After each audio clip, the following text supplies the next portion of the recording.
You know, the resurrection of Jesus is an important event. Most people agree that if Jesus did not rise from the dead, Christianity is a false religion. But on the other hand, if Jesus rose from the dead, then he likely did so, and in confirmation of his claims, and that Christianity is probably true. So did Jesus actually rise from the dead? Well, let me tell you about my journey that got me interested in this. I was in graduate school at the time. I was studying New Testament Greek. I had a fantastic Greek professor. I took him for as many courses as I could. Ron Sauer, he was F.F. Bruce's final doctoral student, and he studied the Greek New Testament at least 6 hours a day, many times much, much longer than that. And he instilled a passion in his students for learning Greek. And so I was studying the Greek New Testament for several hours a day. And I was praying an hour, 2 hours a day.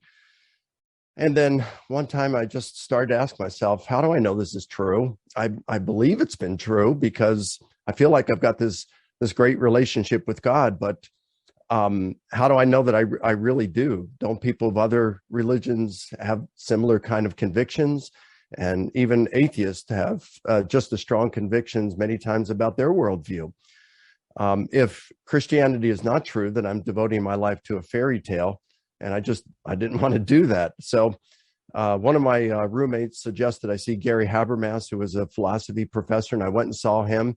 He shared with me some evidence for the resurrection of Jesus, and that satisfied my doubts at the time. Well, at least at that time. Later on, I started doubting again. I spent some time talking to Gary on the phone. There was no email back then in the 80s. And he would refer me to books and journal articles. And then, I found myself every once in a while going back into doubts. And I started to realize that it's just the way I'm wired. I'm wired to doubt, not just my worldview, but a lot of different things. In fact, my wife doesn't even like to go shopping with me even to this day, because sometimes it just takes me, forever to make a decision between just an insignificant, decision. So if it's that way with insignificant little things, well, of course, it's going to be that way with my worldview.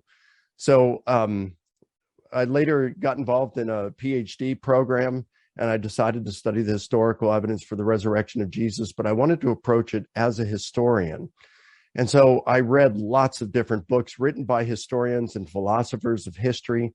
I read well over 100 journal articles on the topic because I wanted to know how historians work and how they conduct their investigations. And then I wanted to apply those same tools to the resurrection of Jesus.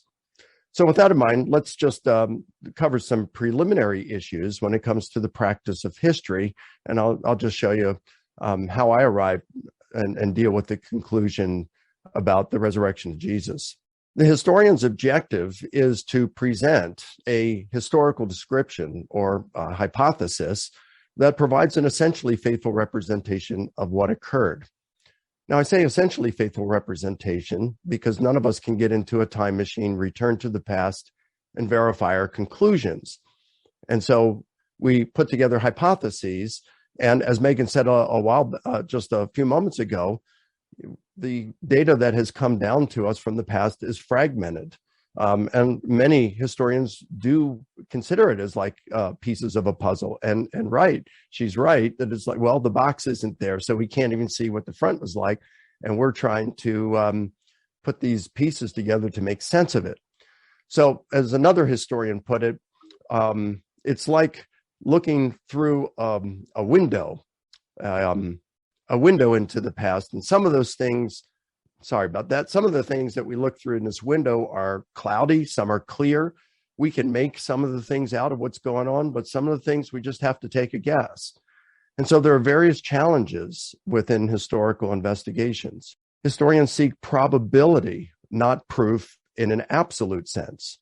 So there are historians that on occasion will use the term prove, but they don't mean it in an absolute sense. I try to stay away from the word itself when talking about historical investigation. I like the word probability instead, and there are various degrees of probability. But there are occasions when the historians use prove, but they don't mean it in an absolute sense. Richard Evans, a professor of history, says, no historians really believe in the absolute truth of what they are writing, simply in its probable truth, which they have done their utmost to establish by following the usual rules of evidence. And Robert Anker, another historian, writes, it is not a matter of the old modernist, naive, realist concept of absolute certainty. Today, we now distinguish between better and worse hypotheses. So we might think of it as a spectrum of historical confidence. And right in the middle is indeterminate. It's like, well, we've got this data we look at and, we formulate a hypothesis, but it may be true, it may not, we just don't know. And then you can go up in confidence, such as, well, it's more probable than not that it's true, or it's quite probably true, very probable, or certain. Or you can go down, somewhat doubtful, quite doubtful, very doubtful, certainly not. Now, where does it have to fall? A hypothesis have to fall on the spectrum before you could say it's been verified or proven, or however you want to talk about it. Well, historians don't agree on that either. James D.G. Dunn would say more probable than not. I like to go maybe a step higher than that and say, well, at least quite probable. And then I guess it might be according to what you're talking about. So different historians place it at different parts. And finally, all conclusions that the historian arrives at are provisional. It's like we hold them with an open hand because we know that there might be some data that comes forth in the future that will show that the past was otherwise than we have thought it was. And so we hold it with an open hand. So everything's provisional. So with those things in mind, the thing that it jeopardizes most to compromise the integrity of our investigation is called our horizons. And our horizons are made up of our race, gender, ethics, nationality, our religious, philosophical, and political convictions, our life experiences, the way we were raised, the academic institutions we attend or at which we teach, and the very group of people whose acceptance and respect we desire. There's just no way around this. We all have these horizons. And it's like putting on a pair of tinted glasses. And each and every one of us have different glasses. They're tinted differently. And so we look at the world differently. We look at same data, but we interpret it differently. So that's why some people can say they love Joe Biden. Others can say they hate him. They can say they love Donald Trump. They hate Donald Trump, and just have all kinds of various opinions on things. There's just no way around this. And again, this is the number one challenge to the integrity of our historical investigation.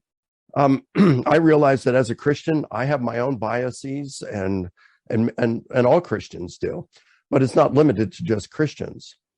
Dale Allison is a distinguished professor of New Testament at Princeton. He's one of the finest New Testament scholars in the world. I think if you were to poll all of the New Testament scholars who are a member of the Society for New Testament Studies and ask them, who do you think the top 5 New Testament scholars in the world are? I think Dale Allison's name would appear on that list more than any others. Well, here's what he writes. Some we might think of as having no theological agenda are partly motivated by an animus against traditional Christian doctrine, which is in reality just another sort of theological agenda. The trite truth is that none of us is without philosophical bias or theological interest when we sit down to study Christian origins. So all of us are biased, all of us have these horizons, and we just have to be careful with how we look at the evidence. And even those of you who are viewing this, you have your own biases and horizons, and you want to look at things objectively as you listen to Bart and myself today. Michael Grant, a classicist, not a religious scholar, he says, the life of Jesus is a theme in which the notorious problem of achieving objectivity reaches its height so that it is impossible to be objective. And of course, these different horizons that we have lead to differing conclusions. Mark Gilderhus was a professor of history at Colorado State University for almost 3 decades, and then almost another decade at Texas Christian University, past president of the Society for Historians of American Foreign Relations. And in his history primer, he writes the following. we no longer possess a past commonly agreed upon. Indeed, to the contrary, we have a multiplicity of versions competing for attention and emphasizing alternatively elites and non-elites, men and women, whites and persons of color, and no good way of reconciling all the differences. The problem of objectivity, no doubt, will remain a source of perplexity and consternation. Chris Lorenz, a professor of the philosophy of history and historiography, writes the following: a proper philosophy of history must elucidate the fact that historians present reconstructions of a past reality on the basis of factual research and discuss the adequacy of these reconstructions. At the same time, it must elucidate the fact that these discussions seldom lead to a consensus, and that therefore pluralism is a basic characteristic of history as a discipline. Let me repeat just the last part of that. These discussions seldom lead to a consensus, and that therefore pluralism is a basic characteristic of history as a discipline. Now, folks, these aren't theologians, they're not New Testament scholars, they're historians and philosophers of history who are saying this about ordinary historical investigation. As we summarize here for this part, these preliminary issues, we've seen that all historians have biases, and for conclusions, a consensus of historians is often absent. So there will be no expectation of or requirement for widespread agreement. It's going to be up to you as you listen to Bart and I today to make your own decision, because there will be no consensus on this. It's impossible, especially when we're talking about something as divisive as Jesus. Preliminary issues aside, I'm going to construct a positive historical case for Jesus's resurrection using two major building blocks, facts and method. Let's begin with the facts. And here I'm going to present what I refer to as historical bedrock. I borrow this term from Paula Fredrickson, a historian of Jesus. She's not a Christian. And I remember seeing her on a documentary years ago, and she referred to the experiences of the disciples that they interpreted as the risen Jesus appearing to them. She said these belong to historical bedrock, facts past doubting. So in other words, these are facts that are very strongly supported by the data. And in fact, historical bedrock usually enjoys a heterogeneous consensus of agreement from scholars. When you talk about bedrock, it's the solid, rock solid foundation on which we are going to build a hypothesis. It's these facts that are virtually undisputable. And then, of course, on top of that, there are some other facts that are pretty strong, but they're not quite as strong. And then the higher you go up, you might throw in some other facts, but they're still nowhere near as strong as the bedrock.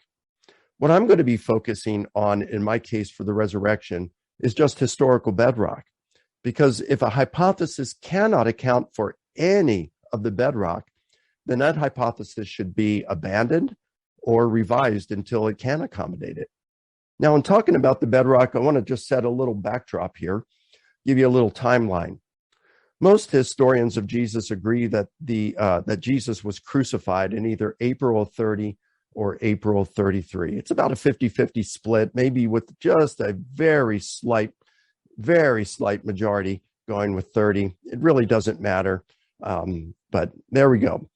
And then most scholars believe, the critical New Testament scholars think, that the Gospel of Mark was written somewhere between the years 65 and 70. Some place it later, some place it before, but the majority right between 65 and 70. They also then will place Matthew and Luke between 70 and 85, some later, some earlier, and then John between 90 and 95.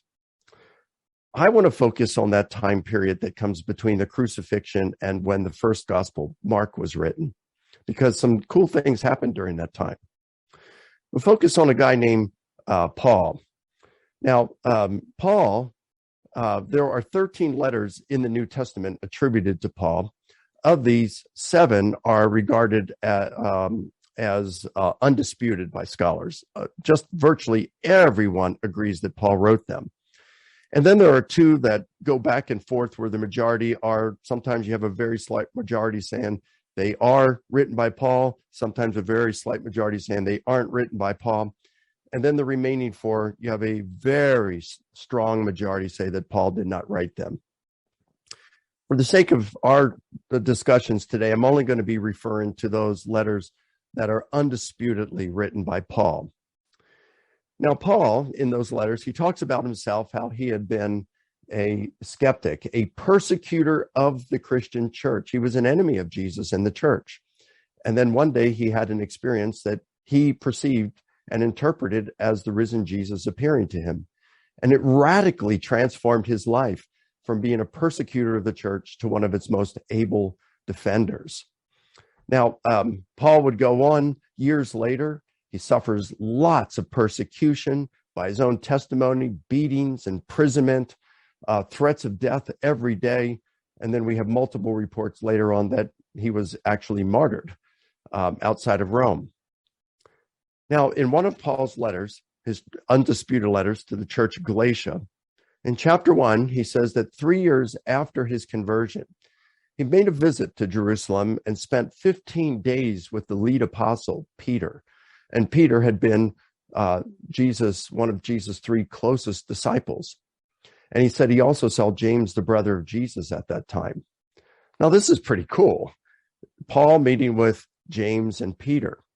And even though Bart and I disagree on a number of things, we certainly agree on how cool this is. Bart himself writes, Paul was personally acquainted with Jesus' closest disciple, Peter, and Jesus' own brother, James. These are 2 good people to know if you want to know anything about the historical Jesus. I wish I knew them. Me too, Bart. 14 years later, Paul says he goes up to Jerusalem for another visit, and this time he's going to meet with Peter again. He's going to see James again. And now you add John, he says. It's probably referring to John, the son of Zebedee, another one of Jesus' 3 closest disciples. So you have Peter and John, 2 of Jesus' 3 closest disciples, and then James, Jesus' brother. Paul refers to them as pillars, the pillars of the church. And he says the occasion of his going up to Jerusalem was so that he could run the gospel message past these guys to ensure that he was preaching the same thing they were preaching when it comes to the gospel message. And Paul said they added nothing to what he had been preaching. They extended to him the right hand of fellowship. In other words, you're good, Paul. Keep up the good work, brother. Now, of course, this doesn't mean that Paul was preaching everything, that everything he preached was what they were preaching, because certainly there was some sharp disagreements between them on some issues. But when it comes to the gospel message, it would seem we can have confidence that what Paul was preaching was on message with what they were preaching. Now, wouldn't it be cool if archaeologists found a lost letter of Paul? We know that Paul wrote some more letters that have been lost because he mentions them. Like in 1 Corinthians, he mentions one that he wrote prior to 1 Corinthians to the church. And in another one of his letters, he mentions a letter to the church of Laodicea. We don't have that one. So suppose one of those letters was discovered, and it said, I want to remind you of the gospel message I preached to you. Well, that'd be pretty cool, because then we could get an idea of what the Jerusalem apostles were preaching from this, what Paul was writing. Well, we don't need a lost letter because we actually have one of his undisputed letters, 1 Corinthians. And most scholars believe that 1 Corinthians was written somewhere between the years 53 and 57. And in that letter, Paul says, now I want to remind you of the gospel message I preached to you. And so Paul is about to give us an outline of that message. He says, I delivered to you what I also received. Now, these 2 terms often refer to the imparting of oral tradition. And that is something that almost all critical New Testament scholars who study this area agree Paul is imparting here. Oral tradition that he received from people, authorities he regarded as trustworthy, almost certainly the Jerusalem apostles. And so if he's writing between 53 and 57, and he says, I delivered to you, well, when? Well, most think that it's when he established the church in Corinth in the year 51. And then he says, I delivered to you what I also received, which would be before 51. Could have been in 50. It could have been any time before that. You have even some skeptical New Testament scholars like the atheist Gerd Ludemann and then the skeptic Robert Funk, co-founder of the Jesus Seminar, they were saying within 1 to 3 years of Jesus' crucifixion, this creed was formed. And James D.G. Dunn said we could be entirely confident it was within 6 months. Well, I would like to say within 6 months or 1 to 3 years, and it's certainly possible, but we just don't know. I don't know how they arrive at those figures. We can certainly say by 50 and probably before then. But in any sense, it's very early, and it likely comes from the Jerusalem apostles. Now, here's what he says in that creed: that Christ died for our sins according to the scriptures, and that he was buried, and that he was raised on the third day according to the scriptures, and that he appeared. And then he lists a number of appearances to Peter, to the 12, to more than 500 at one time. And Paul adds a parenthetical statement that most of these are still alive at the moment, although a few have died. And then he says he appeared to James, to all of the apostles, and then Paul adds his own name to the list. And of course, Paul understands these things because he's already met with the Jerusalem apostles twice. And so, of course, he knows the appearance of Peter to Peter and James, or their claims and beliefs of it, from Peter and James, and probably the rest from them or others as well. And you have group appearances here too, to the 12, to more than 500, and all the apostles that are being claimed. And then Paul says, whether I or the other apostles, this is what we preached, then this is what you believed.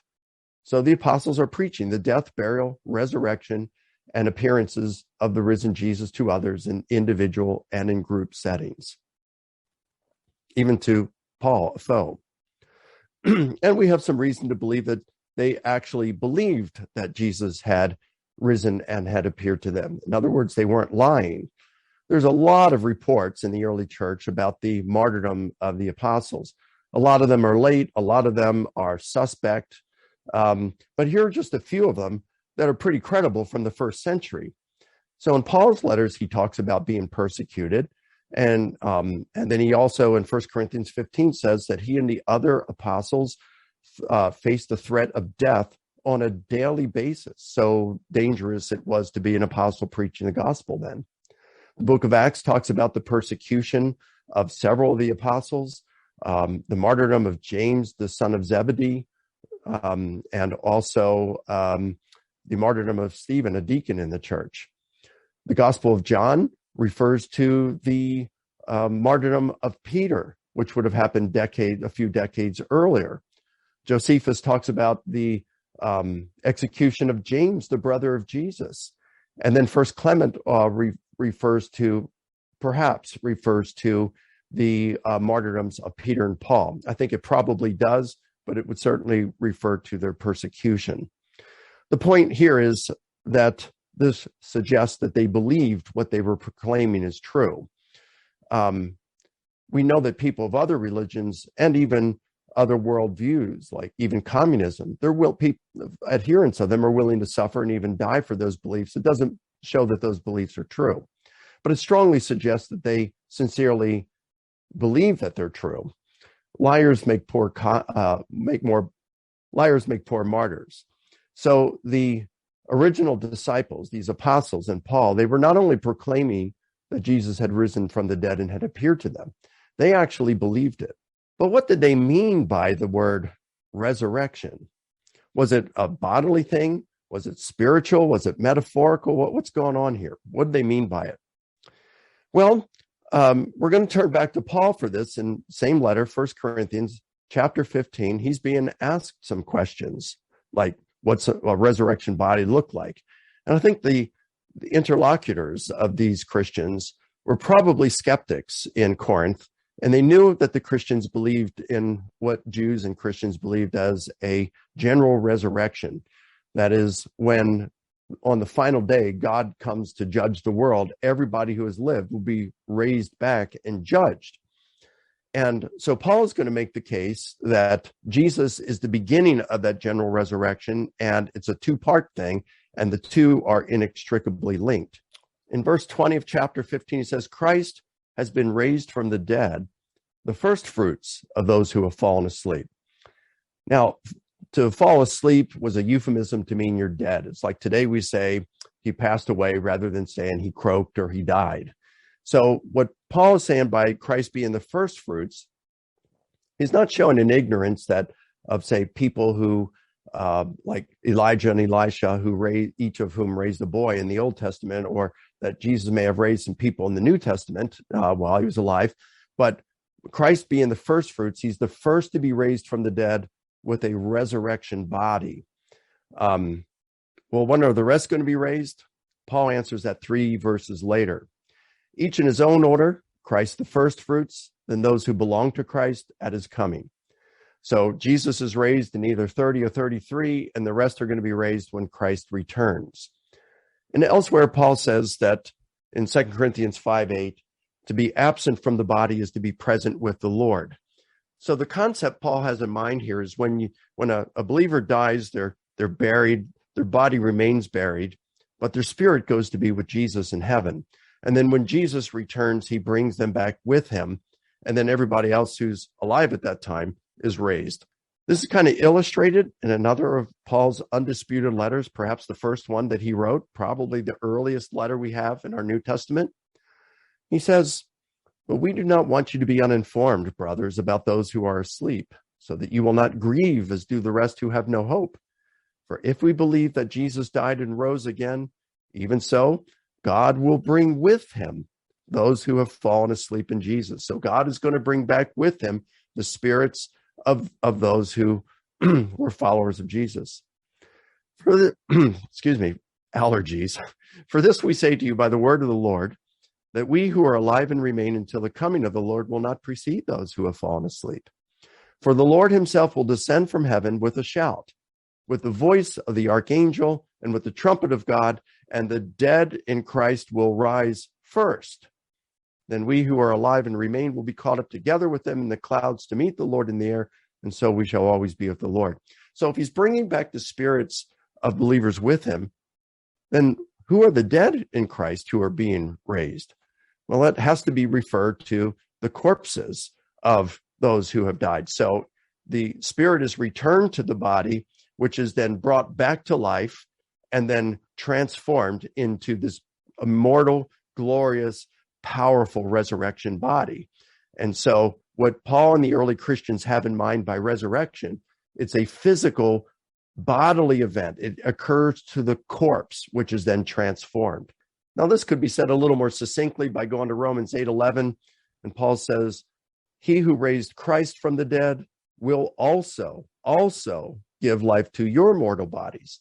He gave life to Jesus' mortal body. He will give life to your mortal bodies." And then toward the end of that chapter, he's referring to when all of creation is redeemed when Christ returns, including the redemption of our bodies. So again, resurrection is a physical, bodily event. It happens to the corpse. This is what they believed. And then finally, the apostles meant for Jesus' resurrection to be understood as a historical event. It really happened. We'll go back to 1 Corinthians 15. And Paul is addressing, again, what's going to happen with us in the end. And he's going to, again, say that Jesus' resurrection and our resurrection, because it's all part of the general resurrection, they are inextricably linked. If one does not happen, the other will not. So Paul says, "For if the dead are not raised, then Christ was not raised. And if Christ was not raised, your faith is worthless. You are still in your sins. Then also those who have died in Christ have perished." So if Christ was not raised, our faith is worthless. Look, your sins haven't been atoned for. And those who have died as believers, that is your family members, your friends, all those, they're forever lost. You're never going to see them again. In fact, Paul says a few verses later, if I fought wild beasts in Ephesus with no more than human hopes, what have I gained? If the dead are not raised, let's eat and drink, for tomorrow we die. Get all the sex you want, get all the weed you want, cheat on your test at university, do anything you can to get ahead, as long as you don't get caught, of course, but do everything you can to enjoy pleasure now, because this is it. There is nothing after. It's like John Lennon's song, Imagine. Imagine there's no heaven. It's easy if you try. No hell below us. Above us, only sky. Imagine all the people living for today. Paul is answering people like this. And he's saying, look, if Christ was not raised, we're not going to be raised. If we're not going to be raised, the Christian life is not worth living because it involves sacrifice and often involves persecution, even martyrdom. But Christ has been raised. Therefore, we will be raised. Therefore, the Christian life is worth living. And that argument of Paul's makes no sense whatsoever unless he and the other apostles are saying that Jesus' resurrection actually happened. It wasn't just merely a metaphor to say, well, he was exalted into heaven, or, hey, we still remember him and his teachings live on. So we get from these things I've just discussed 6 bedrock facts. Number 1, Jesus died by crucifixion. Now, I admit I haven't provided any evidence for Jesus' death by crucifixion. This is so strongly attested in the ancient historical literature that I know Bart has said something like it's one of the best attested facts in the ancient world. People like John Dominic Crossan, Gerd Ludemann, and others, I mean, hardly anyone, you'd be hard-pressed to find any serious scholar who would say that Jesus did not die by crucifixion. Number 2, a number of his disciples had experiences they interpreted as the risen Jesus appearing to them. They truly believed it. Number 3, the risen Jesus is said to have appeared to groups. We know that at least the disciples were claiming this. 4, Paul had an experience he interpreted as an appearance of the risen Jesus to him. Number 5, the apostles believed Jesus was raised physically, bodily. And number 6, the apostles believe the resurrection of Jesus is historical. So these are our bedrock facts. Any hypothesis is going to have to account for these adequately. So this then brings us to my second major building block, method. And here we're going to look at the tools of the trade that historians use. Now, I'm going to admit up front that historians don't have any particular method that all of them use. It's like many historians use different methods. They each have their own. Well, I'm kind of partial to the one proposed by Behan McCullough, a philosopher of history in Australia. And he calls it inference to the best explanation, arguments of inference to the best explanation. And he uses a number of important criteria to use for assessing hypotheses. So let me give you 4. Number 1, explanatory scope. So as Megan referred to in the introductions, that, all we get are pieces. This is data that come down to us from the past. It's like, I think it was Richard Evans at Cambridge says, it's like we have ashes from the past, and if we stroke them, we can get them kind of like lighting up into some fire again, and we can get to see a little bit of what was going on in the past. Well, if we say that each piece of the jigsaw puzzle represents a data or a fact, we want to put together hypotheses or puzzle solutions that can accommodate all these bedrock facts. If you have a hypothesis that account for, let's say, all 6 of those bedrock facts, and another hypothesis that can only account for 3, well, then the one that can account for 6 has greater explanatory scope. Explanatory power is the ability of a hypothesis to account for the data without forcing it to fit. Or put in another way, given the truth of a hypothesis, we expect certain things. And to the extent we get those things, then that hypothesis may be said to have explanatory power. So let's say we've got a guy who's just been released from a Chinese prison where he's been incarcerated for 20 years, and he's totally out of touch with what's been going on in the world. He lands at O'Hare Airport in Chicago. His brother meets him there, and he says, "You're not going to believe this. While you were gone, the Chicago Cubs actually won the World Series." And he says, "Brother, I don't believe it." And he says, "Look, if it actually occurred, if they really won, what would we expect?" Well, we'd expect there have been a ticker tape parade. So to the extent that we find these kinds of things, or maybe even some other things that are certainly compatible and fit easily with this, The hypothesis that the Cubs won the 2016 World Series has explanatory power. Number 3, less ad hoc. Ad hoc is a Latin term meaning for this. You've heard of ad hoc committees. So it's a committee that was just simply formed on the spot to address this, a certain thing. In what we're looking at here, an ad hoc component to a hypothesis would be something that would be speculation or a non-evidenced assumption of a sort. The hypothesis that is least ad hoc is preferable. So, for example, if we say, what led Adolf Hitler to bear such hatred of the Jews? Well, we really don't know. We can kind of guess about maybe the racism and prejudicial sentiments toward Jews that were going on in Germany around that time. But someone might say, well, maybe when Hitler was a child, he was accosted by a group of Jewish boys who beat him up badly, and that developed a hatred toward the Jews. And well, you say, well, it's possible, but it is entirely ad hoc. It's without a scrap of evidence. And finally, plausibility. Plausibility is the degree to which a hypothesis is compatible with our background knowledge. If there was a hypothesis that a 2-year-old benched 200 pounds, we would say that's implausible based on our background knowledge of what a 2-year-old is capable of doing. But if that hypothesis included the fact that my friend Mike DeVito, who played 9 years in the NFL, that he assisted that 2-year-old in benching 200 pounds, well, that's a game changer, and all bets are off, and therefore it becomes plausible. What the historian wants to do now is you assess hypotheses according to these 4 criteria, and the hypothesis that best fulfills these criteria is regarded as what probably occurred. Now, with that in mind, let's do a little application here. Start with the resurrection hypothesis. Resurrection hypothesis meaning that Jesus was raised physically, bodily from the dead. It actually happened.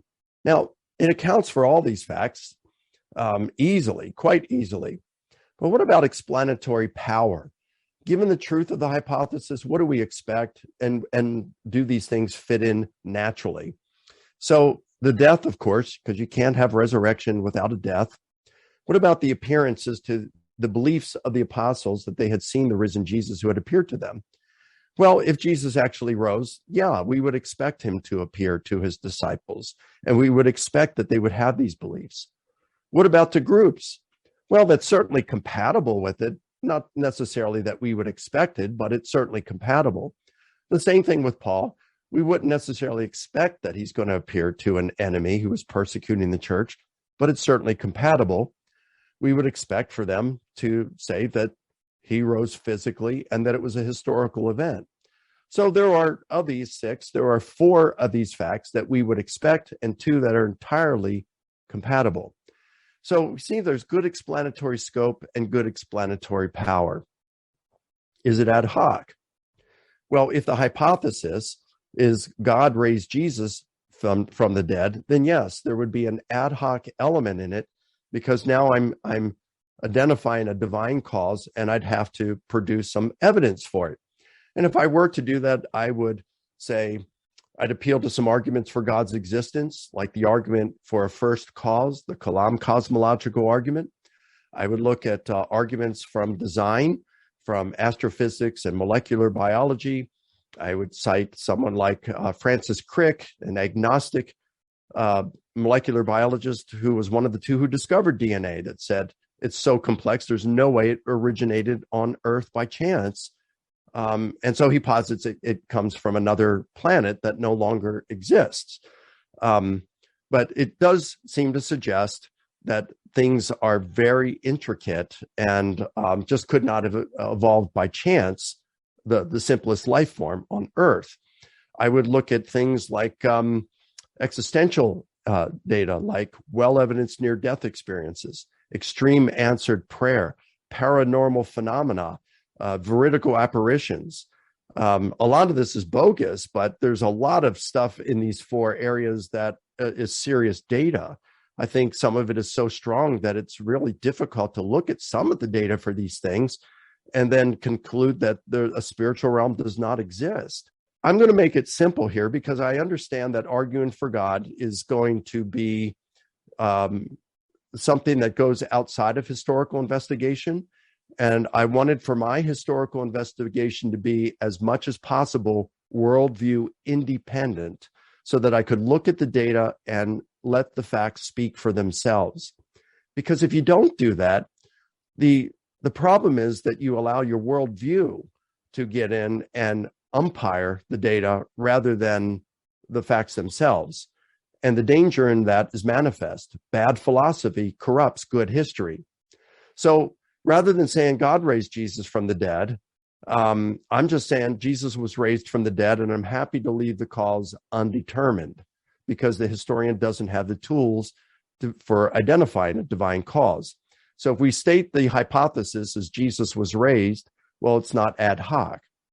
And then when it comes to plausibility, it's the same thing here. I think everyone would acknowledge that if the hypothesis is Jesus was raised by natural causes, well, then such is extremely implausible. It's virtually 100% that it did not happen. But if the hypothesis is God raised Jesus, and if God exists and wanted to raise Jesus, well, then the plausibility is off the roof. It's 100%. So again, we want to make this as worldview independent as possible and try to be open and neutral on this. And so plausibility, I think we just have to leave it as inscrutable. And so I'm content to do that and to leave that blank. Now, we've already seen that lies don't work because the disciples truly believed Jesus rose. We've seen that urban legend doesn't work because they were the first ones to proclaim Jesus rose. It wasn't something that developed over time.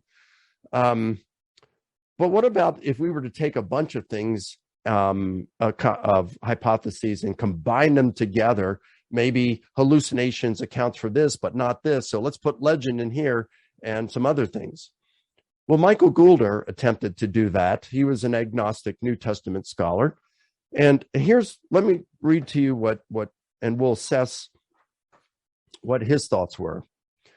He thought when it came to Peter, that Peter was suffering from grief and guilt, grief from the death of Jesus, guilt from denying him. And so this led Peter to experience a hallucination. Well, I think that would be a reasonable explanation, a reasonable natural explanation for the appearance to Peter. But then he tries to explain the group of disciples. And he says, well, when Peter shared his experience with the other disciples, he set the stage for them to experience group hallucinations similar to Marian apparitions. Well, studies that have been done in the mental health profession for over a century have suggested that group hallucinations are extremely rare and probably impossible.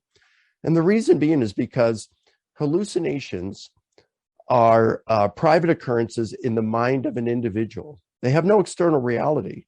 They are false sensory perceptions. So these differ from, say, an optical illusion. When you're driving on the road and you think you see water in the road, that's an optical illusion. But a hallucination is a false sensory perception. You hear something that's not there. You see something that's not there.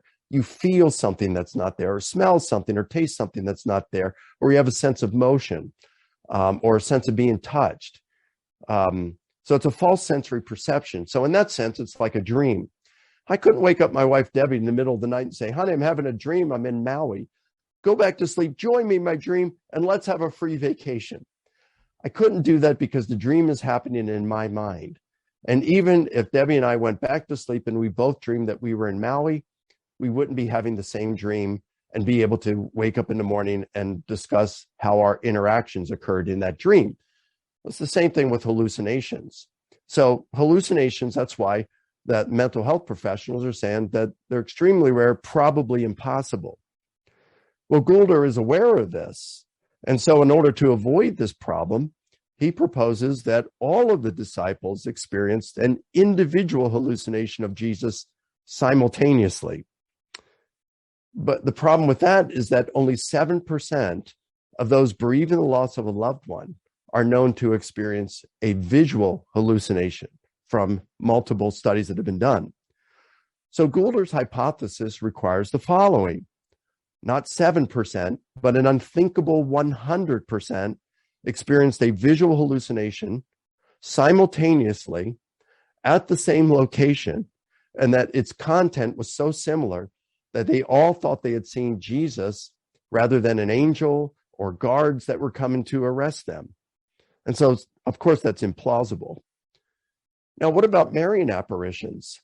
Well, I don't know how to explain a number of Marian apparitions. Now, I'm not Catholic, so I'm not inclined to think it was Mary, but, I'm open to it. There are some of them, I think, that can be explained, but there are others, like the one at the Coptic Church in Egypt back in the late 1960s. I don't know how to explain it. I mean, they got photographs of it. There were groups that saw it at night and saw it move, this specter, like the spirit moving. It never identified itself, but it does seem that there are no real plausible natural explanations for it. And I'm totally open to it being some kind of a paranormal phenomena of a sort. Maybe it was Mary, maybe not, but I do think that something happened there. I don't think that you can just say that's a group hallucination or evidence for a group hallucination. So regardless, though, it seems that Goulder's hypothesis regarding the hallucinations is implausible. Regarding Paul, he said Paul entertained doubts about his view of the Christian message and had a growing distaste for Judaism. This led him to experience a hallucination of Jesus. And as a child, Paul may have had a Gentile friend that led him to believing God had called him to evangelize Gentiles. Now, of course, this is all entirely ad hoc, and it lacks explanatory power, given that Paul says precisely the opposite elsewhere. He wasn't feeling guilty. He was proud of the persecutory activities he was having. Anyway, I could go on with this. There are some other parts where he tries to explain the burial by Jesus. He takes parts of the empty tomb narratives to be true, parts not, but he uncritically accepts some details while rejecting others. So at the end of the day, Goulder's hypothesis has good explanatory scope because he uses all these different combination hypothesis to explain it, but it lacks explanatory power. It's terribly ad hoc, and given the hallucinations, what he has to arrive at, it's implausible. So when you compare the two, we find that the resurrection hypothesis is far superior to the combination hypothesis. It's better than the fraud hypothesis, better than metaphor hypothesis, better than, what was the other one we discussed? Urban legend. And look, of course, I don't have time to go through all of them, but I've looked at all the major ones that are posited by scholars today. And when you do this, the resurrection hypothesis comes out on top every time. So what does that mean? Behan McCullough says, again, he's the philosopher of history who came up with the arguments of inference to the best explanation. He says the best explanation historians can think of for their evidence is not always correct. There might be a better one they had not considered, and there might be more evidence that will cast a different complexion upon the historical events that interest them. But if the evidence in support of an explanatory hypothesis is strong, and there is no alternative hypothesis supported nearly as well, it is reasonable to believe it is probably true, at least for the time being. Did Jesus rise from the dead? Is that fact or fiction? I'm arguing it's fact. Well, thanks, Mike. That was very, very interesting. And I think I think that if anybody can make a good case for the resurrection of Jesus, that you can do it. And I think that's the best. I think you've just made about the best case that somebody could make. So thank you. Thank you. I wasn't quite sure about the Goulder thing at the end because I'm not, I don't know anybody accepts that. But we're going to talk about the whole thing. I want to begin with your idea of what the resurrection is.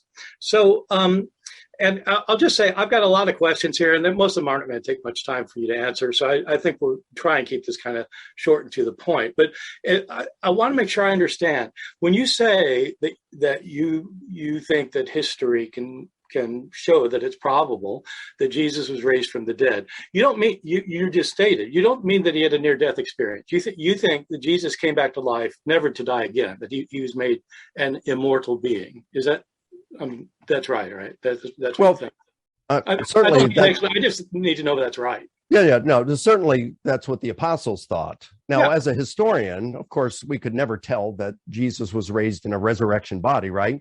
That would be a theological kind of, it's kind of like, I know you've said before, the claim that Jesus' death atones for sin.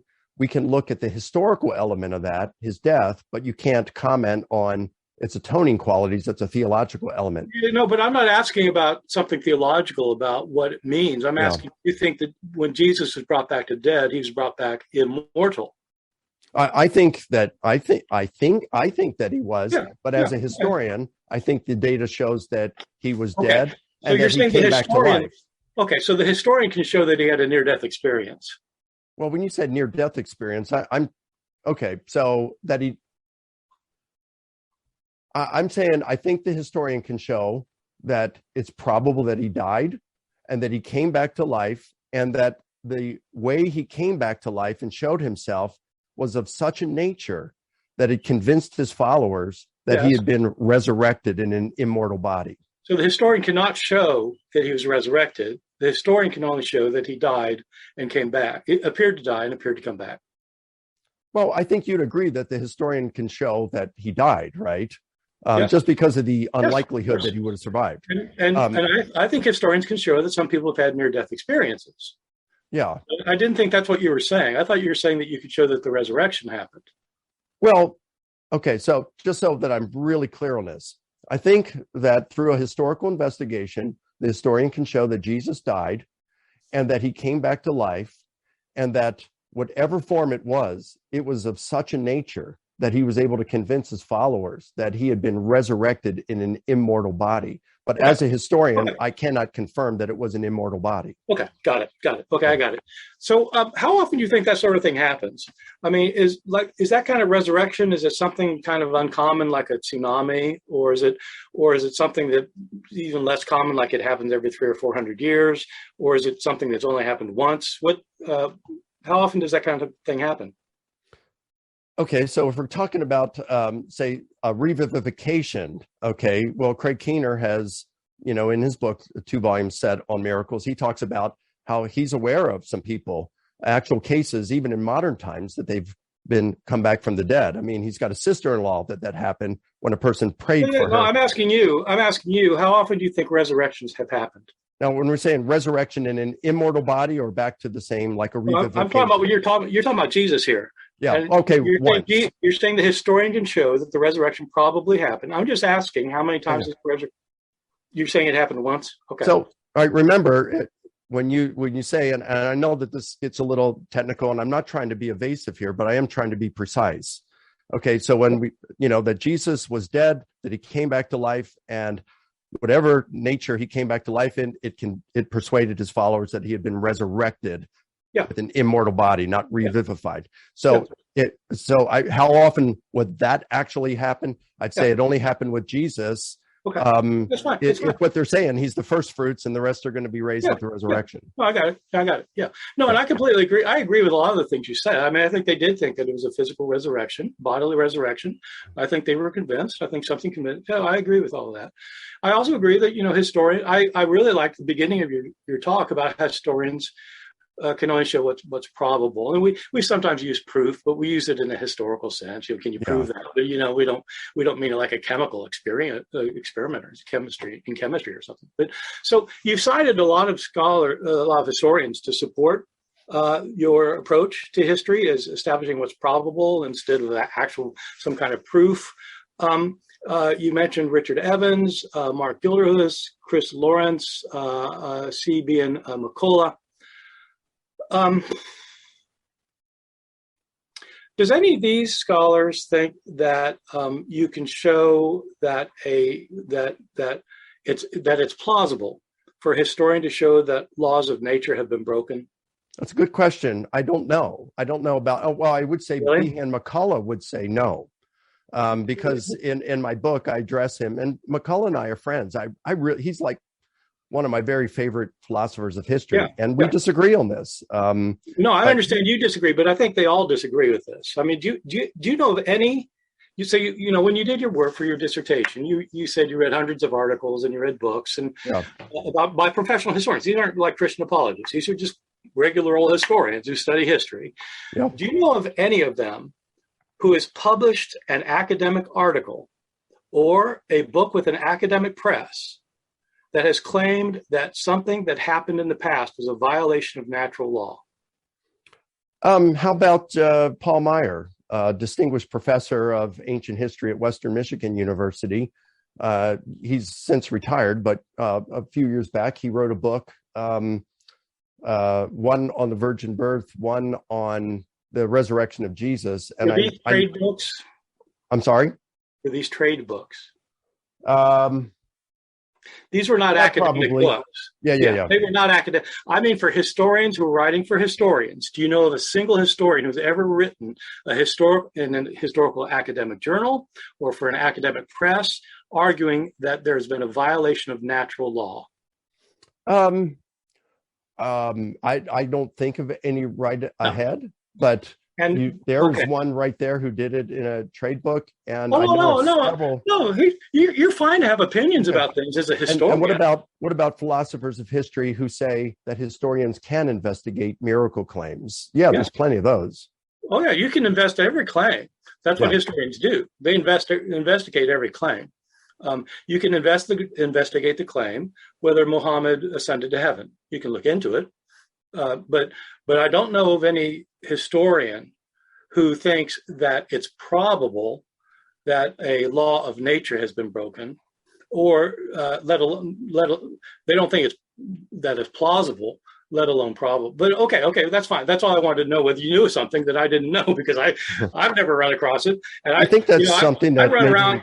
Look, Mike, as you know, I teach in a research university. I mean, I've taught at UNC and at Duke and at Rutgers, and I hang out with people who do not just religious studies, but history and classics and Jewish studies. I've never met anybody in my context who thinks that you can demonstrate or show that a violation of the law of nature is probable. I've never met anybody like that. Even Christians. I'm talking about Christians too, by the way. Yeah. Well, I don't regard a miracle as a violation of the laws of nature. I don't view it as an exception to the laws of nature. Oh, okay. So like don't the laws of nature determine that people stay dead? No, the laws of nature are our best attempts to describe what goes on in the universe when it's left to itself. So like if I were to that's what a law of nature is. Yeah. Right. So, but if there's a miracle, it's kind of like if I drop a pen, you got the law of gravity. I could do it a million times over, the same thing. But if my hand comes in and grabs the pen to keep it from falling, my hand enters the scene and alters the normal course of events. It's violating nature because you have a supernatural. It's that's not violating. But if a person rises from the dead, your hand is not raising them. God, some divine force is. That's right. It would mean that the hand of God enters our universe and alters the normal course of events. The universe was not left to itself. So therefore, a miracle is not a violation of the laws of nature. Oh, no. Well, it's a supernatural intervention into nature. Yes. Yeah. Okay. Yeah. And I'm just asking if any historian thinks that that's probable. That's something I could ask Gary Habermas. He would be familiar with that. Yeah, well, he's another Christian apologist. Why don't you ask a historian? Because I'm just telling you, they don't think. Hold on a second, Bart. Let's move on to something else. Because I don't have much time. Just one more comment. Historians don't typically. I mean, historians who are not historians of Jesus do not typically deal with miracles because historians. Of course they do. Of course they do. Yeah, like what? People in Jewish studies do it with Jewish miracles. People in Islam do it with Islamic miracles. And people, look, there are all sorts of claims of supernatural events that don't involve religion. And historians do look into them. Of course they do. Okay, look, I don't have time for that. I want to ask about, you sometimes say that that one good comparison with what we do in history is to look at consider it kind of like a legal case. Right, you build a legal case. Do you know of any court cases in which violations of natural law have been accepted as evidence? I'm not an attorney. I don't follow that stuff, so I can't comment on it. Okay, because I thought I thought you were the one who talked about looking at these as legal evidence. Well, what I said was, when we're talking about the burden of proof, how do we look at this in terms of for a miracle? Do we use Sagan's saw extraordinary claims require extraordinary evidence? Do we do proof beyond a reasonable doubt? And what historians do is the preponderance of evidence. That's what you look at. Yeah, of course. Yeah. Okay. So let me ask one thing. Let's shift to something about the Bible. Let's get onto the Bible for a minute. So you're sort of famously on record for saying that some parts of the Bible didn't actually happen, but they're narrated. They're legendary. I don't know what. I think you used the term legendary. And the example that you've used a lot is the one where Jesus dies in Matthew 25, and then these tombs are opened up and the saints come out, and then after his resurrection they appear in Jerusalem. And I don't remember if you used the term zombies for that, but I think maybe I heard that. I don't know. Somebody uses the term zombies for that. But is that still what you think, that that's not something that actually happened? I wouldn't call it legend. I would call it portents, special effects. This is something that was common throughout the Greco-Roman and Jewish literature, and it's even in some Christian literature. Yep. And I think that these were just special effects to say something of cosmic, even divine significance has happened. Okay, great. Do you think other things in the Gospels are like that? Possibly. Like what? Well, maybe some of the other portents that are mentioned at Jesus' death, like maybe the darkness, the temple veil splitting, earthquake. Those may be that way. Those are things that didn't really happen historically. That's correct. It'd be kind of like, it's interesting. I have a friend, I think she's watching right now. She's a pathologist. Her name's Cynthia. And she was just talking to someone from, I think it was Tajikistan. She was at one of their festivals, and they were talking about an entertainer, a famous entertainer who died 2 years ago. And the guy, who's almost certainly a Muslim, announcing this, said, yeah, the sun went dark and the stars fell out of the sky. So it's like they still use this kind of language today. Yeah. Okay. Like today we say 9/11 was an earth-shaking event. I think that's what was going on with this in Matthew. Okay, fine. So why is it that if you've got one story in Matthew that's narrated as something that happens, and another story that's narrated as something that happens, what are your criteria for deciding that this one did happen and this one didn't happen? Okay, fair question. Well, I think you just have to look at it a case-by-case basis. I've given arguments in writing why I think it's probable that the saints raised at Jesus' death were portents and not really intended to be understood, even by Matthew, as historical. When it comes to the resurrection of Jesus, I think you and I both know from the data that the early disciples, when they were proclaiming Jesus was raised, you look at that and say, yeah, they really believed it, that he was raised, and they meant for us to understand that. So let me just understand. I'm not sure how much time I've got left, probably not much in this life or in this questioning period. But so I just want to make sure the one piece of evidence that you cited was the Apostle Paul. That Paul said he saw Jesus and that he explained that other people had as well. And that was your one piece of evidence. Is that correct? Well, I had 8 pieces of evidence. Okay, or 6 pieces of evidence. No. I'm talking about, you got the others from Paul. You said you did. Yeah, but through Paul, we can. You even agree in your writings that we can know through Paul that all the other apostles, or at least some of the other apostles, believed that Jesus rose and had appeared to them. Right? No, I don't think you get that. I don't think I've ever said it quite like that. I'm not. You didn't say it through Paul. I'm just clarifying. I'm not trying to dispute this. I'm just saying that your one piece of evidence are things that Paul wrote 20 years later. Well, it comes from an early oral tradition that goes back, possibly even earlier than 20 years. Okay. Yeah. Where do people get this idea, by the way? People are telling me all the time that this 1 Corinthians 15 thing, is written within 6 months of Jesus' death, or it's written I don't 3 know. years. Where do they get that? I don't know. They never provide evidence for it. They make it up. And so I think you're right. It was sometime before 51, 50. And so, but that's, so sometime before. And Paul's writing it 25 years later.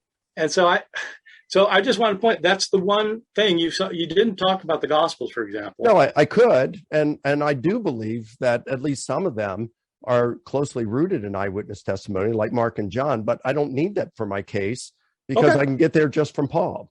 Good. Okay, that's great. Thank you, Mike. Let me spend my 10 seconds saying that I appreciate that very much, and I enjoyed your presentation. I do think it's the strongest case that can be made. My belief in the resurrection. I'm going to start out on an autobiographical note and talk about my personal belief.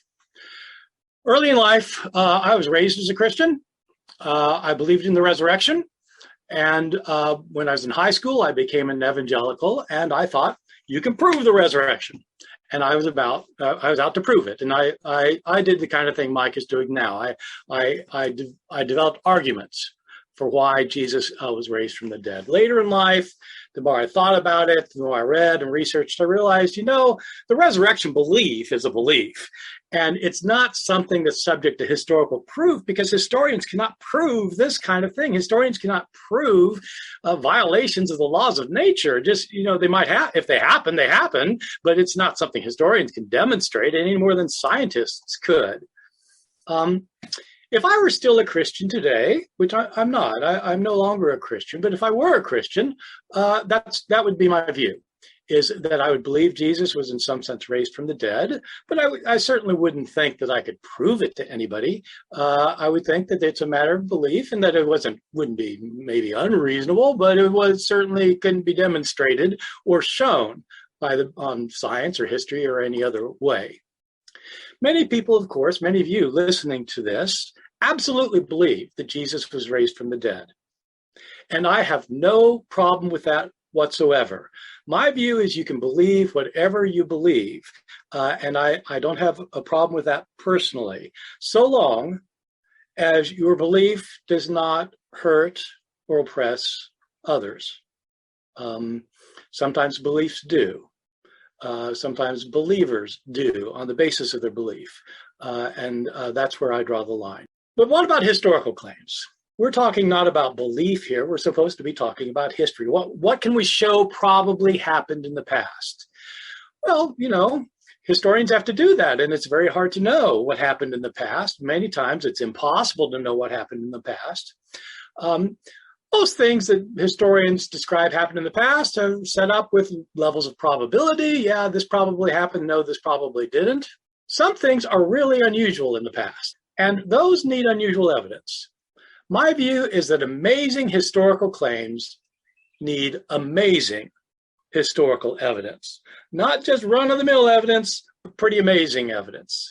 The reality is that our understanding of what's amazing is different now from what it was in the times of the New Testament, or in the times of the ancient world generally, or in the times up to actually the early 17th century.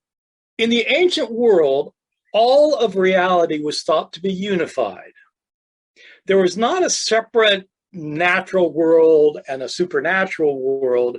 The gods were involved with this world, and they were active in it, and that was part of what being in this world meant. They didn't have a separation of natural and supernatural. In the ancient world, they didn't even have a term for supernatural. There wasn't a realm above us where God lives. I'm talking about Romans and Greeks and Jews and Christians and everybody else in the ancient world. They all had this view that there's no supernatural realm the way we think of. God or the gods are involved with this realm. Of course, ancients knew that things happen regularly. If you take a rock and drop it, it's going to hit the ground. It's not going to float up to the sky. That'll happen every time. And so they knew that things happen regularly. Women don't give birth unless they've had sex. And, if you stub your toe, it's going to hurt. They're just things that happen naturally. But there weren't laws about it. It didn't have to be that way. It's just how the gods set it up, or it's how the world worked. But it could be differently. The gods could intervene. Anything could happen. And just so what was amazing in the ancient world? Well, everything was amazing because, in a sense, the gods did everything. I mean, how does the sun come up? Somebody doesn't make it do it. The gods do it. Or if you're a Christian, God does it. How is it that two human beings can create another being? That's amazing. Well, of course, that's the kind of thing that can happen because the gods oversee it. Why do crops grow? The gods oversee it. And so those are the kinds of things that happen every day, and it's just simply acknowledged in the ancient world that's of course they happen. This is the kind of thing that happens, but also unusual events happen. Volcanoes erupt. You say a prayer, and it comes true, and people ascend to heaven sometimes. Now those things are unusual. You don't usually get volcanic eruptions, and answers to prayer. Well, those are spectacular, and people really ascending to. Oh yes, we have numerous stories of people ascending to heaven rather than dying. Are those different from the quotidian, the daily amazements? Well, they're not different in principle. They're the same thing. The gods make things happen that we cannot make happen. We can't make the sun rise, but the gods can. We can't make the crops grow, but the gods can. We can't make volcanoes erupt. The gods do it. We can't answer our own prayers. The gods do it. We can't ascend to heaven on our own volition, but the gods allow it to happen sometime. It's a unity. Everything happens for the same reasons. There's no cause and effect in the way that developed much later. There are some amazing people in the ancient world. There are people about whom we have records who were miraculously born of the union of a god and a mortal, who could do miracles, who could heal the sick and cast out demons and raise the dead, who could control the weather, who ascended to heaven at the end of their life and live as immortals from then on. We have accounts of these things in Greek and Roman myths, but also in ancient histories and biographies. Amazing people. Jesus would have been one of those people. What's amazing in the modern world? In our day and time, what do we think is amazing? Well, of course, we think a lot of things are amazing. I mean, look around. I'm in Chapel Hill in springtime, and you can't look at budding flowers and trees and not think, wow, that's amazing. Or if you have allergies, like Mike seems to have, you're pretty amazed at the pollen count right now. It's amazing. But, those are normal. That's kind of how nature works. Where did we get to this sense of normalcy? Where did we get to our sense of normalcy? Our sense of normalcy is not the ancient sense of normalcy, because we do understand that the natural world works in certain ways, and the ways it works are often predictable, and some ways it works are always predictable. This came about during the scientific revolution at the beginning of the 17th century. Prior to the 17th century, there was not widespread agreement about how nature worked, how the world worked. There were different opinions about how it worked. But early in the 17th century, in Europe, there were developments that happened in how we understand the world. The scientific revolution begins with great figures like Francis Bacon and Isaac Newton in particular, who began to realize that they cannot use their philosophical understandings of the world and what makes sense to them philosophically, and they cannot use their religious views in order to understand the workings of nature. How do you understand the workings of nature? Someone like Isaac Newton began to insist that the only way to understand nature is simply by looking at it carefully and bracketing any religious and philosophical views you have. And when you do that, you can discover the law of gravity. Newton, of course, had a theory of gravity, and it didn't actually make much sense to him. But he realized that it had to be true because he could observe it. He was a highly religious man. He wrote as much on the Bible and theology as he wrote on science, but he explicitly says that when it comes to empirical observation of how the world works, he has to bracket his religious views and his philosophical views. And he doesn't understand how these things happen, but he can show that they happen by empirical observation. And that's how he came up with his theory of gravity, which made sense to no one. How is it that something can assert a force without being physically present to it? How can you drop a rock? Why does it fall to the ground? It must be because there are other particles in the air that are forcing it down. Well, the idea that actually a body could be attracting other bodies without interfering substance, that didn't make any sense. Well, he bracketed that. It's not because he was anti-supernatural. He, in fact, believed in the supernatural world. He was an alchemist. On top of being a committed Christian, he certainly believed in things, but when it came to his science, he realized that nature works in certain predictable ways, and we start getting the laws of nature. The laws of nature, as Mike was saying, indicate what happened regularly within the natural world. Physicists and others use the laws of nature in various ways and sometimes kind of loosely, like historians use the term proof loosely sometimes. Sometimes they'll talk about gravity as a law of nature. It's actually not a law of nature. You have Newton's theory and you've got Einstein's theory. These are like so probable. You can show that they work. They just work because you can make predictions with them. There are other things that are laws. The 3 laws of thermodynamics or the laws of conservation in physics. They just are laws. They always happen.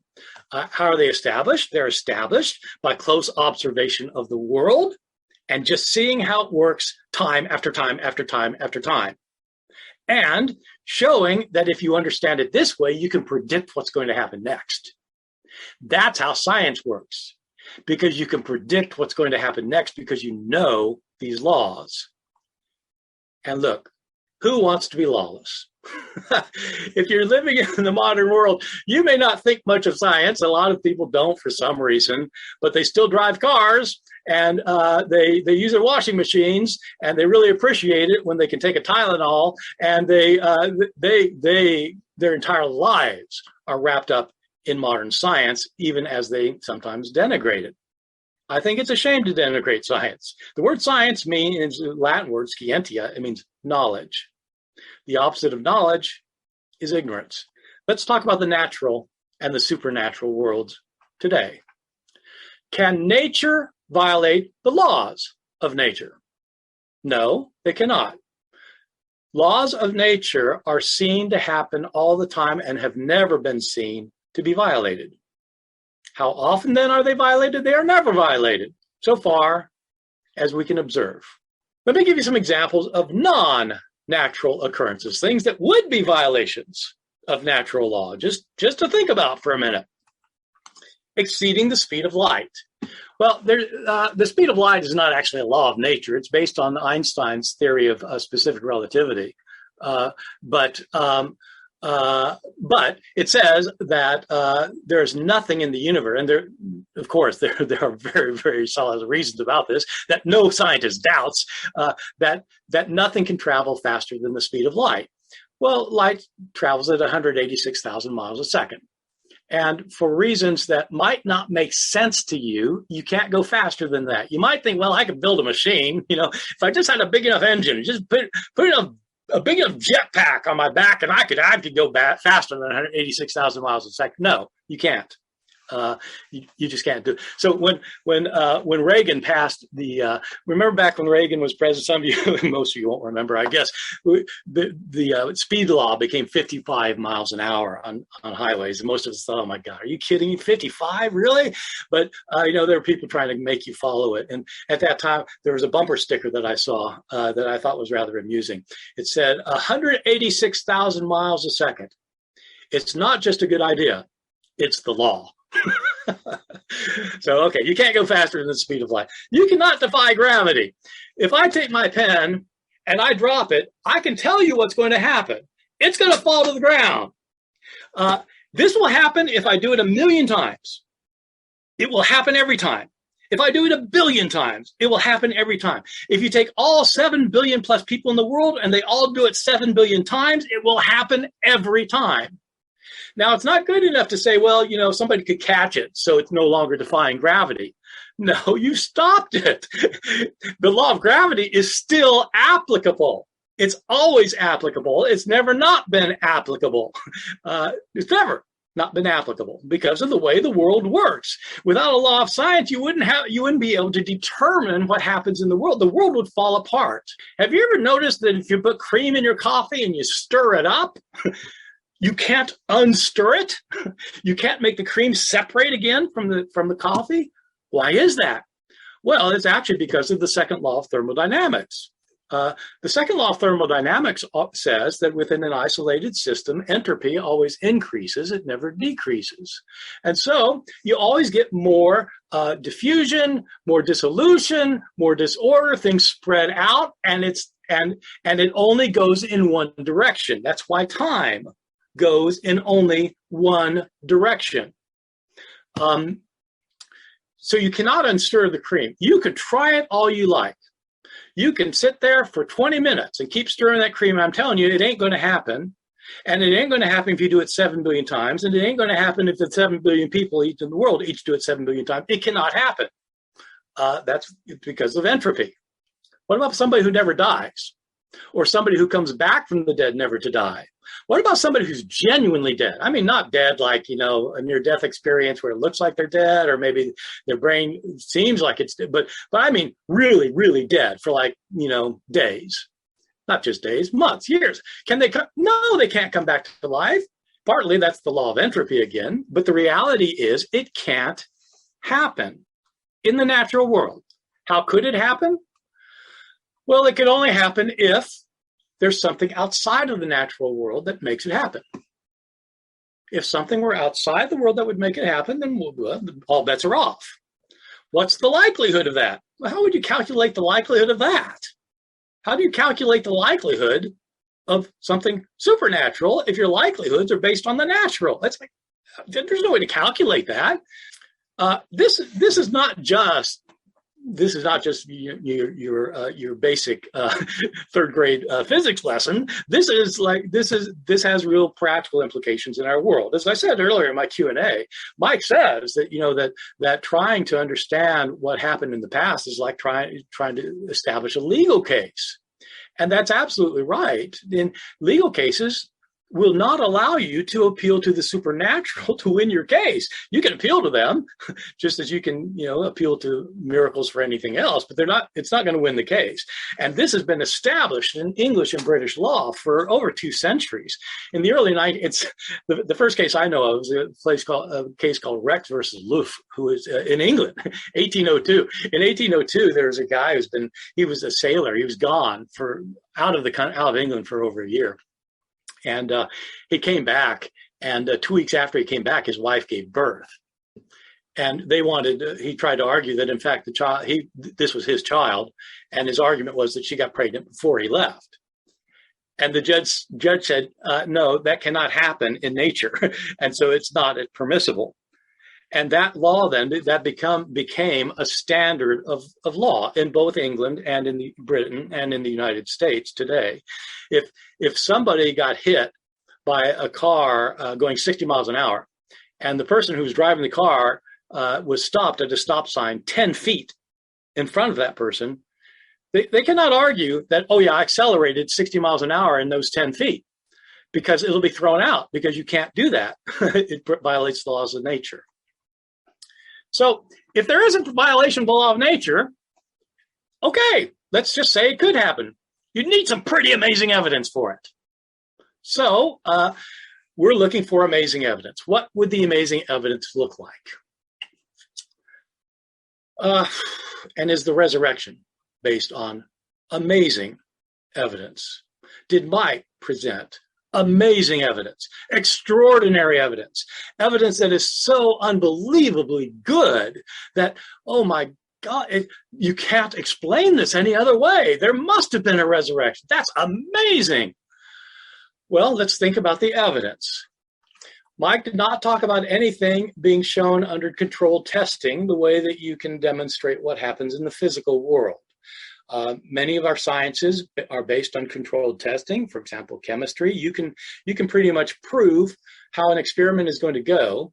If you do it 1,000 times and don't change the variables, and you keep doing it, you can say, if you've done it 1,000 times, you can say pretty well, yeah, this is going to happen in the 1,001st time. You can have controlled testing, but of course, history isn't subject to controlled testing, because the past happened and it's over with. You can't rerun the experiment. And so there's no controlled testing for the resurrection. Is there any empirical observation for the resurrection? Well, actually, no. You may not have noticed this. Most people haven't noticed this. There is no account of Jesus' resurrection in the New Testament. What? No, there's no account of Jesus' resurrection.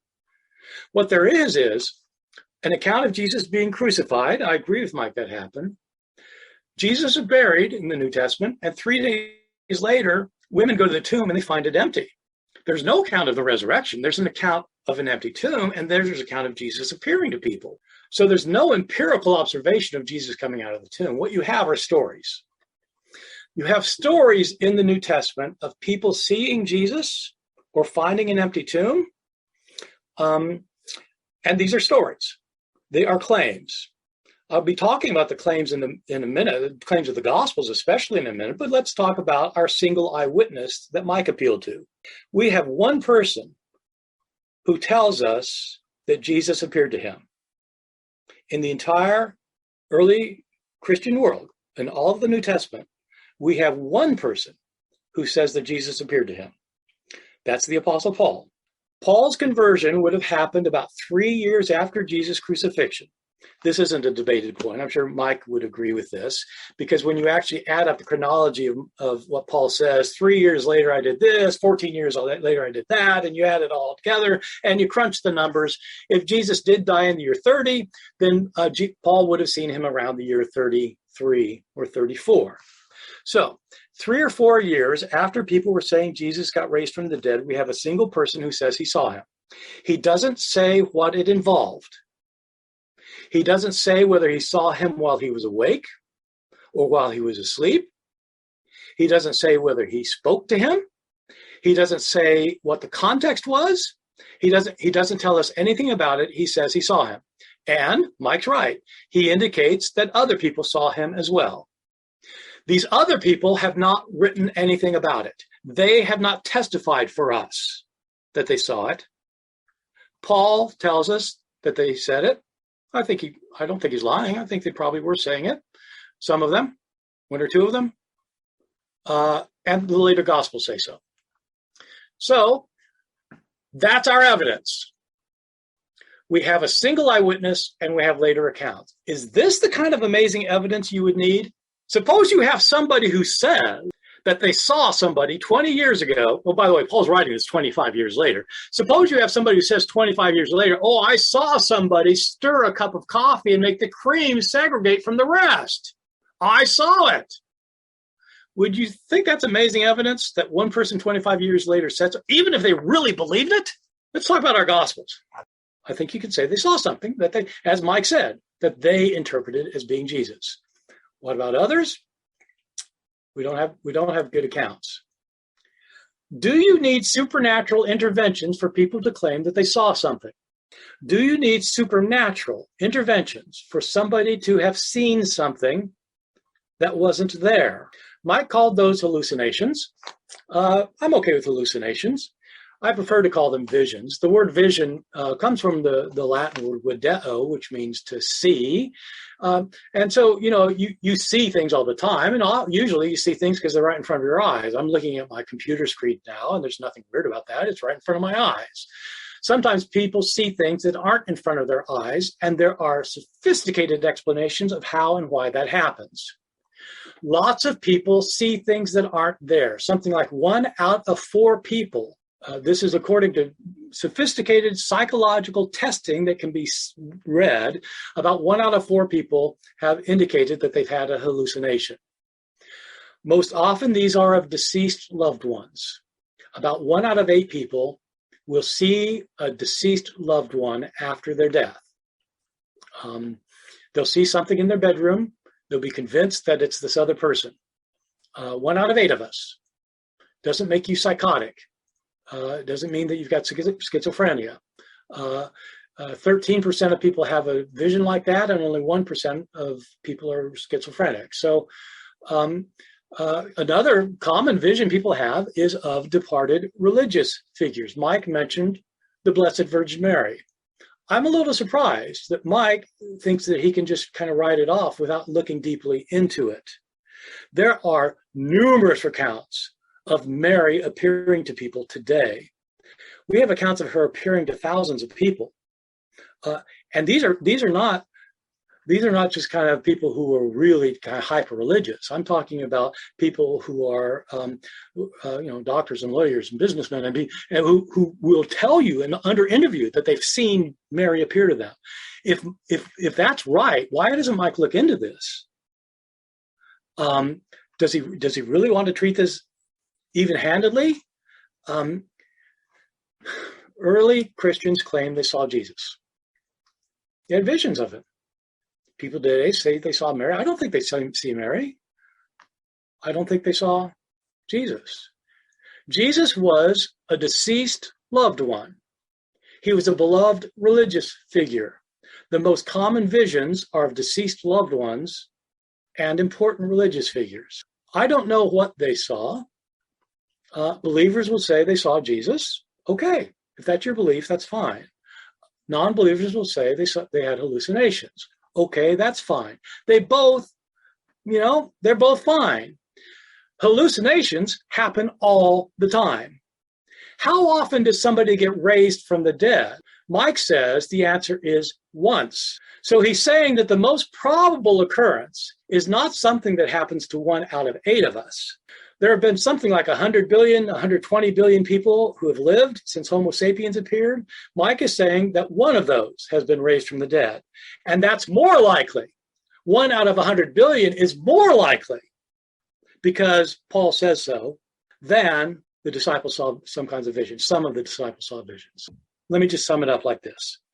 How do historians establish what probably happened in the past? I completely agree with Mike. We look for probabilities. How do you decide between the possibilities without a bias? Well, here's a rule of thumb. Let me just say, I'm talking about possibilities here.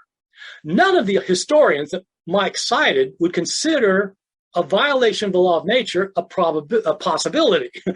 But I'm just saying, how would you decide between possibilities? Well, here's a rule of thumb. Things that happen frequently happen. And so there's nothing weird about saying that something happened that frequently happens. It might be weird for this person, but it might not be weird kind of in general. There's nothing to stop frequently happening things from happening. So things that happen all the time are more likely than things that happen rarely. If something doesn't happen much, and you say, well, it happened, you say, oh, wow, that doesn't happen much. Okay, but it doesn't mean it didn't happen. You have to look for evidence. Sorry, I have to let you know you have 1 minute left. Thank you. Things that happen on occasion are more likely than things that happen never. Things that happen on occasion are more likely than things that happen never. How about things that happen on occasion in relationship to things that allegedly happen only once, based on an eyewitness from 25 years later, who's recounting something that he saw, that he interpreted in a certain way, and indicating that other people also saw it earlier than him? Is that more probable than something that happens all the time? It's not a matter of historical demonstration. This is my point. If you believe it happened, it's because you have faith. You have Christian faith, and I am in support of your faith. I'm all for your faith. If that's what you believe, that is okay with me. But don't think that you can prove it. It's not historically demonstrable. So that's my view. If there was a resurrection, you cannot demonstrate it. And thank you, Bart. I appreciate that opening statement, and I will return the compliment with all sincerity that I think you have presented the most compelling, most difficult case against the resurrection of Jesus I've heard. And I've heard quite a few of them. And but over the years, we've become friends, and I know you to be just an excellent scholar and just a really good guy. So thank you for what you just offered. Thank you. All right. So when you were questioning me, you pointed out that I might be alone as one who would say that we can prove, or, I'm using that term loosely, of course, but prove that Jesus rose, that there aren't other historians, even historians of Jesus, who would be out there who would say. Oh, no, I don't. Oh, no. I'm talking about the historians that you have referenced. And historians who are not religious, who are not religions who are arguing this on purely historical grounds in academic journals and academic presses. Okay, yeah. And and I did respond to that by saying, yeah, they haven't dealt with any particular miracles of Jesus or the resurrection, but there are a number of them that do think that historians can investigate miracle claims and that it is possible to establish a miracle if the evidence is good enough. They're not, in principle, barred from doing so. Can you name someone? Yeah, Brad Gregory, Notre Dame, Aviezer Tucker, who's at Harvard. Let's go one at a time here. Who's Brad Gregory? Brad Gregory is a professor of history at Notre Dame. And what has he written that shows that miracles have happened? Oh, I just said, well, he believes it. He may not have written anything. Okay. Oh, no, that wasn't my question. The question is, do you know of any historian? Okay. He has published saying that historians aren't barred from investigating miracle claims, but he hasn't written anything. Yeah. Okay. Yeah. No, I agree. Historians can investigate miracle claims. Okay. So let's say that I'm the only one who thinks that. I'm fine with if I'm the only one, and I know that you're fine with being the only one on an island as well. In your book, Jesus Before the Gospels, I think it's Jesus Before the Gospels, you say that you're in a minority of scholars who are, you think that it's likely that Jesus was not known as a miracle worker during his ministry, during his lifetime, that came later. And I asked a couple of scholars who have spent significant time, historical Jesus scholars who spent significant time on the miracles of Jesus. And they said, well, right off the top of their head, they couldn't think of a single scholar who was a historian of Jesus who held such a view. So, I mean, I think that's okay to push back on what a majority view is. And, if we stand alone, we stand alone. We should just... Yeah. I mean, my view is that I'm actually kind of agnostic on that question about whether Jesus was a miracle worker, whether he was known to be during his lifetime. It wouldn't surprise me either way. But I think there are reasons to think that maybe he wasn't, but it's not a hill I'm willing to die on. It's just I think you could explain it either way. Yeah, I think I remember you saying, you wouldn't die for that. That you were open to it, but your personal opinion is you didn't think that he was during his lifetime. Yeah. Right. You mentioned about differences in the Gospels, and of course, I've written on that. But okay, so Julius Caesar's assassination, I'm sure you're aware, that it's been reported in Appian, Dio, Cicero, Livy, Nicolaus, Plutarch, Suetonius, Velleius. They all report the assassination of Julius Caesar. And when we compare their accounts, I mean, there's just tons of differences in the details that they just don't match up. A lot of them don't match up. I mean, was it Trebonius who delayed Antony from going into the theater, or was it D. Brutus Albinus? But would you say that based on that we cannot know a core of the facts that happened to Caesar that day? Let me ask you this. Do you think the authors that you're referring to were all independent of one another? Not all of them, no. How many independent sources are there? That one's hard to tell, just because, there's the lost source of Pollio who may have been there, but, Plutarch is probably drawing from another source, maybe Dio as well. We just don't know. Yeah. Okay. Because the reason I'm asking is because about, the Gospels.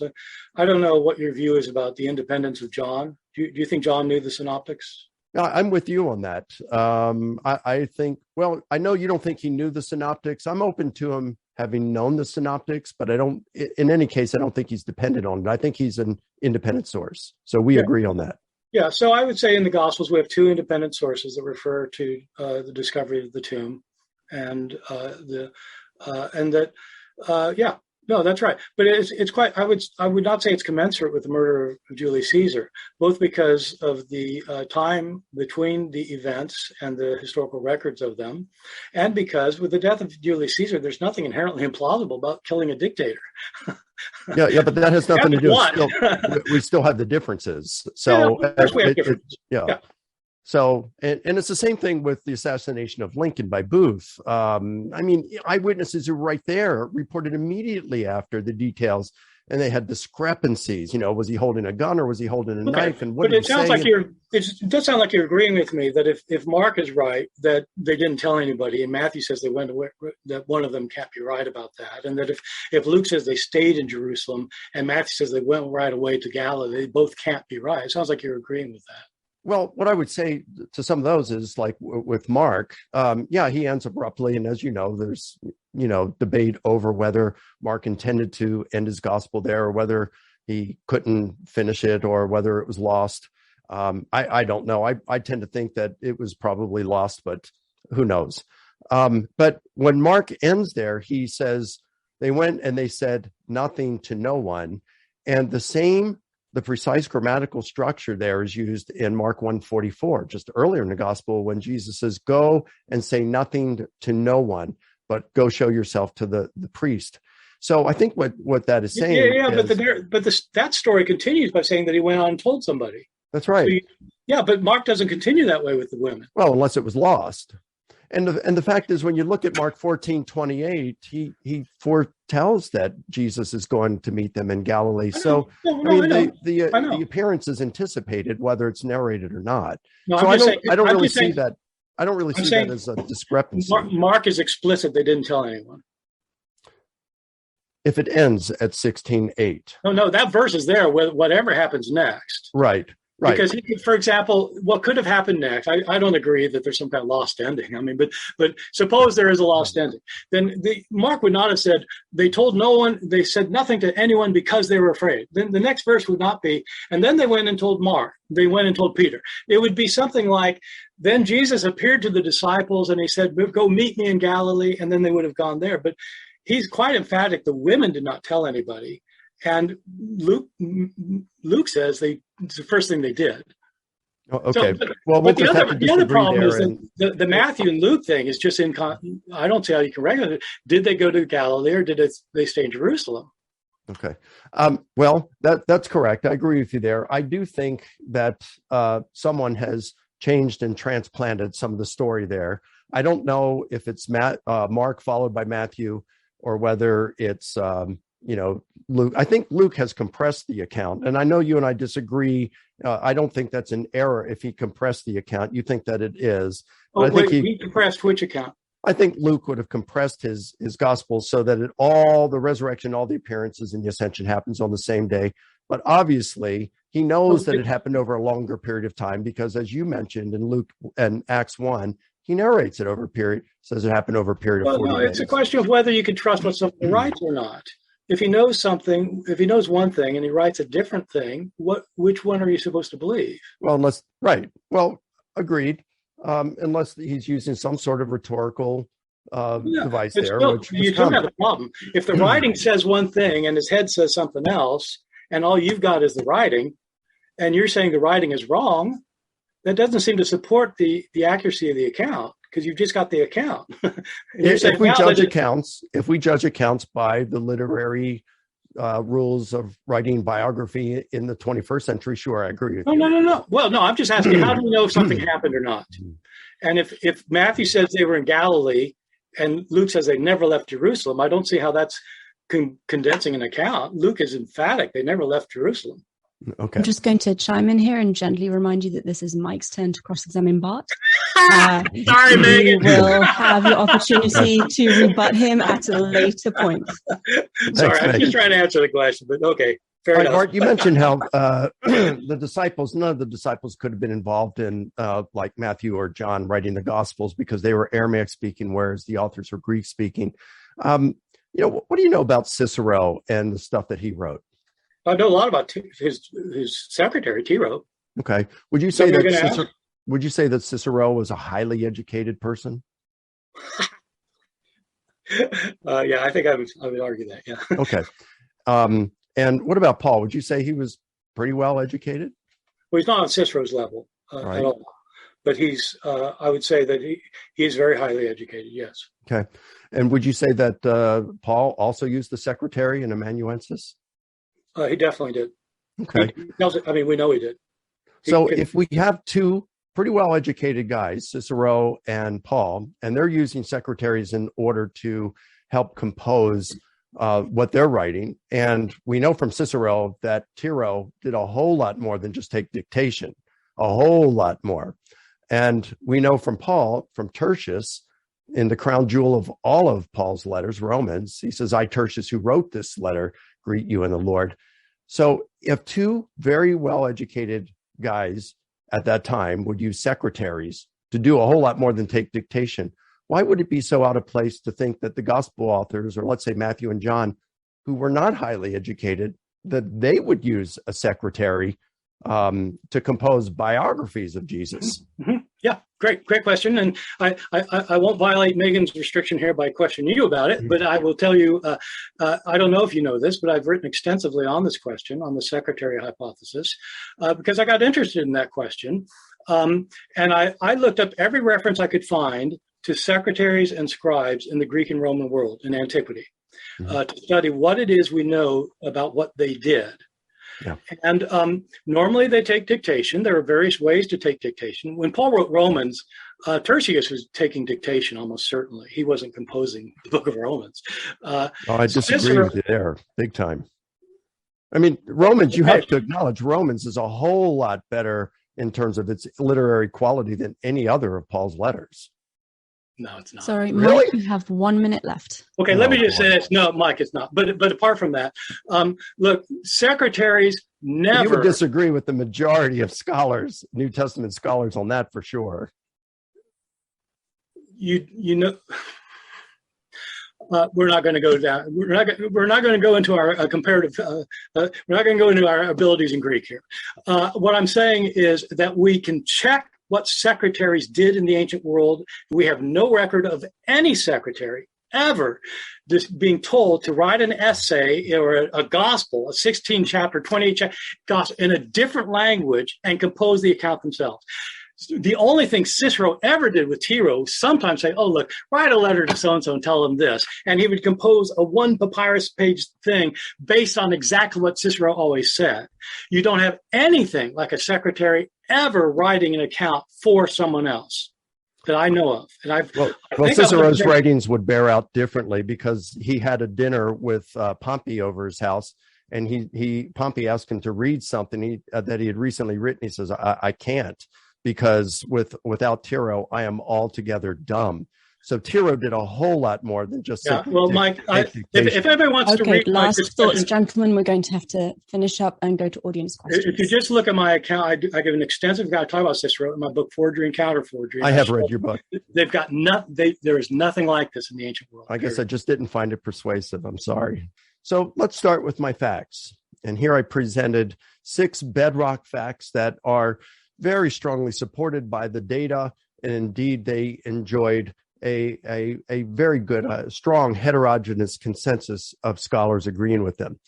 Number 1, Jesus died by crucifixion. Number 2, a number of his disciples had experiences they interpreted as the risen Jesus appearing to them. Number 3, the risen Jesus is said to have appeared to groups. Number 4, Paul had an experience he interpreted as an appearance of the risen Jesus to him. Number 5, the apostles believed Jesus was raised bodily, physically. And number 6, the apostles believed Jesus' resurrection was historical. Now, Barth did not dispute any of those facts. So that leads us then to my second major building block, method. And here, Barth goes by a different method. He says that, Here, what I did, here's my method, arguments of inference to the best explanation. And I employ 4 important criteria for assessing hypotheses: explanatory scope, explanatory power, less ad hoc, and plausibility. And I showed how the resurrection hypothesis is the best hypothesis to explain those facts, and thus it should be regarded as what probably occurred. Barth does go by a different method. He says that amazing claims require amazing evidence, much like Carl Sagan's extraordinary claims require extraordinary evidence. But this is false. Amazing claims do not require amazing evidence. Right now, I don't believe that there are any intelligent aliens that have visited the Earth. My reason for that is not theological, it is scientific. My friend, astronomer Hugh Ross, has said that the closest planet even thought to be capable of supporting intelligent life, is 23,000 light years away. And so in order to make that trip, even if you could go the speed of light, it would take at least 24 generations, each of which living as long as Methuselah in the Bible, in order to make it. And then he says, because of all the debris in space, you couldn't go at the speed of light. And then, of course, no matter how fast you go, you have the lethal radiation. So it just seems that scientifically, it would be impossible for aliens, intelligent aliens, to visit the Earth. That said, let's suppose that I'm home and my wife comes in the door just from the store, and she's crying, and she says, whoa, I was just at the mall and I just saw a spaceship, and there was this horrendous looking alien that came out, and all these cars started to take off and they were crashing into one another, and they ran over a few people, and I don't know what's going to happen here. Well, now Debbie and I just celebrated our 35th wedding anniversary earlier this week. I've known her for like a year and a half, longer than that we've dated. So I know when she's telling what she thinks is true. Would that be enough to convince me? I don't know. But let's say there are two other neighbors that came to our door and they're hysterical because they said they've seen aliens. Wow. Well, I'm getting mounting evidence. And then let's suppose we turn the television on and every station has videos of these alien sightings around the world. Well, now I have to change my view. I'd have to say, well, even though I thought it was scientifically impossible, here it is. But guess what? None of the evidence that I was presented was amazing or extraordinary in any sense. Yeah, it was an amazing and extraordinary claim, but the evidence isn't amazing or extraordinary in any sense. My wife tells me other things. I don't think that that's extraordinary or amazing. Neighbors can talk to me and testify to something. Television certainly isn't amazing in any sense in terms of the news it reports. Sometimes it's not even trustworthy at all. So amazing claims do not require amazing evidence, but additional evidence may be necessary.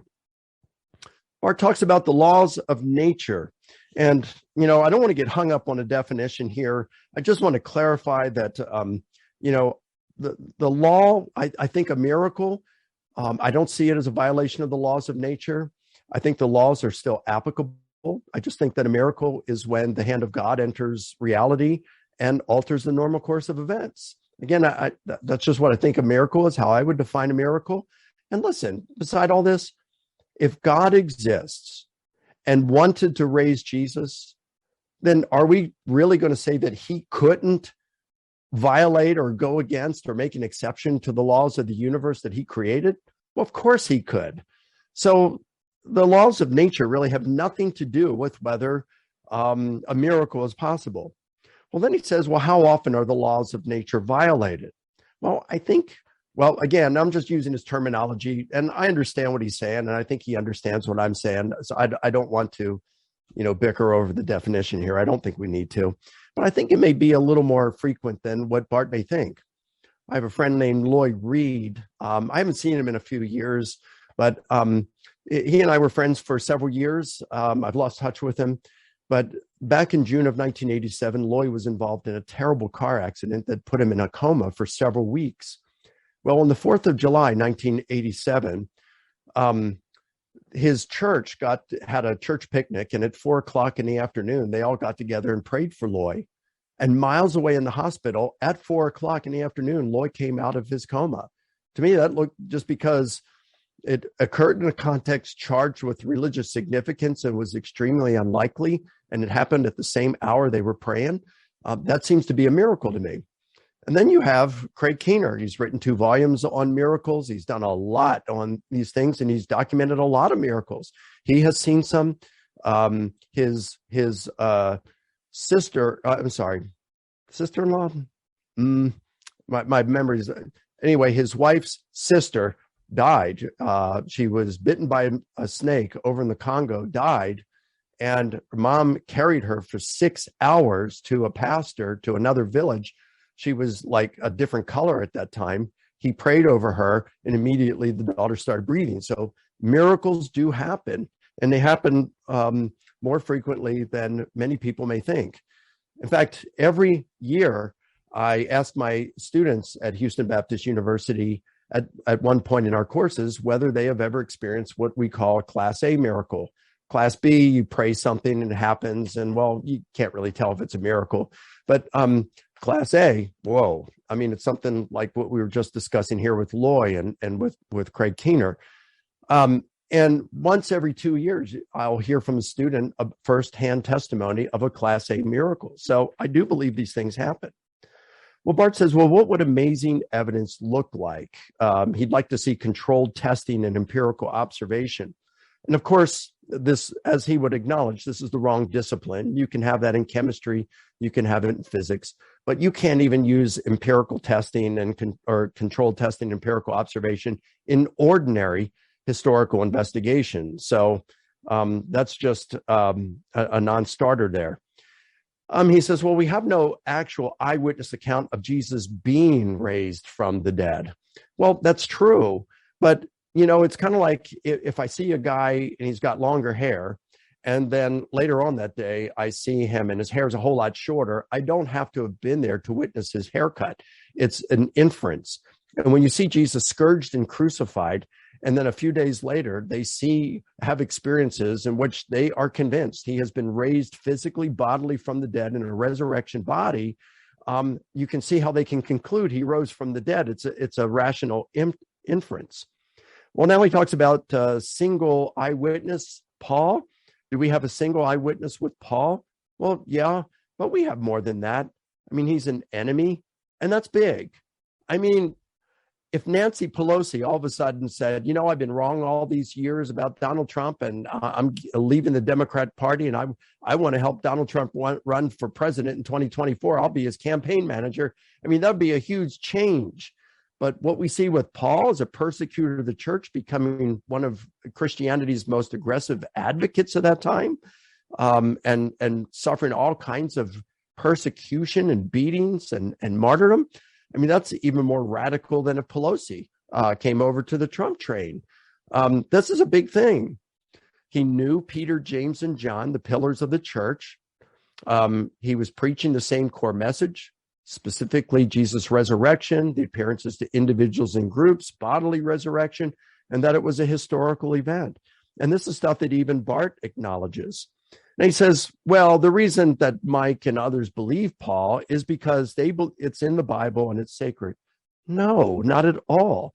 Listen, Bart is willing to acknowledge Paul met with Peter and James, and that these same disciples knew the risen, they had experiences they believed were the risen Jesus. So it's more than just this. You can get from Paul back to some of the other disciples, and Bart himself actually acknowledges this. So he talks about some problems with the Gospels. He says, we have no idea who the authors are.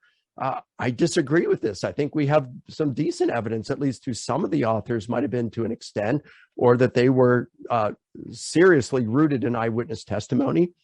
Craig Keener has written 4 massive volumes on commentary on Acts, each of which are about 1,000 pages. His first volume has 624 pages of small font just to cover introductory information. And in there, having surveyed and also relying on the studies of Richard Purvo, who was not by any means an evangelical or Christian scholar, conservative Christian scholar. And he said that the majority of scholars today think that the author of Luke Acts was a traveling companion of Paul. It's a small majority, but it's a majority nonetheless. They think was a traveling companion of Paul who knew Paul and some of the other apostles, consulted eyewitnesses and those who knew the eyewitnesses. That's pretty strongly rooted in eyewitness testimony. And then Keener says that, who's written 2-volume commentary on John, says that the majority of critical Johannine specialists today, although they deny John the son of Zebedee as the traditional author of John's gospel, they still think that the beloved disciple mentioned in there was an eyewitness and was either the author of John's gospel or served as the primary source for most of the information, the stories in that gospel. So you either have an eyewitness as the author of John's gospel, or it's closely rooted in the eyewitness, it's dependent on an eyewitness testimony, only one removed. Then I have a student, Joshua Pelletier, who I supervised his master's thesis. He studied some prolegomena related to Mark. And what he found was that when it comes to Mark, the traditional authorship of Mark, 51% he surveyed 207 critical New Testament scholars writing from 1965 through 2019. He found that 51% affirmed Mark, the traditional author, only 38% reject it. He also said that 21% of critical scholars reject Petrine connection. In other words, that Peter was Mark's primary source, while 70% accept it. Now, granted, if you took out evangelical scholars from here, well, the ratios would change some. You still have a number of non-evangelical critical scholars who affirm the traditional authorship of Mark as well as Petrine connection. But it wouldn't be fair to eliminate evangelical scholars any more than it would be fair for me to say, yeah, but let's eliminate atheist scholars like Barth and skeptical scholars of his kind. Everyone is a biased scholar at this point. And so I would say this too. Barth in some things has talked about, hey, let's just talk about historians, not Christian historians, just historians, regular old historians, as though they're sitting at their desks. They have no dog in the fight. They just want to find out what really happened. Folks, such a historian doesn't exist, despite Barth's contentions to the contrary. Don't take my word on it. Take the word of some historians.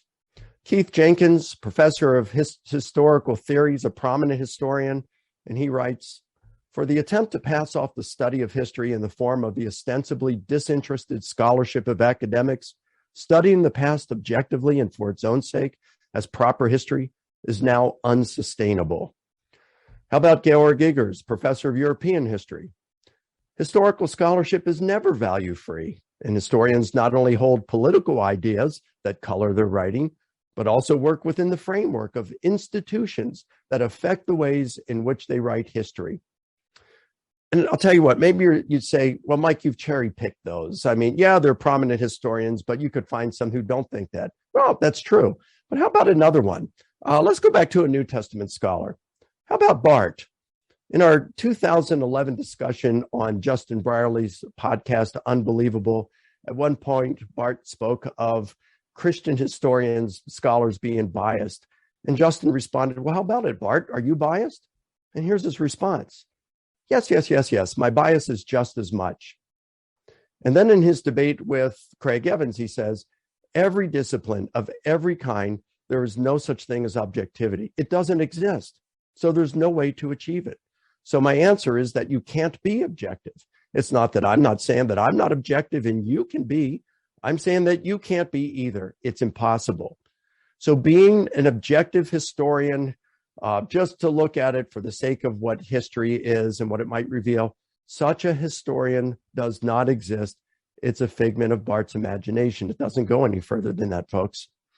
And when it comes to the evidence for the authorship of the Gospels, look, I'm not sure about Matthew. I do think Matthew played a role in it, but I'm not sure about that. But I think the traditional authorship of Mark and Luke are correct.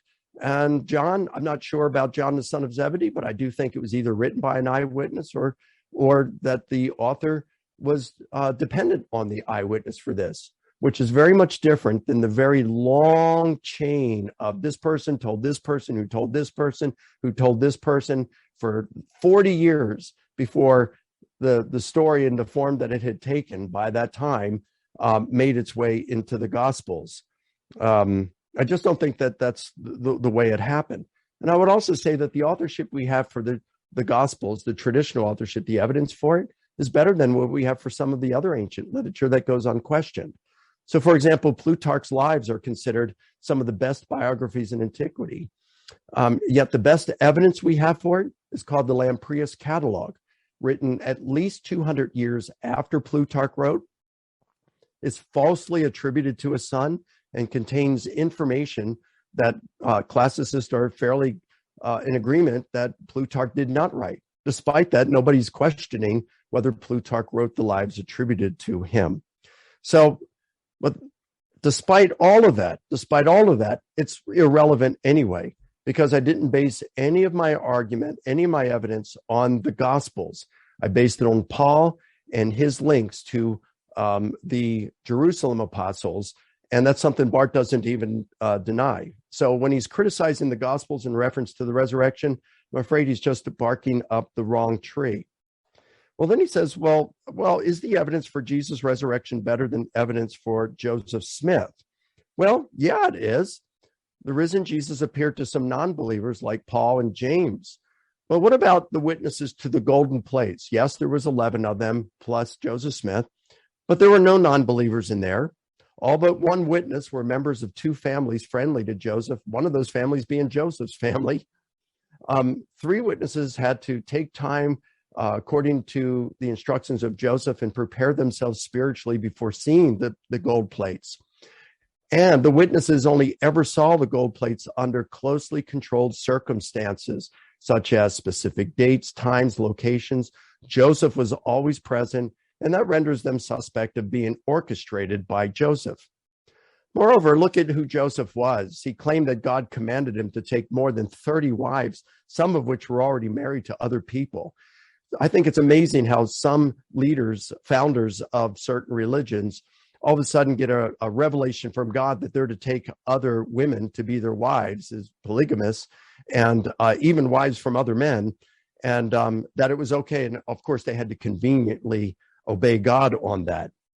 And then Joseph's alleged divine gift to translate the Book of Mormon was disproved in the 1960s when the original manuscript for what he used to translate the Book of Abraham was rediscovered.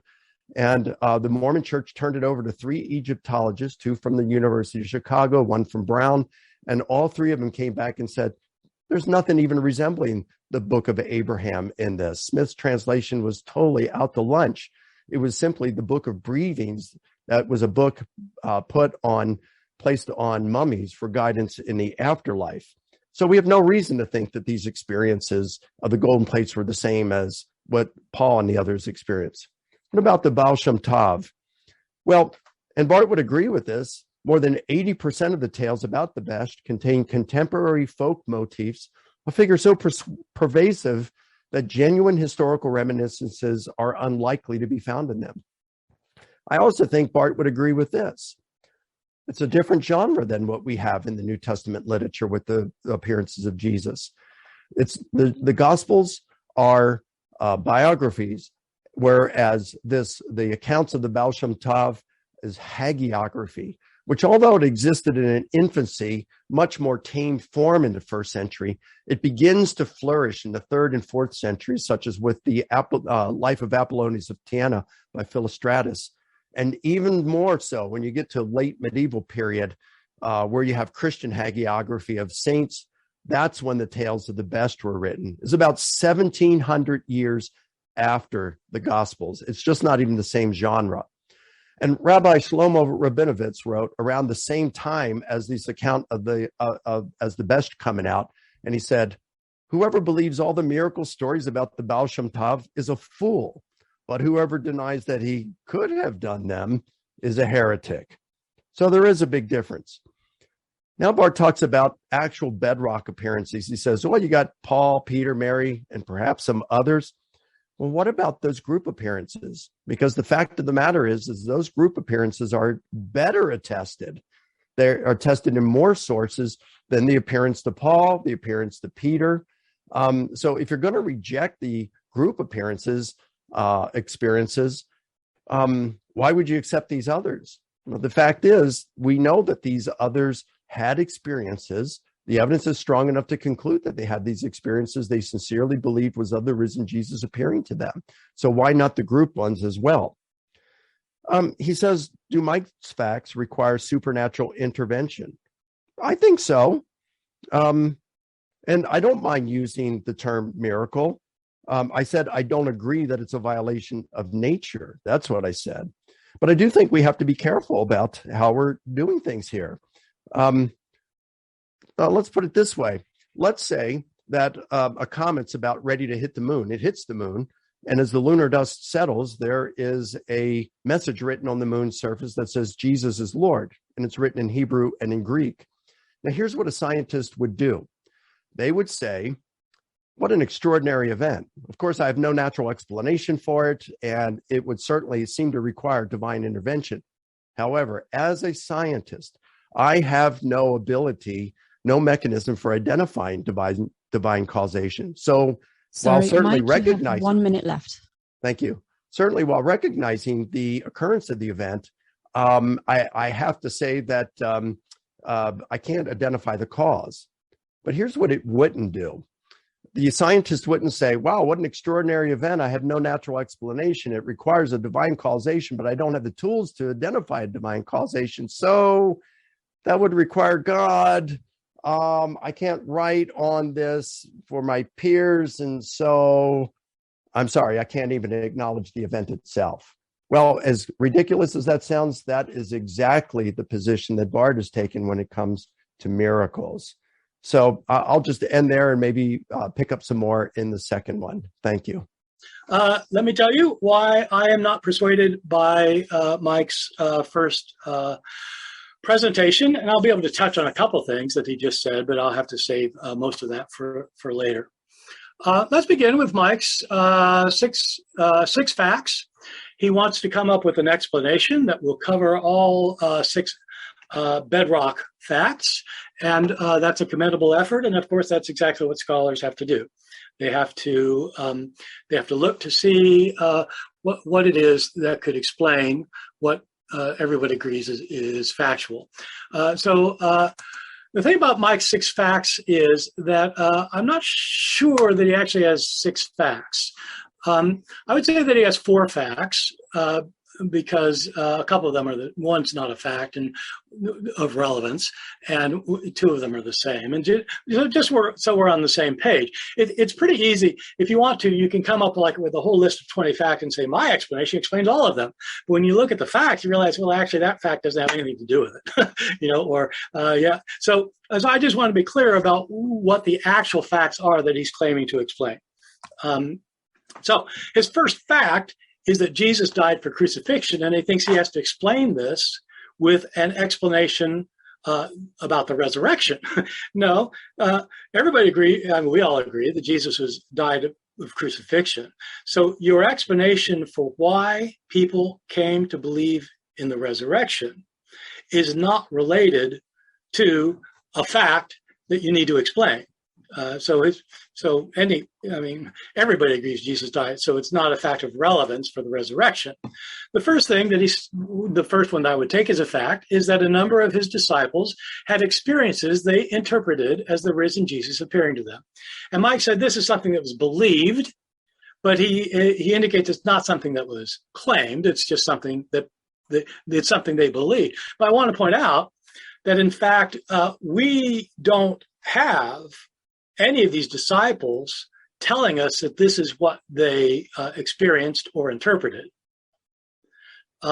This is claimed for them. Only one person who had an appearance of Jesus tells us about it. That's Paul. And Paul says others did, and the Gospels say others did. And Mike wants to rest his entire thing on Paul's testimony. Not quite sure why he doesn't want to appeal to the Gospels, although he does want to say the Gospels are written by people who would know. We could have that debate some other time. That will be the topic of my next webinar, but it's not particularly relevant to this one. His next one is that the risen Jesus is said to have appeared to groups, and that this is claimed. And just now he says it's the best attested thing. I think he must have just made a mistake when he said it's better attested than Paul's appearance to Paul, because it's not. Paul actually tells us, and none of these members of the group says anything about it. We don't even know when it says that he appeared to the 500. We know nothing about that.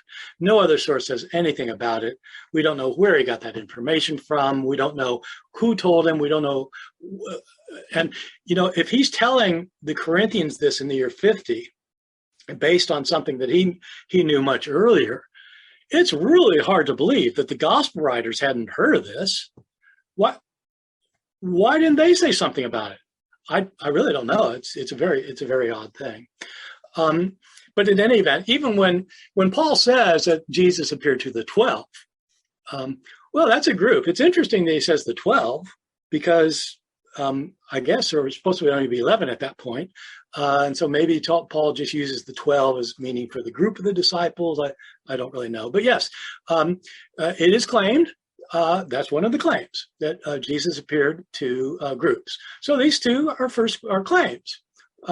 Right, no problem with those. And I think it's absolutely right. I think it's right. Paul did have an experience that he interpreted as an appearance of the risen Jesus to him. Yes, that's one of the things that we need to explain.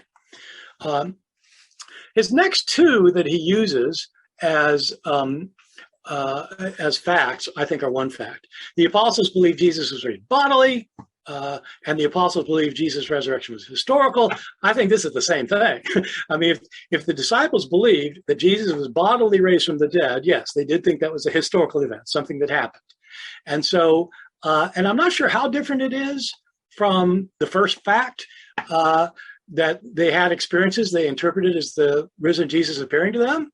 Yeah, well, they thought that Jesus rose from the dead, and they, some of them, maybe not all of them, a couple of them at least, thought that they'd seen Jesus and that he was really physically raised from the dead. So we agree on all that. Okay, but I don't want to be multiplying facts that he can explain that nobody else can explain, because things like the crucifixion, his explanation doesn't explain that any better than anybody else's does. So what I want to talk about is whether these facts are, whether they're factual claims or whether they're claimed facts, or maybe some of both. I think probably the answer is some of both. I don't think they're all claimed. They're all factual claims. I think they're claimed facts, a couple of them. So let's just talk about that for a little bit. He bases just about everything on what he thinks is Paul's testimony, what is Paul's testimony in 1 Corinthians 15. And the reality, he's putting a lot of weight on that. He says that the Gospels are written by Matthew, Mark, Luke, and John. That's fine. But for some reason, he doesn't want to use the Gospels as his source of evidence. That's a little bit unusual. I think he would say it could be used as evidence. And so I don't know why he's not. It may be because he knows that they're problematic, but I don't know why he doesn't use them. Or maybe he just ran out of time. I don't know.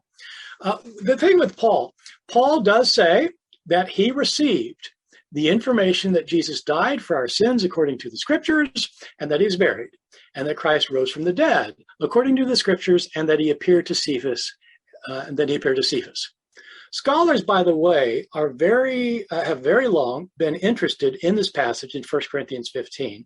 It does appear that Paul is quoting something, that he's quoting an earlier writing, and the question scholars have had for decades and decades is, where does the quoted material that he received end, and when does he start adding on his own stuff? For example, when he says that last of all he appeared to me as the least of the apostles, well, that wasn't in the creed he's quoting, because he didn't receive that from someone else. And when he says the 500, many of them are still alive, and so you can go ask them. He doesn't, he probably doesn't. So probably, I think he probably at least says that he appeared to Cephas. Maybe he said that he also appeared to the 12. But where did he get this information from? Mike says, well, I got it from the apostles. I don't know that. The source that he quoted earlier, Dale Allison, wrote an extensive coverage of this, and he doesn't know that. There's all sorts of places he could have gotten it. He could have heard it from the people he was persecuting before he converted himself. He might have gotten it from other Christians. He might have gotten it from a revelation from God. I don't know where he doesn't say where he got it. When did he get it? Well, if he's writing this in the mid-50s, or Mike makes it 55, maybe it's 55 or 52 or 53. When did he get this information? As Mike says, it might have been in 49. Could have been 20 years after the fact. I don't know. And what actually did he receive as his information? Well, it's somewhat debated. But I'm interested in the question of what was Paul's state of mind at the time. I don't know. Mike doesn't know. No one knows. And Paul actually doesn't say that he actually saw Jesus while he was awake. In the ancient world, typically people did not differentiate between things they saw in dreams and things they see while they're awake. Just as today, people will have a dream of somebody and they'll be sure that person's contacted them. We don't know very much about this reception business. My question is this amazing evidence that somebody 25 years later says that he saw what he took to be Jesus and that other people saw him too? Is that amazing evidence? The others that Mike refers to don't tell us anything. And my question for Mike is, if he wants to accept this amazing evidence, that you've got a person who testifies that he saw Jesus, if that's what he accepts, why doesn't he accept comparable evidence? What Mike does is he goes through all these other eyewitness testimonies and he eliminates them for other reasons. Apollonius of Tyana, that should be Tyana, Tyana. Apollonius of Tyana, the account by Philostratus claims to be written by Damas, who is an eyewitness account. Well, why is that worse than Paul? Alexander the Butcher from Baal Shem Tov. That's right. These are folklore, just as the gospel stories, by the way, are common stories in their environment.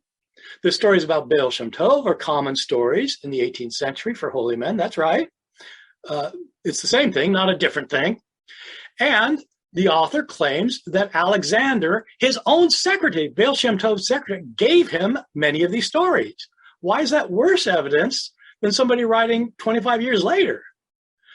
The 11 witnesses, Mike's just told us why he doesn't subscribe to that they're accurate. I don't think they're accurate either. But that shows that eyewitness testimony is not always reliable. So, Mike agrees. And yet his amazing evidence is one person's eyewitness testimony. How are we supposed to believe that it's not because it's in the Bible? Would he believe this one person if he was talking about someone else other than Jesus? Would he believe if somebody said, I saw Muhammad rise from the dead and it's not in the Bible, so would he agree with that because somebody said it 25 years later? I don't think so. And what about the eyewitnesses to Mary? As I've said, we have solid accounts of Mary showing up. Mike isn't sure he believes it. He says, well, he might if he looked into it. We have 490 interviews of people, eyewitnesses. So if he really wants to research eyewitness testimony, I suggest he looks into eyewitness testimony. I don't believe any of these eyewitness testimonies. Why should I believe Paul's? Is it because it's in Scripture? Why else would I believe him and not the others? Because he's more reliable? What makes him? So that's my question. These others are not accepted simply because they're not in the Bible. That's my point. Look, when those of us who grew up in Christian cultures are used to reading the Bible, and the Bible's authoritative. And so if it says something, okay, it says something. That's privileging the Bible, which is okay if you're a believer. Many of you are believers. You believe in the Bible. You believe that what the Bible says is true. That's fine. That's absolutely fine. But you shouldn't say that, therefore, you have historical evidence that historians would accept. This is not evidence that historians would accept. So the Gospels, what are they like as witnesses to this information? Well, just remember Mike's own views that he has stated today. Mike himself has indicated that the Gospels that record the resurrection events are written decades later. They contain stories that didn't happen. He's given us a list of some that he thinks. For example, when Jesus dies, the curtain ripping in half and a darkness coming over the land and people coming out of their graves. And there's a list of them that he gives us. And so he admits that the Gospels contain stories that didn't happen. And he admits that they contradict each other. He agreed that in Matthew they see Jesus in Galilee, but they don't in Luke. They don't even leave Jerusalem for over 40 days. It's a contradiction. So he agrees, and he said that he thinks that sometimes these authors say things that they know are not right. He says that Luke knew that Jesus spent 40 days in Jerusalem, but in Acts he said that he ascended on that day. Well, okay, if these are our sources of information, are they giving us the best evidence for the violation of a law of nature? Mike doesn't see it as a violation of law of nature because he thinks God does miracles. Okay, but that's a belief. Historians don't predicate their historical judgments on beliefs about miracles. It is fine for Mike to have belief in miracles, but you can't say that he's doing what historians do. And I don't care if he does something that historians do. I just don't want him to claim that he's doing something he's not. He's expounding his belief in the Christian God. And he is welcome to have his belief in the Christian God. He's not welcome to say that this is not based on that it's not based on religion. It is based on religion. And so the question is, what is the best explanation for what had happened? Well, I'd say that if you want to follow his own criteria, including the criterion of plausibility, it's far more plausible that grieving disciples saw something they interpreted as Jesus. That kind of thing happens all the time, versus something Mike says happened only once in recorded history. So how do we get to the argument, to the best explanation in general? I agree with Mike. We are to argue for the best explanation. So what can be reasonably argued about something in the past? I'm going to just take Mike. Suppose I want to say that Mike has played tennis in the past. Well, okay, I don't know if he has or not, but there's nothing implausible about it. Or if I say Mike won a state debate championship, that seems plausible. He's a pretty good debater. Maybe he won a state debate. Maybe I think it's probably more likely he played tennis because more people play tennis than win state debate championships. What if I said Mike was the mayor of Houston? I said, yeah, that's not very likely. I've never heard of that. And God, really? What kind of evidence would there be for that? And what if I said Mike was the emperor of China one time in the 1980s? I said, no, he couldn't have been the emperor of China. But, technically it's not impossible. It is not impossible. You can imagine a scenario where Mike was declared the emperor of China. Not impossible. What though if I said Mike was from Mars? Well, okay, I would say that's not possible. So in our level of what's possible, I'm going from highly to less highly. Like, okay, some things just aren't possible. And if Mike wants to say, well, a miracle could have happened that made me come from Mars, okay. Let's see how many people you persuade of that. Here are some things that can't be reasonably argued, such as Mike coming from Mars. Let's take perfume. Suppose you're in my room here and you spray some perfume or some air freshener. What happens? It comes out in a small little clump, but pretty soon you can smell it throughout the room. Why is that? It's because the law of entropy. It happens every time. It will never not happen.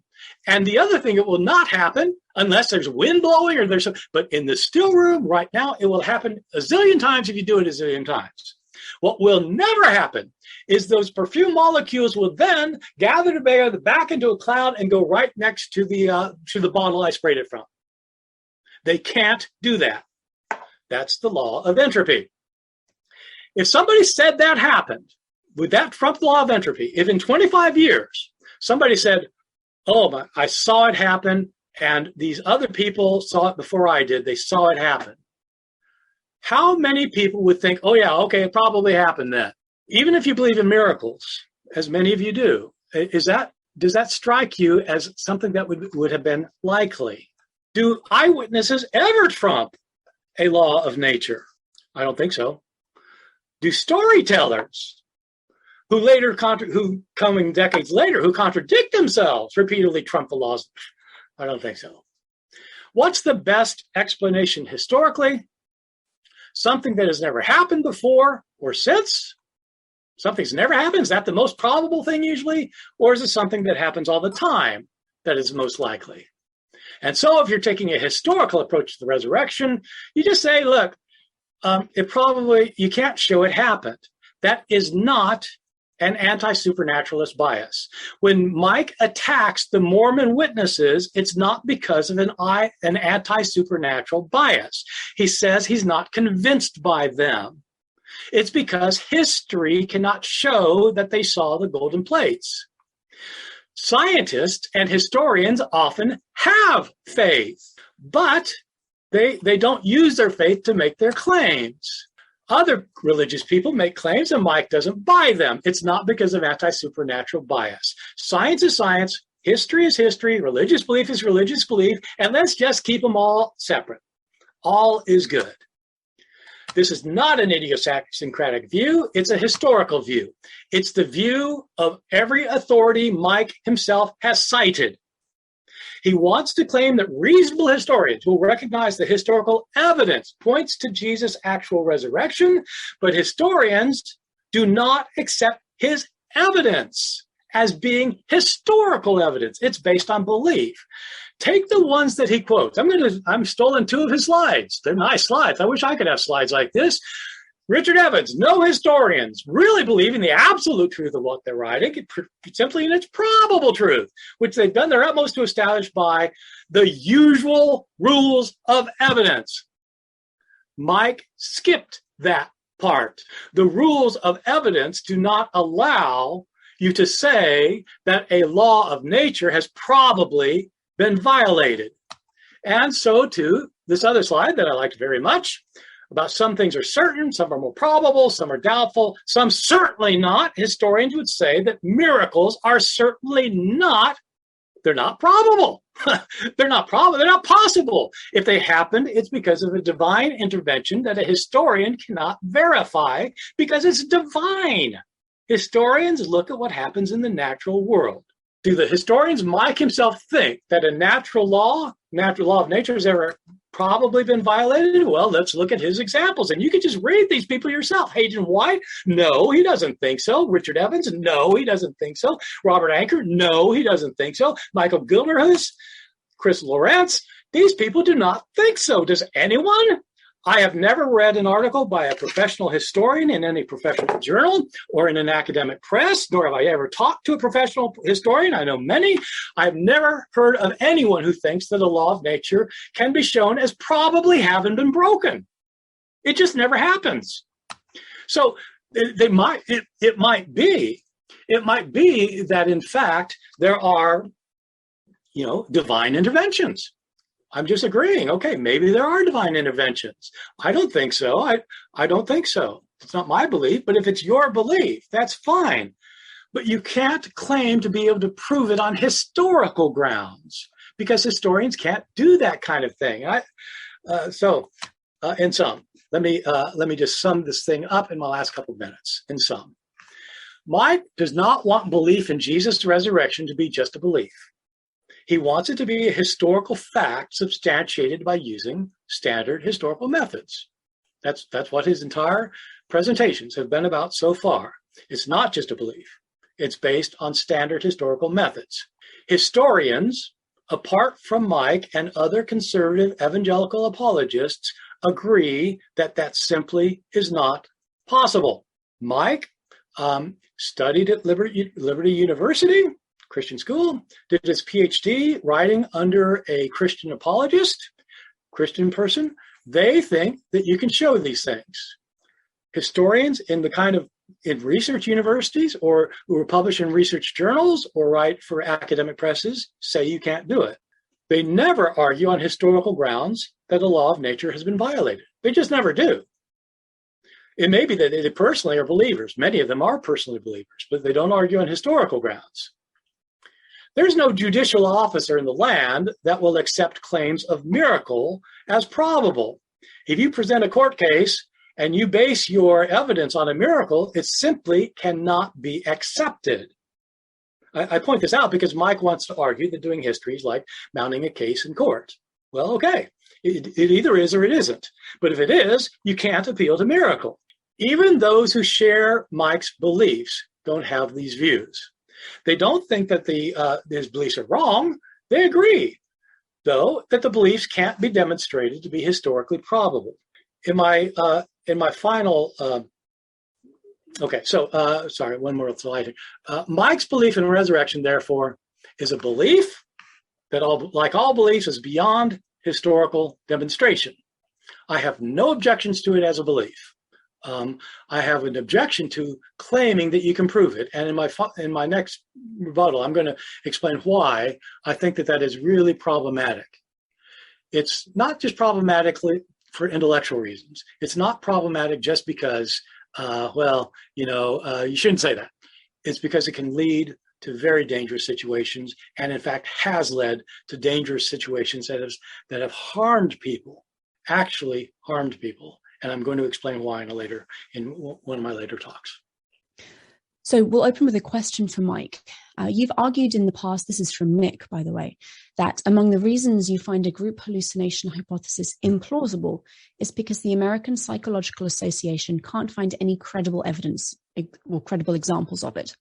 Does this mean that if the National Association of Medical Examiners can't find any examples of bodily resurrections, then the resurrection hypothesis should too be dismissed?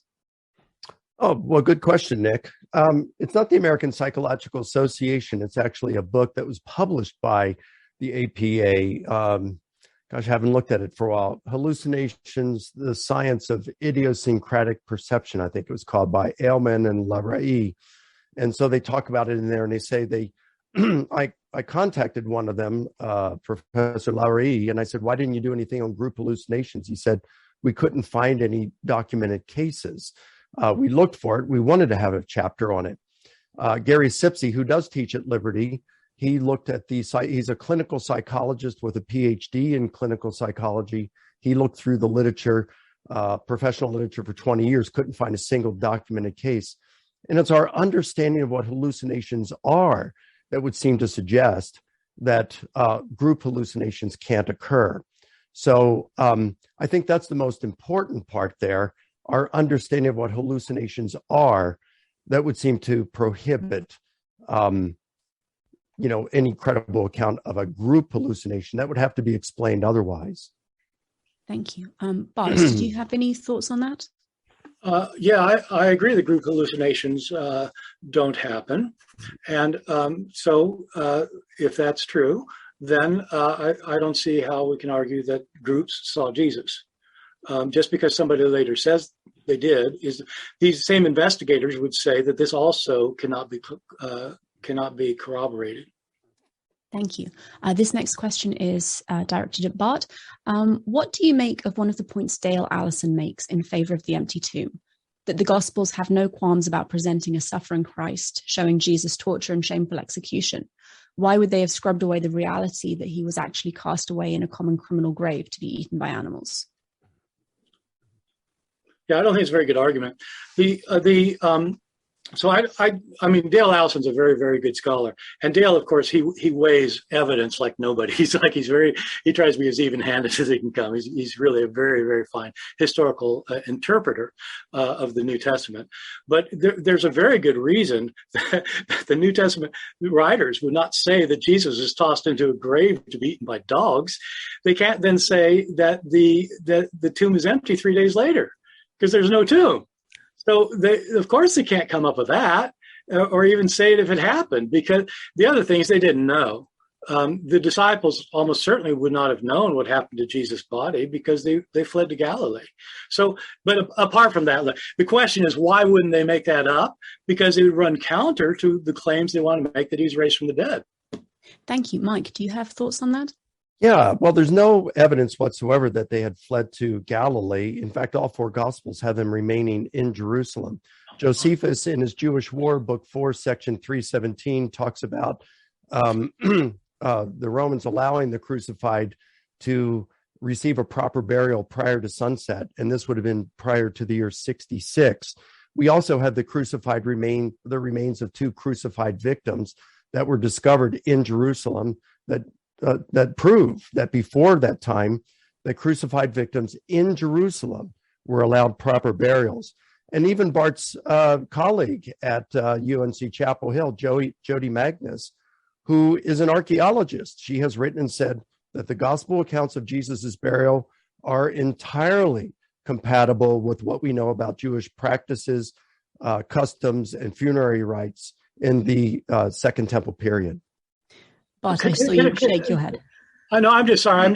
Mike, first of all, your gospel, Matthew, says they went immediately to Galilee. So it's not true that they say that they all stayed in Jerusalem. And the other thing, but they went to Jerusalem. They went back and told the disciples in Galilee to go to I'm sorry. They went back and told the women told the disciples in Galilee to go. In Matthew? They told the disciples in Jerusalem to go to Galilee. So they had to see them in Jerusalem to tell them to go to Galilee. And Mike, we're not arguing whether there was an empty tomb. The question was burial. what the disciple. The question is why didn't the disciples say he was thrown into a pit, and that's why. Right, because you hold that that's what happened, that he was thrown. No, I'm saying no. I'm not talking about what I think happened. I'm explaining why they didn't come up with a story that he's thrown into a pit, because it would have defied their claims about the resurrection. Okay, so we now have a question for both of you from Johan Lindstrom. How can we know all disciples actually saw the resurrected Jesus, and it's not just the author of the gospel making the event more spicy? That's for both of us, you said? Yes, for both of you. Bart, why don't you go first? Well, I don't think we can know. Like if you think about the disciples, there are 12 of them. There are people like Bartholomew and Nathaniel and Philip. And, you can kind of go through the list. There are no stories about any of them seeing them. What we have are claims later, starting with Paul 25 years later, that the disciples, that they all saw them. I agree with Mike that probably, I imagine that I don't know that Paul talked with Peter about the resurrection. I don't think that was not the topic of conversation when he went to Jerusalem.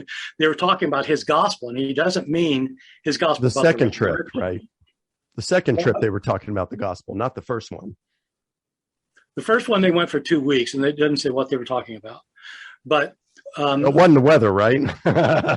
It was not the weather. My guess is that it was the same thing as the second one, which is whether his gospel was acceptable to the Jerusalem apostles. But by the gospel, he doesn't mean the death and resurrection. He means his gospel, which is that Gentiles can accept the faith without having become Jews. That's what Paul calls his gospel.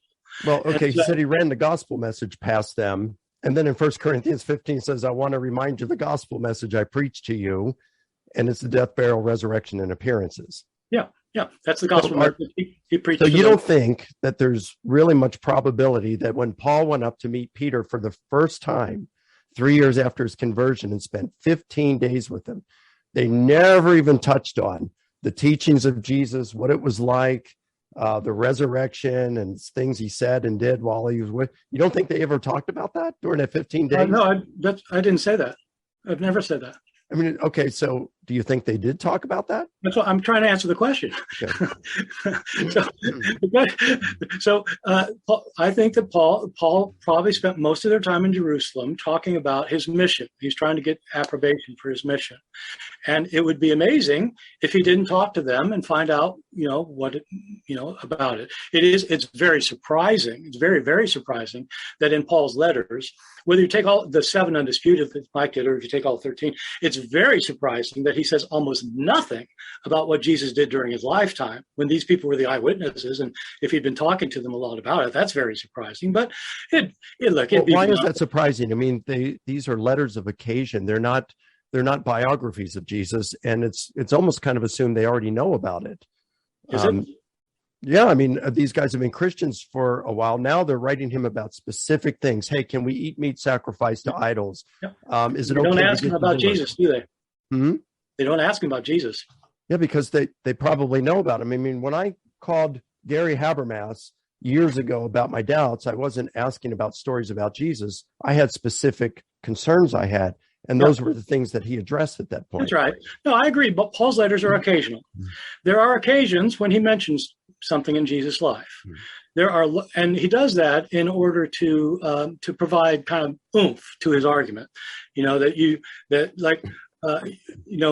should pay your preachers because a workman's worthy of his hire. And so he'll quote Jesus when it can provide some emphasis to what he wants to say. But there are dozens of places where a quotation of Jesus would have been great when he's trying to convince them of something, like when he's telling them, pay your taxes. Why not say, well, as Jesus said, render unto Caesar the things that are Caesar's and the things that are God, the things that are God's. And then they say, oh my God, I do have to pay my. But my point is he does that he actually quotes Jesus twice. Well, three times in all of them in 1 Corinthians. And so my point is, I don't think he was taking notes about what these guys learned from Jesus or what they saw Jesus do, because if he was, he just never seemed to have an occasion to bring it up. Back to the question, I do think that, yes, I think that he probably found out, Cephas said, I saw Jesus. And Mike, Paul said, so did I. Thank you, Bart. Mike, what are your thoughts on that original question then? How do we know that the disciples actually saw a resurrected Jesus and it's not just a story added for extra flavor? Well, as I've contended in this debate thus far, and as Bart agrees with it, they had experiences that they truly believed were appearances of the risen Jesus to them. And, we can't get inside their heads, but, we can judge by their actions, the fact that they were willing to suffer continuously and willing to die, and that some of them did. I agree with Bart. We can't prove that all of them did. I think we can be pretty certain that Paul died as a martyr, that Peter died as a martyr, that James, the brother of Jesus, died as a martyr. I think that the evidence for those are pretty strong. And then there's some that just aren't quite as strong. Maybe a second tier would be James, the son of Zebedee, would be on the next tier. But the fact that they are out proclaiming, and Paul is saying, look, if Christ has not been raised, we're not going to be raised. So the Christian life is not worth living. Let's eat and drink, for tomorrow we die. That shows that they sincerely believed that Jesus had risen and had appeared to them. So they must have had some sort of an experience that led them to that. Thank you. But if you want to quickly respond to Mike. No, good. So next question is from Chip. If there was a CNN moment of a resurrection that jump-started Christianity, why did the gospel writers wait 40 to 60 years to write down the story? Why not write it down immediately? Could this delay suggest that various Christologies were developed first and circulated by an oral tradition, and then a later historicized Jesus was either exaggerated or inserted into history? Mike, why didn't you take that one first? Well, I don't think that there is an evolving Christology that happened here. I'm not sure where Bart is with this now. I know I think he used to think that, I'll let him speak for himself, but you have Paul, who's writing earlier than anyone else probably, and he has a Christology just as high as John's. And then when you look at the Gospels, like Mark, the first Gospel, I think that his Christology is every bit as high as John's. And what leads me to that was when I was studying Plutarch and these ancient biographies. And in Plutarch's chapter 1 of his Life of Alexander the Great, he says, look, in essence, he just says, look, a biography is written to illuminate the person's character through their words and deeds that I am sharing with you. So if you think about it, look at Mark chapter 1. It starts off by saying, a voice of one crying, as Isaiah the prophet said, the voice of one crying in the wilderness, prepare the way of the Lord. Well, it's not Jesus preparing the way for God. It's John the Baptist preparing the way for Jesus. So immediately it's like, wow, the Lord is Jesus. Chapter 2, Jesus forgives the sins of a paralytic and heals him. And they say, well, that's blasphemy. Only God can forgive sins. Yep. Chapter 3, he calms the storm, which the Old Testament says only God can calm the wind.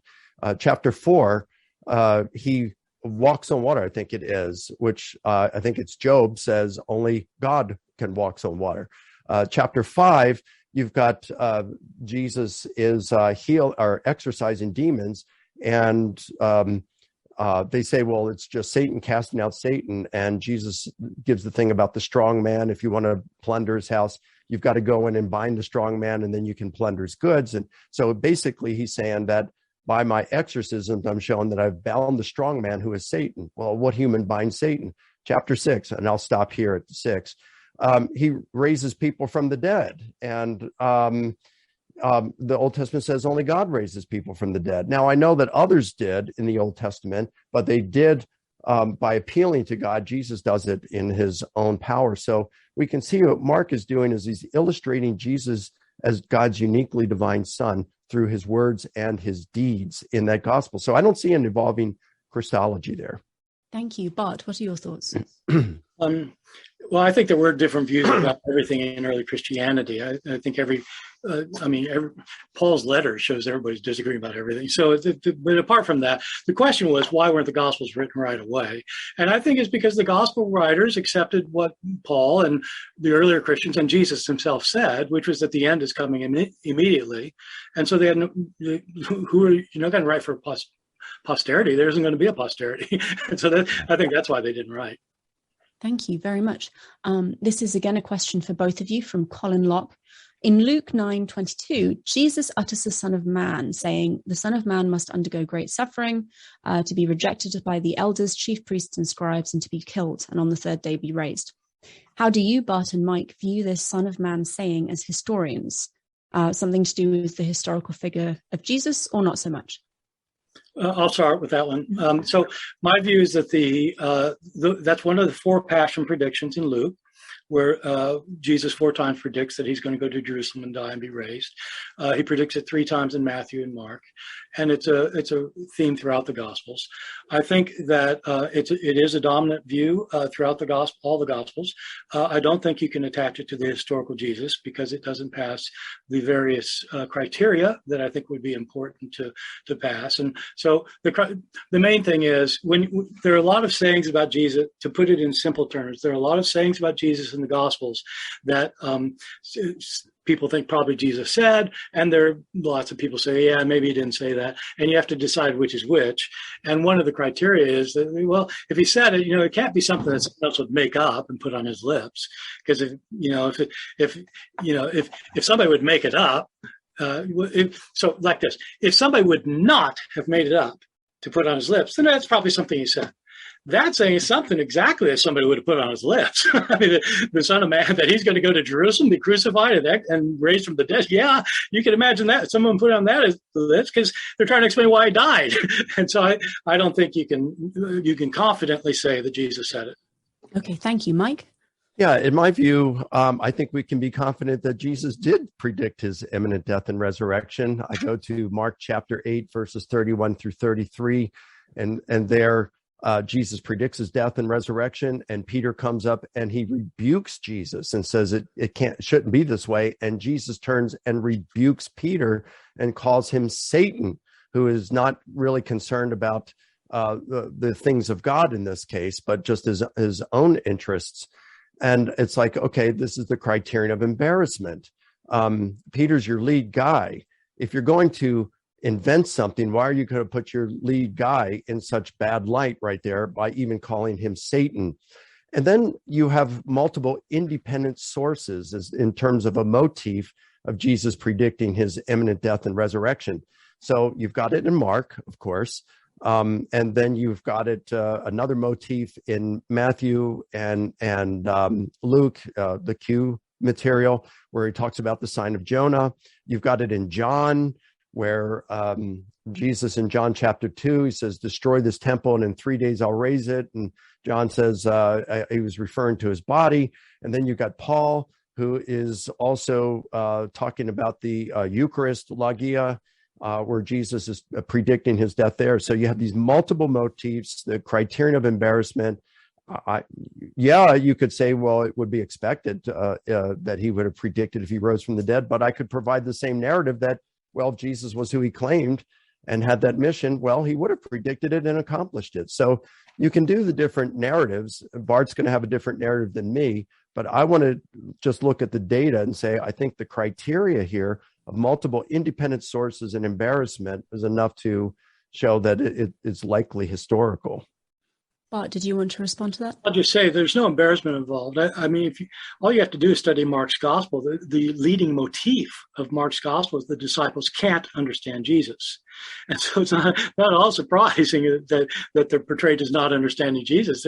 Mark's trying to make a theological point by that. So it's, yeah. So I don't think that takes away the embarrassing feature, though. I mean, these guys were knuckleheads. I don't have any reason to think that they weren't. Well, I don't either. One thing we can agree on, they will. Thank you. So Josh Barrow would like to know if any historians who were alive during the time of Jesus wrote about him at all.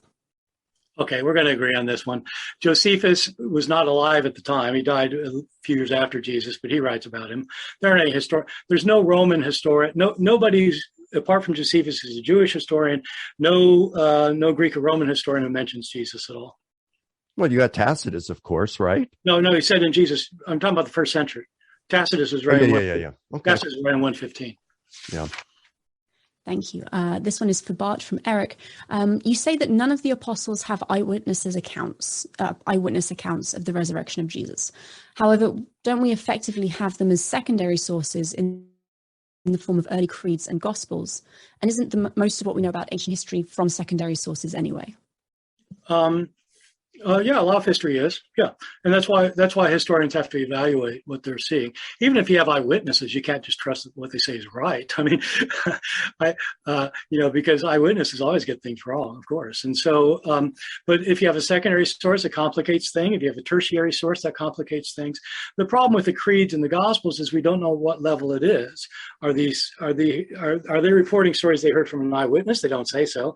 They're hearing something they heard from somebody who heard from an eyewitness, or somebody heard from somebody heard from somebody heard. How many generations is it?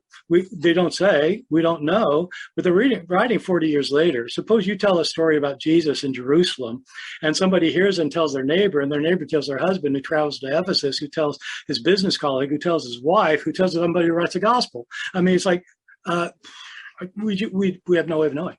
It might be 100 degrees separate. It might be 2. We don't know. Thank you. Mike, did you have any thoughts on that? Yes, Megan. This is where Bart and I, one of the things we're going to have sharp disagreement on. I don't see this long chain of people giving it to another person, and finally, 40 years later, the gospel authors are writing it down.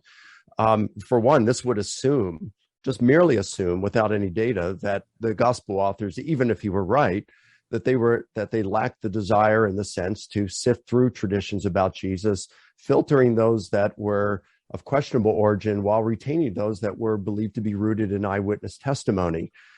Also, I think that I'm going to go with where the majority of scholars are on this and say, well, there isn't this long chain with the Gospel of John. It's either written by an eyewitness or it's based on eyewitness testimony directly, someone who was consulting with the beloved disciple.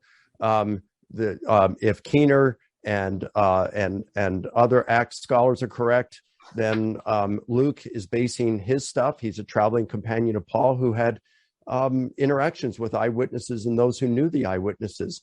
I think my student, Joshua Pelletier, who's doing his doctoral work, and I really can't wait for him to get the stuff published, where he shows that the majority of critical scholars today, writing since 1965, accept the traditional authorship of Mark and that there's a Petrine connection there.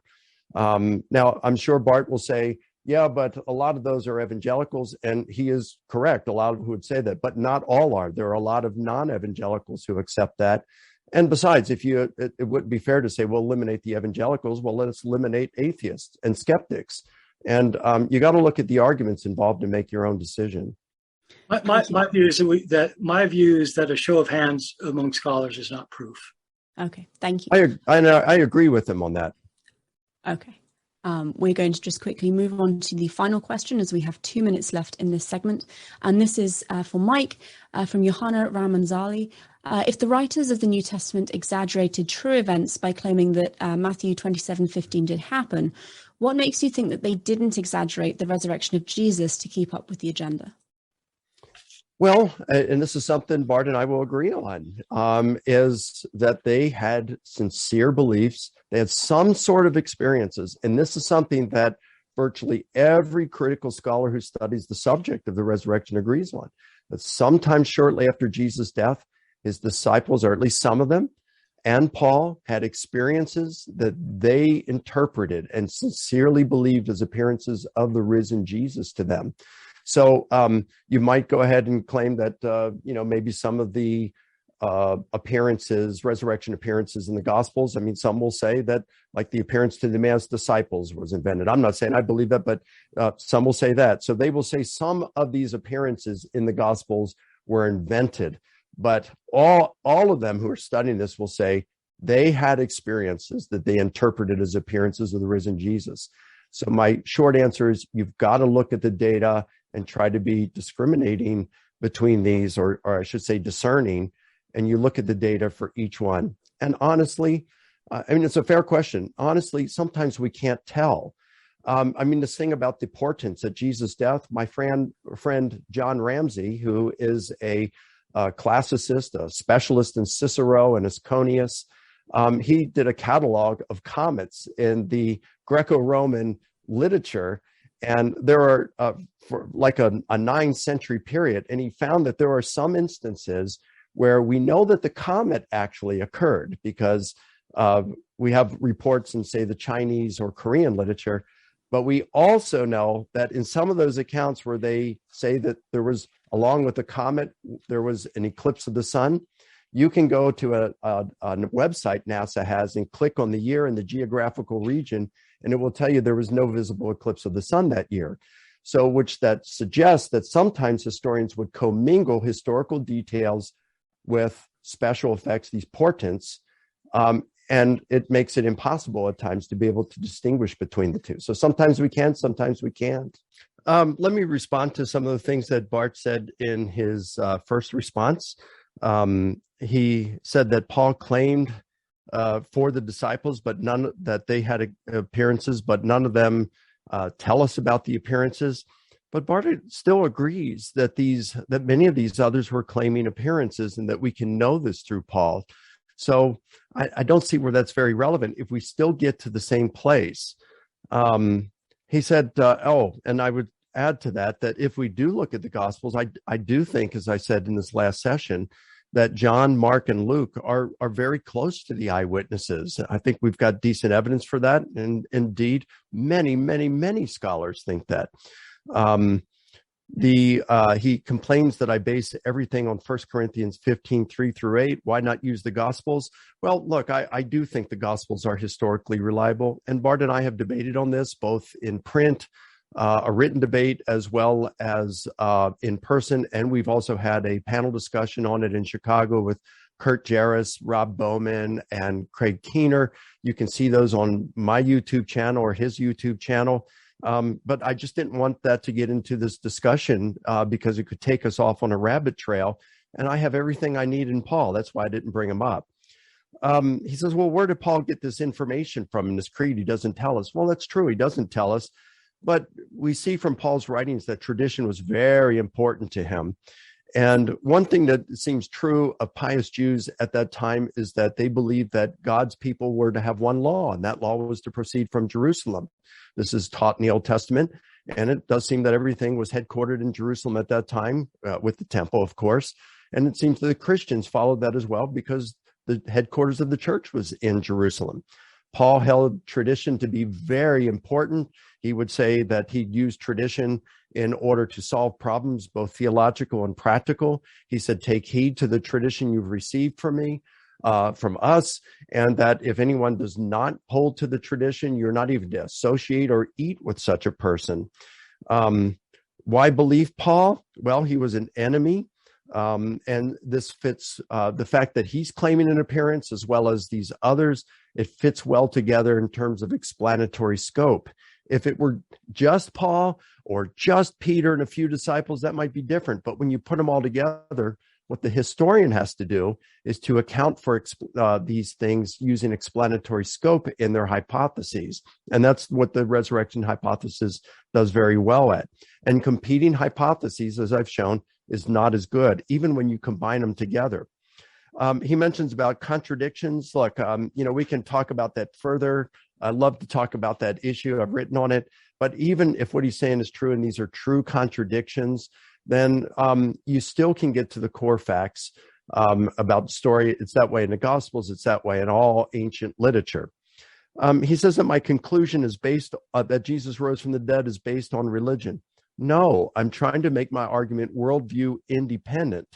And I think the thing is, if a miracle wasn't involved, he'd accept this evidence. If it wasn't a miracle, a lot of them would. We have a lot of historians would. We have good enough evidence for that. It's when you bring in your worldview and you have problems with miracles that you reject it, and that's the problem. You're weighing in with your worldview, not the data. He said, well, what about deciding on the best explanation? And here he uses a frequency probability model. What happens rarely is less probable. But he just doesn't seem to understand probability theory. The frequency of something can only contribute to the prior probability of its occurrence. But prior probabilities are easily overcome by evidence. So how many times has, let's say that Putin now, we're in the midst of this war between Russia and Ukraine. let's say Putin does exercise this nuclear option that he has threatened, and he bombs Ukraine with some nuclear bombs. Well, so you'd say, well, what's the prior probability? How often does someone bomb another one with nuclear bombs? Well, in all of human history, it's only happened on 2 other occasions. So if we're going to use a frequency probability model, you'd have to say that Putin didn't bomb Ukraine with nukes, despite any evidence to the contrary. And you'd have to reject unique events such as the Big Bang and say, well, it didn't happen because, well, it only happened once in the history, not of humankind, but in the history of the universe. He says, well, do eyewitnesses ever trump laws of nature? Well, this is Hume's old balancing argument. He says you've got human testimony, which is reliable sometimes, most of the time, and sometimes it's not. But the laws of nature, that when a person dies, their corpse remains dead, well, that happens with an exceptionalist regularity. So on balance, you got to go with natural law. The problem with Hume's arguments, and therefore Barth's argument of frequency probability here, is that, or balancing argument, is that Hume wrongly states it. Sure, natural law says when a corpse dies, it's going to stay dead. It's not coming back to life ever by natural causes. And this is what we observe with an exceptionalist regularity. But there's nothing in science that would say that if God exists and wanted to raise Jesus, that Jesus could not have been uniquely raised. So we're left with looking at eyewitnesses or witnesses in the evidence. He says he's never heard of any historian writing academically who thinks that a miracle can be proven. Well, that doesn't answer my arguments. And I also want to quote a historian, Brad Gregory, who's a professor of history at Notre Dame. And here's what he says. Scientific atheism, however widespread or deeply institutionalized, is an intellectually unjustified ideology masquerading as neutrality and objectivity in the secularized academy in general, and in the study of religion in particular. He goes on and says, traditional Christian church history has in recent decades been rejected by most professional historians because of its biases for and against particular traditions. So just because a lot of historians don't want to deal with this, even if they don't want to, I'm trying to deal with it as a historian, and I've provided reasons why I think this works. He says that I did my doctoral research under a Christian apologist. That's false. My Dr. Vader was Jan van der Vaart, who was the chair of the New Testament department at the University of Pretoria. He's a member of the Society of New Testament Studies. So, I mean, he's a serious New Testament scholar. He's a Johannine scholar. That's who I did it. And it seems like Barth was saying this, calling people apologists and people of faith as ad hominem. I would rather him just focus on my arguments rather than trying to discredit me in some sense. So, Mike, I'm sorry I misrepresented you. I thought I had read that you had written that your work was directed by Gary Habermas. So I'm sorry that I got that wrong. This is the hardest part for debate because we have to kind of go piecemeal to what each one said. There are 4 issues that Mike has raised that I want to address. First is, I guess this is, I guess the first 2 maybe are the same thing. It's this issue of miracle. Mike says he wants to be a historian and that he doesn't want to do religion, but he thinks that I'm not being very historical because I don't allow for God intervening in history. And I don't allow for miracles. If I allowed for miracles, I would see it's not improbable. I don't see how that is not a religious claim. It's not a scientific claim. It's not a historical claim. It's a religious claim. You believe in God. Well, that's okay. But don't say that this is like, that I'm being biased because, I mean, it's not what historians do. You'll notice when he wanted to say, I require amazing evidence, you don't really need amazing evidence. And he gave 2 examples where you don't need amazing evidence. The 2 examples he called hypothetical situations. The first hypothetical situation was if a UFO invaded and his wife told him that she saw it, and then he saw it on TV and he saw it reported. And that wouldn't be amazing evidence because, that'd just be TV and his wife talking. Okay, the reason this is a hypothetical piece of hypothetical is because he doesn't have any actual situations. Yes, if you start picking hypotheticals, then you could just say anything. Oh, well, but would it be hypothetical if I said, and you come up with the UFO invaders? But not just UFO invaders. He had another thing at the end. Let me see. Yeah, when he explained about how when a comet hit the moon and they discovered a writing talking about Jesus, how scientists wouldn't be able to talk about that. Well, you will have noticed that sort of thing has never happened. The reason he has to have a hypothetical is because, precisely because that sort of thing doesn't happen. If he wants to say you don't need amazing evidence for miracles, then okay, then give me the evidence that's not amazing. So, and eyewitness testimony, yeah, you can have eyewitness testimony for miracles, but the whole point is that he accepts eyewitness testimony that supports his particular religious view. The eyewitnesses count if they are in his scripture. If there's one author, Paul, who supports Mike's point of view, that is better than 11 that support somebody else's view, or 490 that support someone else's view that can be interviewed. Is that like sustainable historical evidence? Let me talk a little bit more. Sorry, I have to kind of jump all over the place. Let me go a little bit more back to miracles. You cannot subscribe to God intervening in history unless you have a belief in God. Belief in God is a religious belief. It's not a historical belief.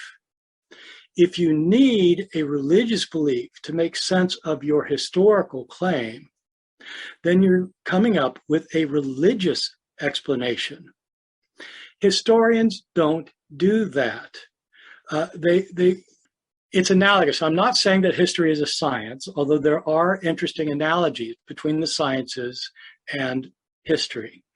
When the Enlightenment happened, it affected not only the natural sciences, it affected astronomy and affected physics and affected chemistry and biology, etc. But it also affected history when historians realized that, in fact, you have to simply look at evidence without presupposing what you believe. In the sciences, there are not Hindu physicists that come to Hindu conclusions. There aren't Muslim physicists that come to Muslim conclusions, or Jewish or Christian. They simply do science. History is like that. I'm not saying history is a science. But I'm saying it's like that. To do history, historians bracket their personal religious beliefs in order to look at evidence. And there's a certain kind of agreed upon evidence that everybody agrees on, whether you're Muslim or Hindu or Buddhist or Jainist or you name it, you agree on what the historical criteria are for establishing the past. I'm not saying that everybody is going to agree. No, I am not. Boy, am I not saying that. People do agree on the basic parameters. If they didn't believe in the basic parameters, they would spend their entire time trying to figure out how to do it. The parameters in any discipline are set up so that people can focus on doing what they have to do in order to accomplish the goals that they want to accomplish. And so science has physicists have certain parameters that they set for themselves, including a parameter that says you cannot invoke God for an explanation. That's in physics. Every discipline has a parameter, and one way to look at it is like it's like a game. And these are kind of games in a sense. They're very, very, very serious games. But in a game, you set the parameters, then you play the game. When you're playing a basketball game, you're not allowed to make up new rules. The rules are the rules. They might be arbitrary. You might think, well, that's a bad rule, but it's a rule. And so in basketball, the line is out. If you step on the line, you're out of bounds.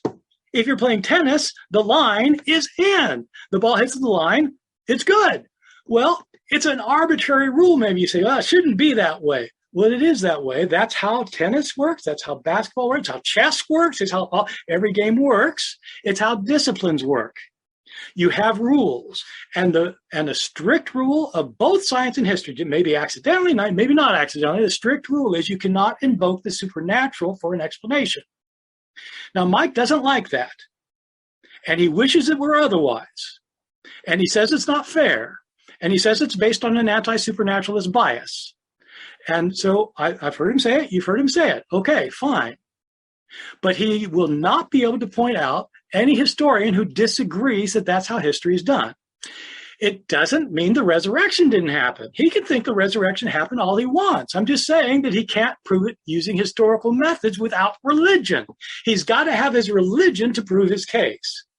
And so he started going on at me about objectivity, claiming that I'm not being objective and that so I'm contradicting myself because now I'm pretending that I can be objective. I have never, probably in the last 40 years, ever said that I'm being objective. And you say, oh, well, you're not objective and he's not objective, right? So you're neither one's objective, so I'll just pick the one that I like. Well, that's fine. That's what you're going to do anyway. But I mean, I've never said that it's about objectivity, and I'm still not saying it's about objectivity.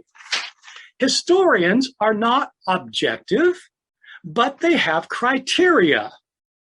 And these criteria are accepted by all the serious historians who write for all the serious journals and for all the serious academic presses. It's not that anybody is actually thinking, well, of course, some people do think they're objective. And my view is that if anyone tells you that they're being objective, they're the person you need to look out for. Because the whole concept of objectivity came about in the post-Enlightenment age by people who wanted to use it as a rhetorical device to show that they were right and everybody else is wrong. Everybody else is being subjective, but I'm being objective. You even get that in biblical studies. And it's like, whoa, okay. Once they claim to be objective, look out. I have never said that it's possible to be objective, but I have said that you can use criteria that everybody agrees on in your discipline to reach a conclusion. And you might come to different conclusions. And so Mike quotes this person and that person comes to different conclusions. Yes, they come to different conclusions, but they don't come to different conclusions about what counts as evidence. Theology has different rules from physics and from biology and from history. Every one of these disciplines has a rule. The final thing I'll talk about is Mike's claim that he just made in this last business, that you cannot establish the past based on probabilistic thinking.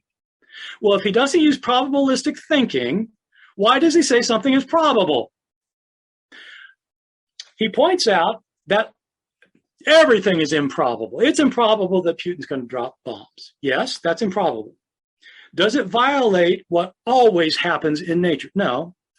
It's happened before. It probably will happen again. It will be very bad when it does. But probabilistic thinking, we do this all the time when we figure out what happened in the past. Your next door neighbor has told you that the guy across the street played a varsity sport in high school 20 years ago. And you're thinking to yourself, God, he didn't say what sport it was. I wonder if he played baseball or if he played water polo. Well, it's probably more likely that he played baseball. Why? Because a lot more people play baseball. Yeah, it is more probable. It just is. What if you've got a friend who teaches at a school, a private boarding school? 60% of their students come from New England. 20% from the 30% from the rest of the United States. 10% from international. What's the likelihood that any given student will come from Boston versus Los Angeles? Well, it's more likely because there are more students there. 10 are international. Okay. What's the likelihood one of them came from Mars? There's no likelihood. It's not because you're setting out that, some things are less probable. It's like some things don't happen. So my point is not that the resurrection did not happen. I do not believe it happened. I don't think we have evidence for it. I'm not a believer. I do not believe the resurrection happened. But even when I believed it happened, I did not think you could prove it, because historical proof cannot take into account acts of God. That requires religious beliefs. And historians insist that you can find out about the past without any particular religious belief. And I agree with them. Mike he can think Jesus was raised from the dead, and you're welcome to believe Jesus was raised from the dead, but you should not think that it can be proven historically like other things can be proven historically. Question is to both of you. A common saying among students of history is that absence of evidence is not evidence of absence. But at the same time, we all know that you cannot construct a hypothesis without evidence to support it. Where do you think we draw the line? How do we decide that we have enough evidence that our hypothesis is viable? And when do we concede that while we don't have the evidence we might want, it is plausible that such evidence did once exist and has been lost to time? Mike, if you would share your thoughts on that first. Sure. Once I heard the historian of Jesus, John Meyer, I was sitting in at SBL on one of his sessions, and he said, historians, it's like playing a game of cards. You always wish the cards you had were better. You wish you had more cards, but you got to play the hand you've been dealt. And so the question that we have to ask ourselves is, when it comes to the resurrection of Jesus, what kind of hand have we been dealt? Now, Bart and I are just going to disagree on some things. I think we've got a really good hand that we've been dealt. Could it be better? Absolutely. But, what we have been dealt is better than a lot of other hands that have been dealt for other things that we definitely look at and accept as history. The only reason that we don't like this one, that some don't like it, is because it involves miracle. But yeah, I would say you just got to look at the data. Everything's going to be on a case-by-case basis. You take the data, you form hypotheses, you compare the hypotheses to see which one best explains the data, and then you hold your preferred hypothesis as provisional. It could be otherwise. Thank you, Bart. Yeah, well, I don't think it's a very good hand we've been dealt because we're not talking about things that are don't happen a lot. You could say that, probably Jesus did not travel to Egypt because lower class people in Galilee generally didn't travel to Egypt. And it's kind of unlikely, but, you can imagine it happening. But it's not the same as saying that Jesus walked on the water, or that Jesus physically ascended to heaven, or that he broke other natural laws. It's not in the same category. And so I do agree that there's, that absence of evidence is not evidence of absence. Did I get that right? Yeah, I agree with that. But I don't think we've been dealt a great hand here because we're not talking about something that ever happens. And trying to show that something that never happens has happened it requires a pretty high standard of proof. And again, Mike is kind of saying, well, yeah, you just have an anti-supernatural bias because you're saying it because it's a miracle. I believed the resurrection happened when I was a Christian. I still didn't think you could prove it. I wasn't against a miracle. I just didn't think you could prove it. Thank you. Mike, did you have any thoughts on Bart's response or no? Well, I did there, and then my mind just kind of drifted. So I'll let it go. We can keep going. I'm sorry. I do that to my undergraduates too. So if we extend our considerations of evidence a little bit more, when we're looking at the evidence we have, it is sometimes reasonable to make inferences about things that aren't explicit, especially when you're looking at textual evidence. People write things down and they leave gaps where we would really like there not to be a gap. For example, there's another saying, history is written by the victors, which speaks to the fact that historical records of military conflicts very rarely preserve the account of the vanquished. So because we don't have those records, should we then refrain from speculating about what they might have contained? Or do you think it's reasonable to form hypotheses based on what we already know about the culture? Bart, why don't you take I'll start with that. Yeah, I think it's a really great question. And it's a problem that we always have to face as historians for just the reason Mike just cited, is that we're often not dealt a very good hand. And in order to make a coherent story, you have to construct a story, even though you don't have all of the pieces. And so that's the nature of the historical enterprise. And so I think we do all have to do it. In this particular case, it's kind of an interesting issue, I think. Mike earlier was talking about the 11 witnesses to the golden plates of Joseph Smith, and I have no real disagreements with that. In that case, we have ways of interrogating the evidence, and we have people who have other views that have given us other views. When you have Paul saying that Jesus is raised from the dead, and I saw him, and these others saw, we don't have Paul's opponents who are telling us anything, and we would love to have them. We would love to hear what naysayers said. And when Jesus' disciples started saying, well, when they started saying the tomb was empty, I always have people ask me, well, why didn't anybody say it wasn't empty? And I don't know if they did or not. I have no idea. We have no idea. Nobody even talks about it. Nobody mentions Jesus in the first century apart from Christian sources, except for these little things in Josephus. And so we have no idea what they were saying. And oh my God, we wish we did. And it changed things. But, as Mike said, you got to play the hand you're dealt. And so in this case, we have the Christian sources. And so we have to evaluate them for what we have while desperately wishing we had something else too. Thank you. So I just want to take a point of Bart's, Mike, to ask you. What's if we did have sources speaking about Paul, speaking about what Paul is saying and saying, no, this man is lying, this is incorrect, this is actually what happened.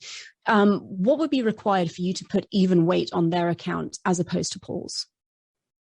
Oh, I think we just have to, like with Paul, at least with his 7 letters that are undisputed, so we can say, all right, there's evidence Paul wrote these, we're going to go with this.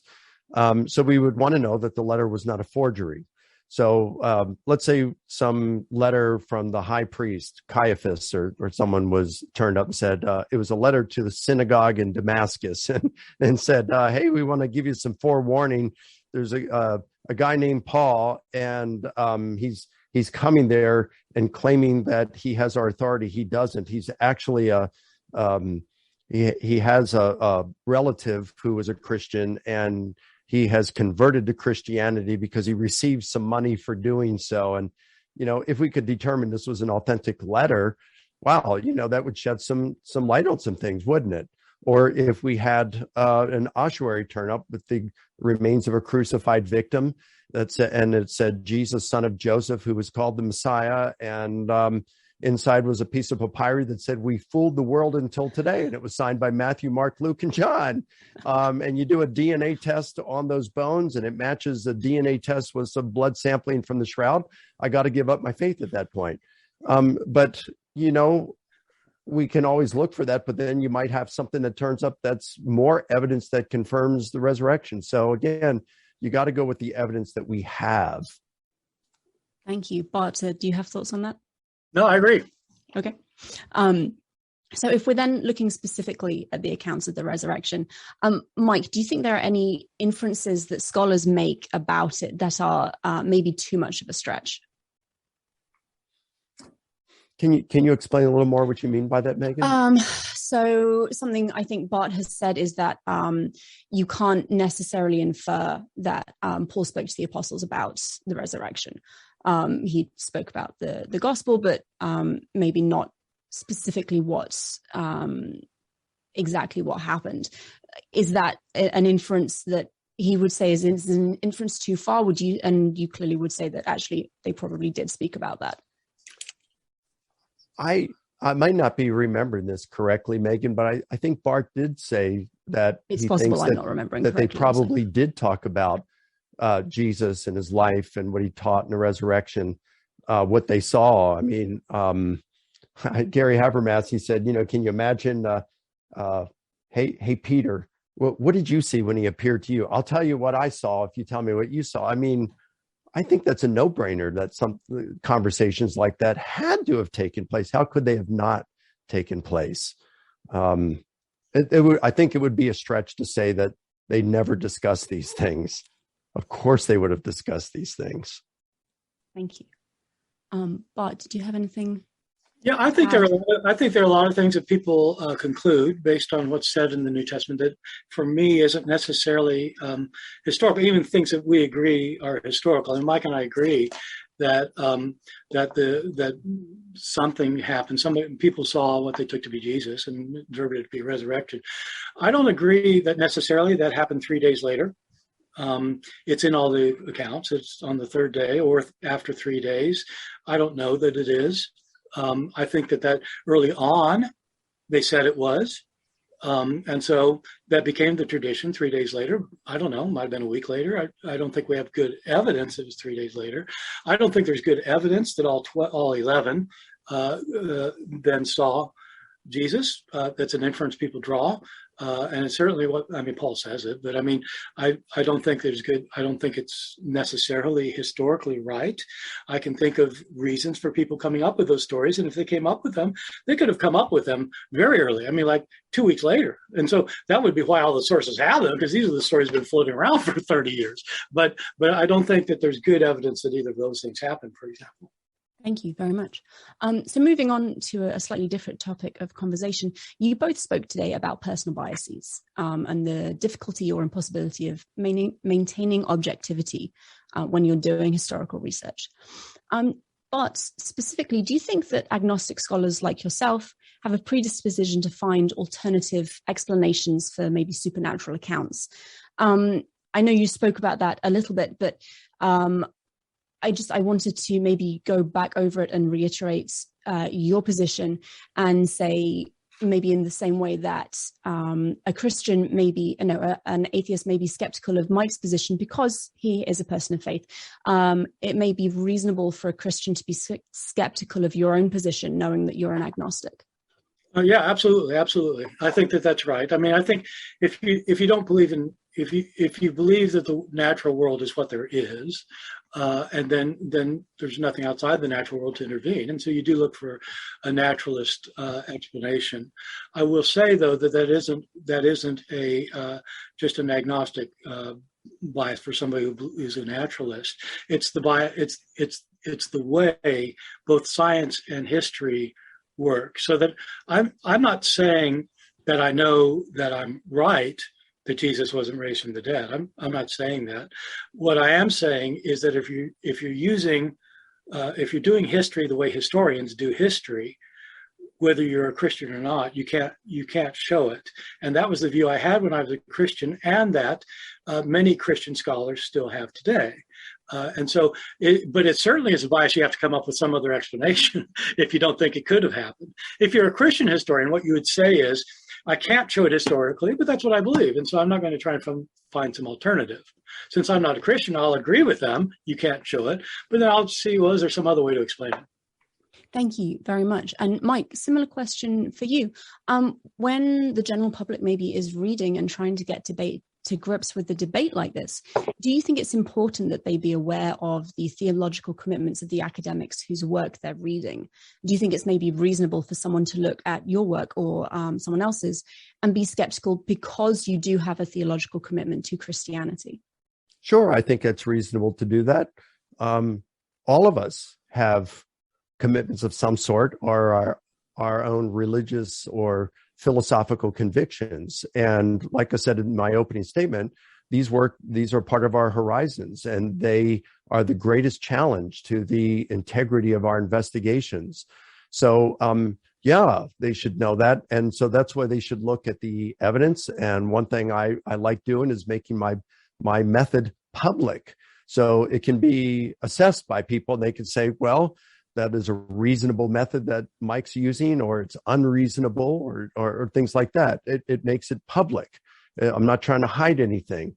I've said I've tried to make my approach worldview independent so that I can look at it as objectively as possible. I recognize that I have a bias, and also people who are viewing this or reading books need to understand that they too have biases and predispositions. And I recognized this when I was doing my research on the resurrection. I found at first that when I was reading someone with whom I agreed, wow, I just read it real carefully. When I was reading something written by someone with whom I disagreed, I just kind of skimmed it. And then I recognized, whoa, this is my bias. I'm missing out on this. I'm not being objective. So I had to go back and reread them and really force myself to look at it with an open mind, because we don't have anything to fear when we're looking for truth. What we do have to fear, and I close with this, we do have to fear is that our biases will get away and keep us from discovering truth, and perhaps it costs us eternity. Thank you. Bart, I know you've already answered this, but did you have anything you wanted to add after hearing I think it's commendable that Mike that Mike puts his stuff out there so other people can see if it's plausible. And I think the question is not whether his fellow Christians who are apologists or, agree with him, but whether he's trying to do this as a historian. And I'd be interested in seeing whether if he knows of other historians who think that appealing to miracle as a probable explanation is plausible. Mike, have you got? Yeah, I'd like to have just one follow-up comment with that. I could show a number of I have it on on my PowerPoint, but I'll just say that there's a number of historians who would say there are no canons of history. There are no canons, that is principles that is accepted by virtually every historian. So they don't even agree on whether they're canons of history. So, and that's not just with historians, it's also with historians of Jesus. They don't agree on any particular presuppositions or methodology. I mean, Dale Allison has said that quite clearly in his work. So I will agree with Bart that most historians will agree with him that historians are incapable of establishing the occurrence of a miracle. But I'm fine with challenging that paradigm. I think it needs to be challenged. And a lot of historians, and a growing number of historians, are challenging that paradigm. And even though they haven't attempted per se to establish a miracle, they think that historians are within their professional rights to engage in something like that, and that establishing one is at least a metaphysical possibility. Can I respond to that, Megan? Yes. I would just like to say that I think I agree. It's perfectly plausible to acceptable to look at the evidence of a miracle. But I disagree when you say that the criteria that historians don't agree with criteria. I agree that that's absolutely right. There are scholars who don't think there are criteria, but you can't use that to show that that any other historian agrees with you that miracles can be part of the picture. The fact they don't agree on criteria, they don't mean what you're hinting that they mean, that it's all open. There are some things they do exclude, all of them. No, I don't agree with that. I mean, I could look, like I said, I could show you a bunch of historians who would say you can investigate miracle claims. What they wouldn't say you can investigate claims because they're historical. Claims are historical. And that it's possible to establish a miracle, but they just would say that it hasn't been done. Well, I think it has been done in my 700-page book. Okay, well, that's interesting.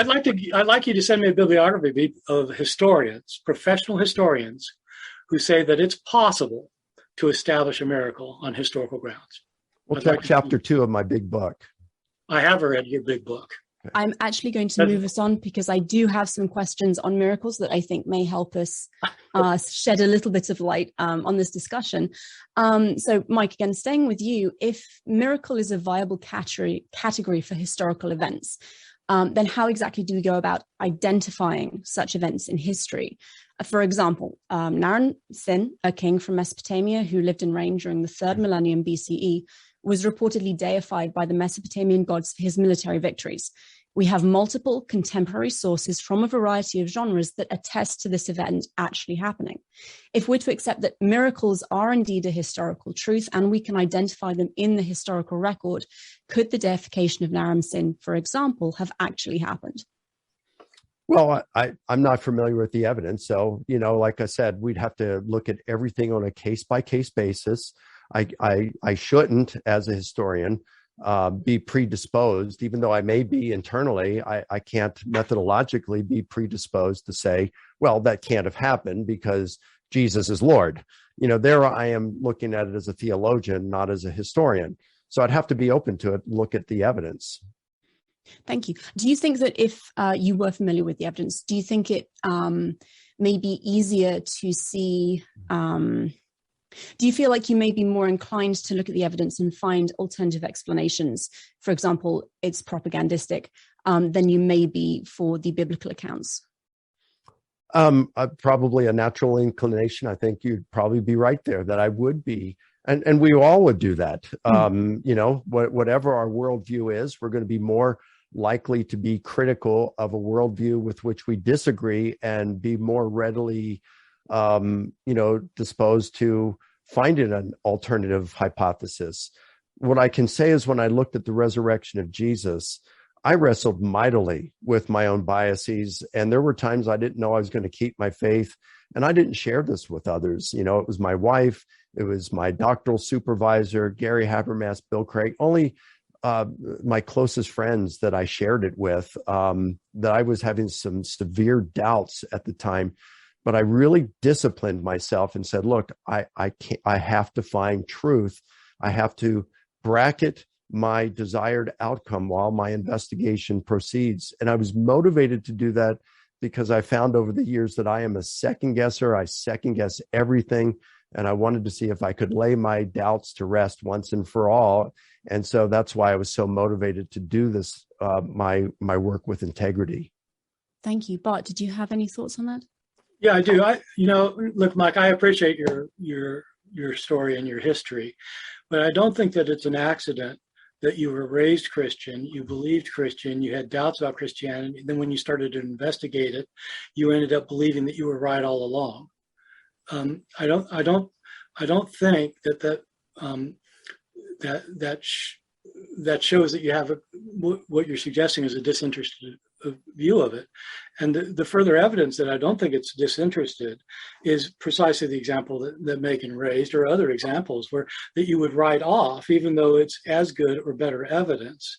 I mean, just to give you another example, Romulus, the founder of Rome, died in 717, and we have several accounts of it from much later. But Livy says that there was an eyewitness the next day who attested that Romulus appeared to him after ascending to heaven and becoming a god.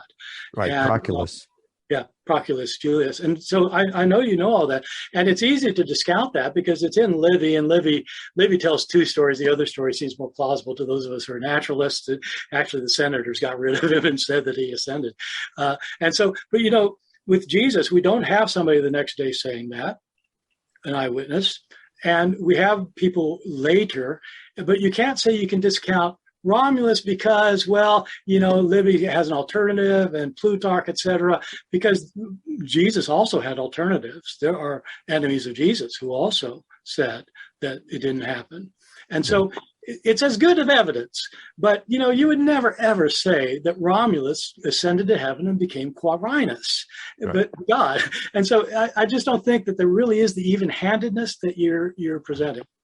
Well, I disagree with you. It's not as good evidence. You only have one guy, Proculus, who says he saw it, who saw Romulus. And even Cicero later on says that, we shouldn't take this too seriously.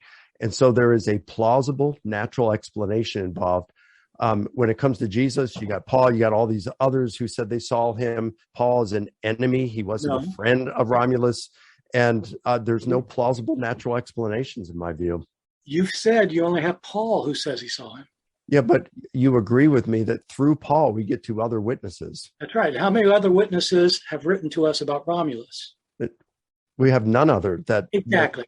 Right. No writings. Right. But we don't know of anyone else who claimed that Romulus appeared to them. We've got others through Paul who says Romulus, or that Jesus appeared to them. I'm saying with Baal Shem Tov, whom you've kind of written off. Different genre. Because it's folk tales? It's hagiography. That's much different than the Gospels. Look, really? when it came to talking... Tell me how hagiography from Baal Shem Tov is that different from the Gospels. The Gospels are using motifs that you find throughout Greek and Roman literature about miracle stories. Most of these miracle stories can be replicated in surrounding literature. That's what you get in the case of Baal Shem Tov. So, the author of this, Dov Ber, interviewed eyewitnesses. He wasn't just spouting off stories. He was interviewing eyewitnesses. So it's easy to say, well, that can't be right because, that's the founder of Hasidic Judaism. But if you actually look at the evidence, it's not, it's actually better than something written 25 years later by people who didn't know the author, didn't know the person. Okay, so when I look at things like the raised saints at Jesus' death, I look at that and say, there's the kind of genre that we see in ancient historiography and had that kind of stuff in it. We read it in Josephus, we read it in all the different Greco-Roman literature, historical literature. And so I look at that and say, yep, that's the kind of stuff that belongs to that genre, even though we may not necessarily use it today. When I look at the Baal Shem Tov and say, okay, that's hagiography. That's the same kind of stuff that we find of Christian saints in that period and a little bit before that. Yeah, they're claiming eyewitnesses and all that, but it's like Josephus saying he saw a cow gave birth to a lamb in the temple. That is that kind of stuff, but Why not? It's turbocharged by the time you get to these late medieval periods and after that. Well, why and not so just that's the kind of genre. It's a different kind. So I think by you appealing to the Baal Shem Tov, that is a different genre. Look, when it comes to like oral tradition, you got on Kenneth Bailey because he and others, Birger Gerhardsen, because he was appealing to how the rabbis did things around the year 200. No, this is not the same. This is not the same. Hold on a second. But that was anachronistic, you said. Now you're willing to go with something that's 1,700 years after the Gospels and compare them. I just don't think there's a comparison fair one. You're not getting it, Mike. I'm talking about whether an eyewitness counts as evidence. Josephus saw a miraculous birth. You discount that. Josephus says he saw it. Yeah. Well, why do you discount his testimony? Because it's implausible? Because that's the same kind of stuff of portents like Matthew's raised saints. Okay. And I don't think that these guys intended for us to interpret that in a historical basis. Okay. How many stories do we have of humans being born of the union of a God and a mortal? You got quite a few of them. So you have that in Matthew and Luke. Yep. So isn't it the same thing? It's borrowing from a genre elsewhere throughout the environment. Okay. Now I'll have to admit, I haven't looked at that historically, but I have to, as a historian, say it's got to be considered as a reasonable possibility.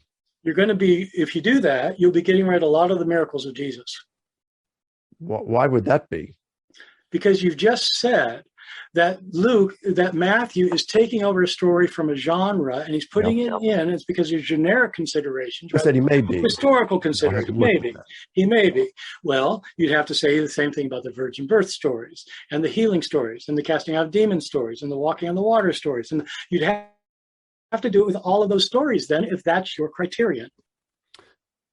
The difference is the miracles of Jesus are we are going to take independent a little sources. break here because we are obviously not going to agree on this.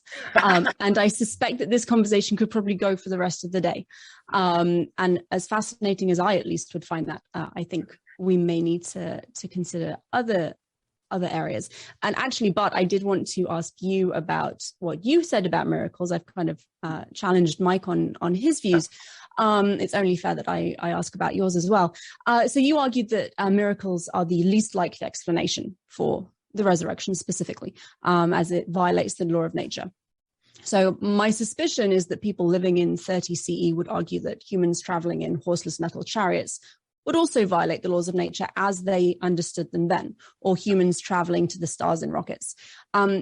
Isn't it likely, maybe not likely, but at least plausible that as our understanding of the natural world changes and as our technological achievements advance, that we could maybe come across an understanding of how a physical resurrection could have been possible? One doesn't know. The resurrection violates the law of entropy, and it doesn't appear to be it doesn't seem to be possible within the physical laws of the universe. There are other things that are peculiar within physical laws. I mean, once they got into quantum mechanics, everything was like, oh my God. But they realized that in fact it does dictate what happens at the quantum level, and so it's totally possible. But the way you're explaining that, I think, is absolutely right. The way you set it up is absolutely right, and it's what I meant to say at the very beginning, of my talk, which is that in the ancient world, they would have thought things that are impossible that now we know are completely possible. But they also thought things were possible that now we know are impossible. They didn't differentiate between the sun coming up and somebody rising from the dead. They're both caused by God. And so since they're both caused by God, and one is not more likely than the other, it's just one doesn't happen as much as the other. Now we know that they didn't know about entropy or the other laws of thermodynamics or the laws of conservation in physics, and they didn't know these things. And so they had no way of being able to evaluate whether something was possible in our sense. And so that for me is a huge difference. So the people writing about the resurrection of Jesus, it never would have occurred to them as breaking a law of nature. They didn't have a law of nature. Thank you. Mike, did you have any thoughts on that? Well, other than that, they did know that people did not come back to life by natural causes. They could still tell the difference between what typically happens and what would seem to suggest divine causation. Yeah. And someone coming back from the dead would require divine causation. Yeah. So does the sun coming up. Thank you both. So we've also heard... Not everybody thought that way, though. Cicero was pretty much a naturalist. Okay, we have already heard you both talk about the views that other scholars hold in or around this topic. So I wanted to ask briefly about scholarly consensus. And for those who don't know, scholarly consensus is the term used to refer to the prevailing view of specialists working in a particular field. It's not necessarily correct, but it can be a very helpful tool for assessing a hypothesis. It simply means that the majority of specialists have looked at all of the data available on a given topic and come to the same conclusion. For example, the scholarly consensus on who built the Egyptian pyramids is that they were constructed by work teams made up of Egyptian workers, not by Israelite slaves or aliens.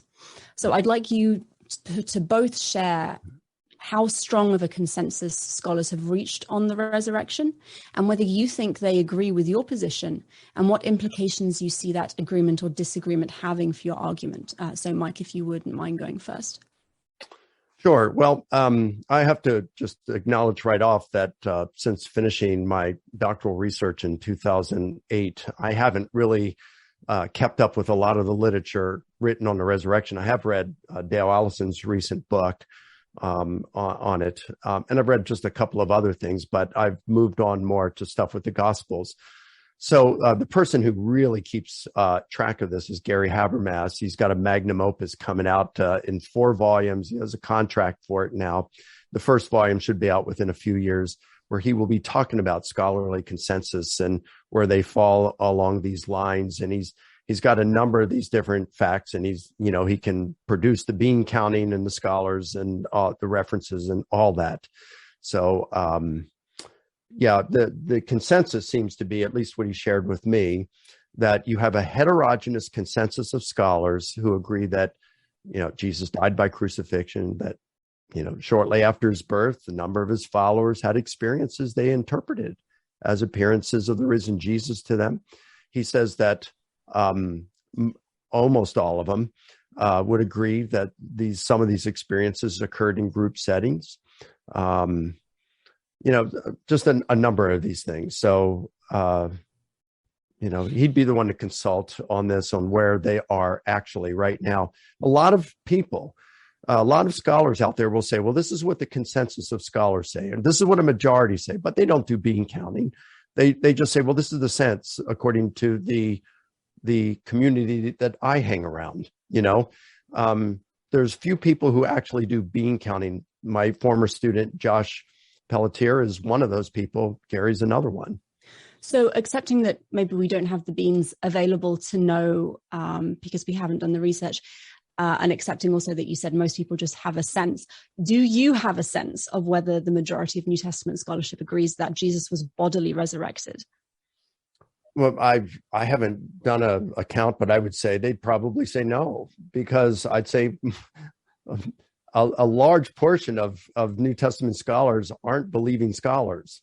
So I'm not saying that if they're not evangelical, they're not believing. I'd just say a lot of them aren't believing scholars. So that's what I would say. But your believing scholars, of course, they're going to say Jesus rose, and your non-believing scholars are going to say he didn't rise. In a rare moon, you will find an unbelieving scholar, not a Christian, who says Jesus rose. Pinchas Lapid was one of those. He was a Jewish scholar, a Jewish historian of Jesus, and he looked at the evidence and he said, Yep, it looks like Jesus rose. I used to be a Sadducee when it comes to Jesus' resurrection. I'm now a Pharisee, he says. It's kind of an interesting statement. But he concluded, he said, Jesus is the savior of the Gentiles. But because he didn't fulfill the prophecies that Lapid was expecting, he said, Jews still wait a Messiah.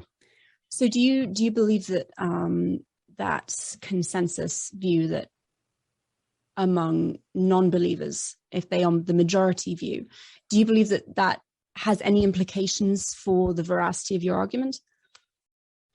No, because like I said, sure, I would love to have a consensus for the conclusion of my argument. Everybody wants that, right? But as Bart said a little bit earlier, the consensus only has so much value. And we have to be willing to challenge the consensus at times. I agree with him on that. What we do look, as I mentioned, Chris Lorenz, he said, a consensus is not always available, and pluralism is a basic characteristic of history as a discipline. So we can agree. I look for a consensus on facts because I use that as one of the things that I put in place in order to put a check on my own bias. If I look at the historical bedrock, and part of that has to be that a heterogeneous consensus, a strong heterogeneous consensus regards these as facts. Well, people with whom I disagree with me, people like Bart, will grant certain things. He doesn't, his bias might be in a different direction. But if he still thinks that the evidence is good enough, then it's not just my bias that's motivating me in that way. So that's one of the checks and balances I put on myself. Thank you. But what's your understanding then of academic consensus and how it relates to this position and what possible implications of that may be? Understanding, obviously, that consensus does not equal truth. So this is going to be the strangest thing that Mike and I have disagreed on all day. I think he's completely wrong. I think the consensus of New Testament scholars would say Jesus was raised from the dead. Because the vast majority of New Testament scholars are Christians. I mean, I'm an odd duck. And so you go to the SBL meeting, I'm just telling you. So in other words, that's what they would believe, I think. I think the majority. They may not all believe he was physically raised from the dead. In fact, they don't all believe that. But they, most of them, because they identify as Christian, do think in some sense he was raised from the dead. I think a strong majority. I don't know what percentage of that would say that you could demonstrate it through historical grounds. The reason I don't know that is because a lot of those Christians are evangelicals who agree that miracle is not, there's no problem with breaking laws of nature. There's no historical reason that can't happen. And so I don't know what that would be. I would say, though, in terms of historians broadly, there's a very strong consensus that you cannot prove it, whether it happened or not. Can't demonstrate if it happened or not. Thank you. What are your thoughts then for both of you? Because you've both said this now, that those generally who agree that Jesus was resurrected are by and large religiously minded. Does it not seem maybe like a suspicious coincidence that the people who are inclined to see this as something that literally happened have a theological commitment to it? Bart, why don't you take this first? I don't think it's an accident at all.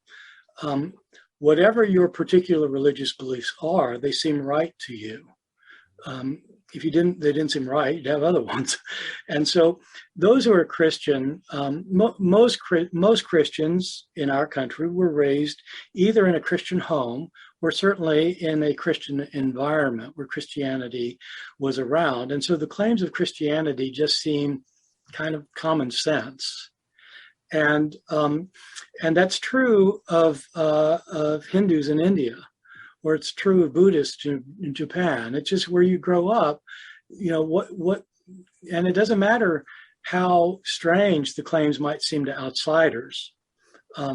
Mormon claims seem very weird to evangelicals and Catholics, and Catholic claims seem very weird to Mormons. And so the resurrection is just kind of part of our environment. And so it doesn't, and so Christians tend to accept it.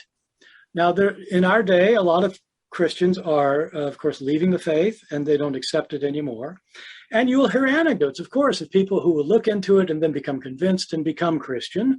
But those are far fewer than the people who are leaving Christianity.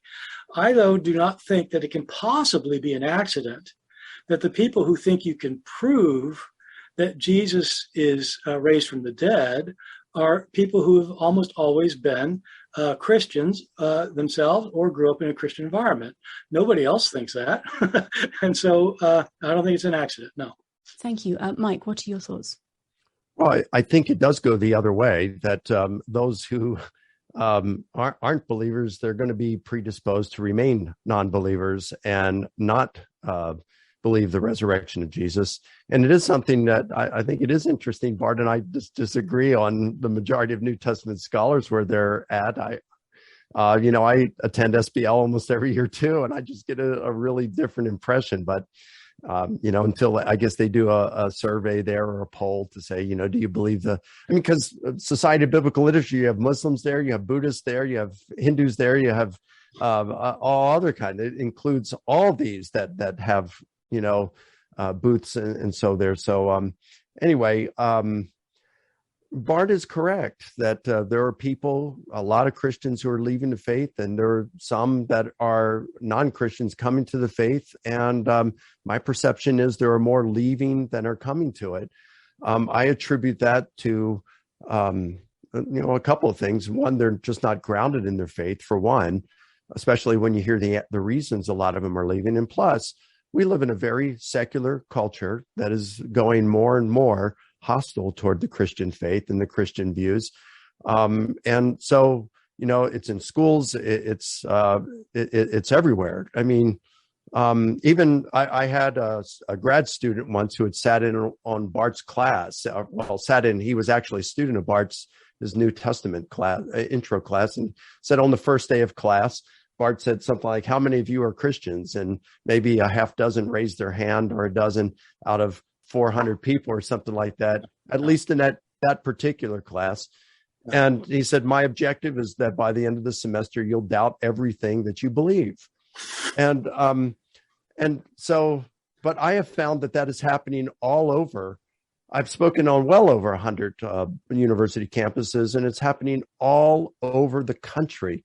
So when you have that happening in our schools and on television and everything, people are influenced by that. And that's why they'll be leaving their faith, especially if they're not grounded. I'm going to let Bart quickly respond to that. That is absolutely false. Well, that's what he told me. I can only go with what he said.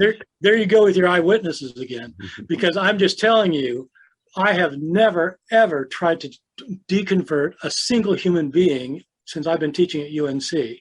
And I have thousands and thousands of eyewitnesses of that. Some of them who are watching right now who will just tell you, I have no interest in deconverting. I've never had any interest in converting anybody. And and if I have a class of 400, 370 will raise their hand and say they're Christian. So on that note, we're actually going to move on, because I do actually have a segment now on eyewitness testimony. So this is perfectly placed. And Bart, we're going to start with you. By their nature, as I think you've both said, eyewitness accounts can be very unreliable. If you ask my children what we did on our last vacation, you will get 3 different answers, although all of them will contain at least a couple of accurate statements.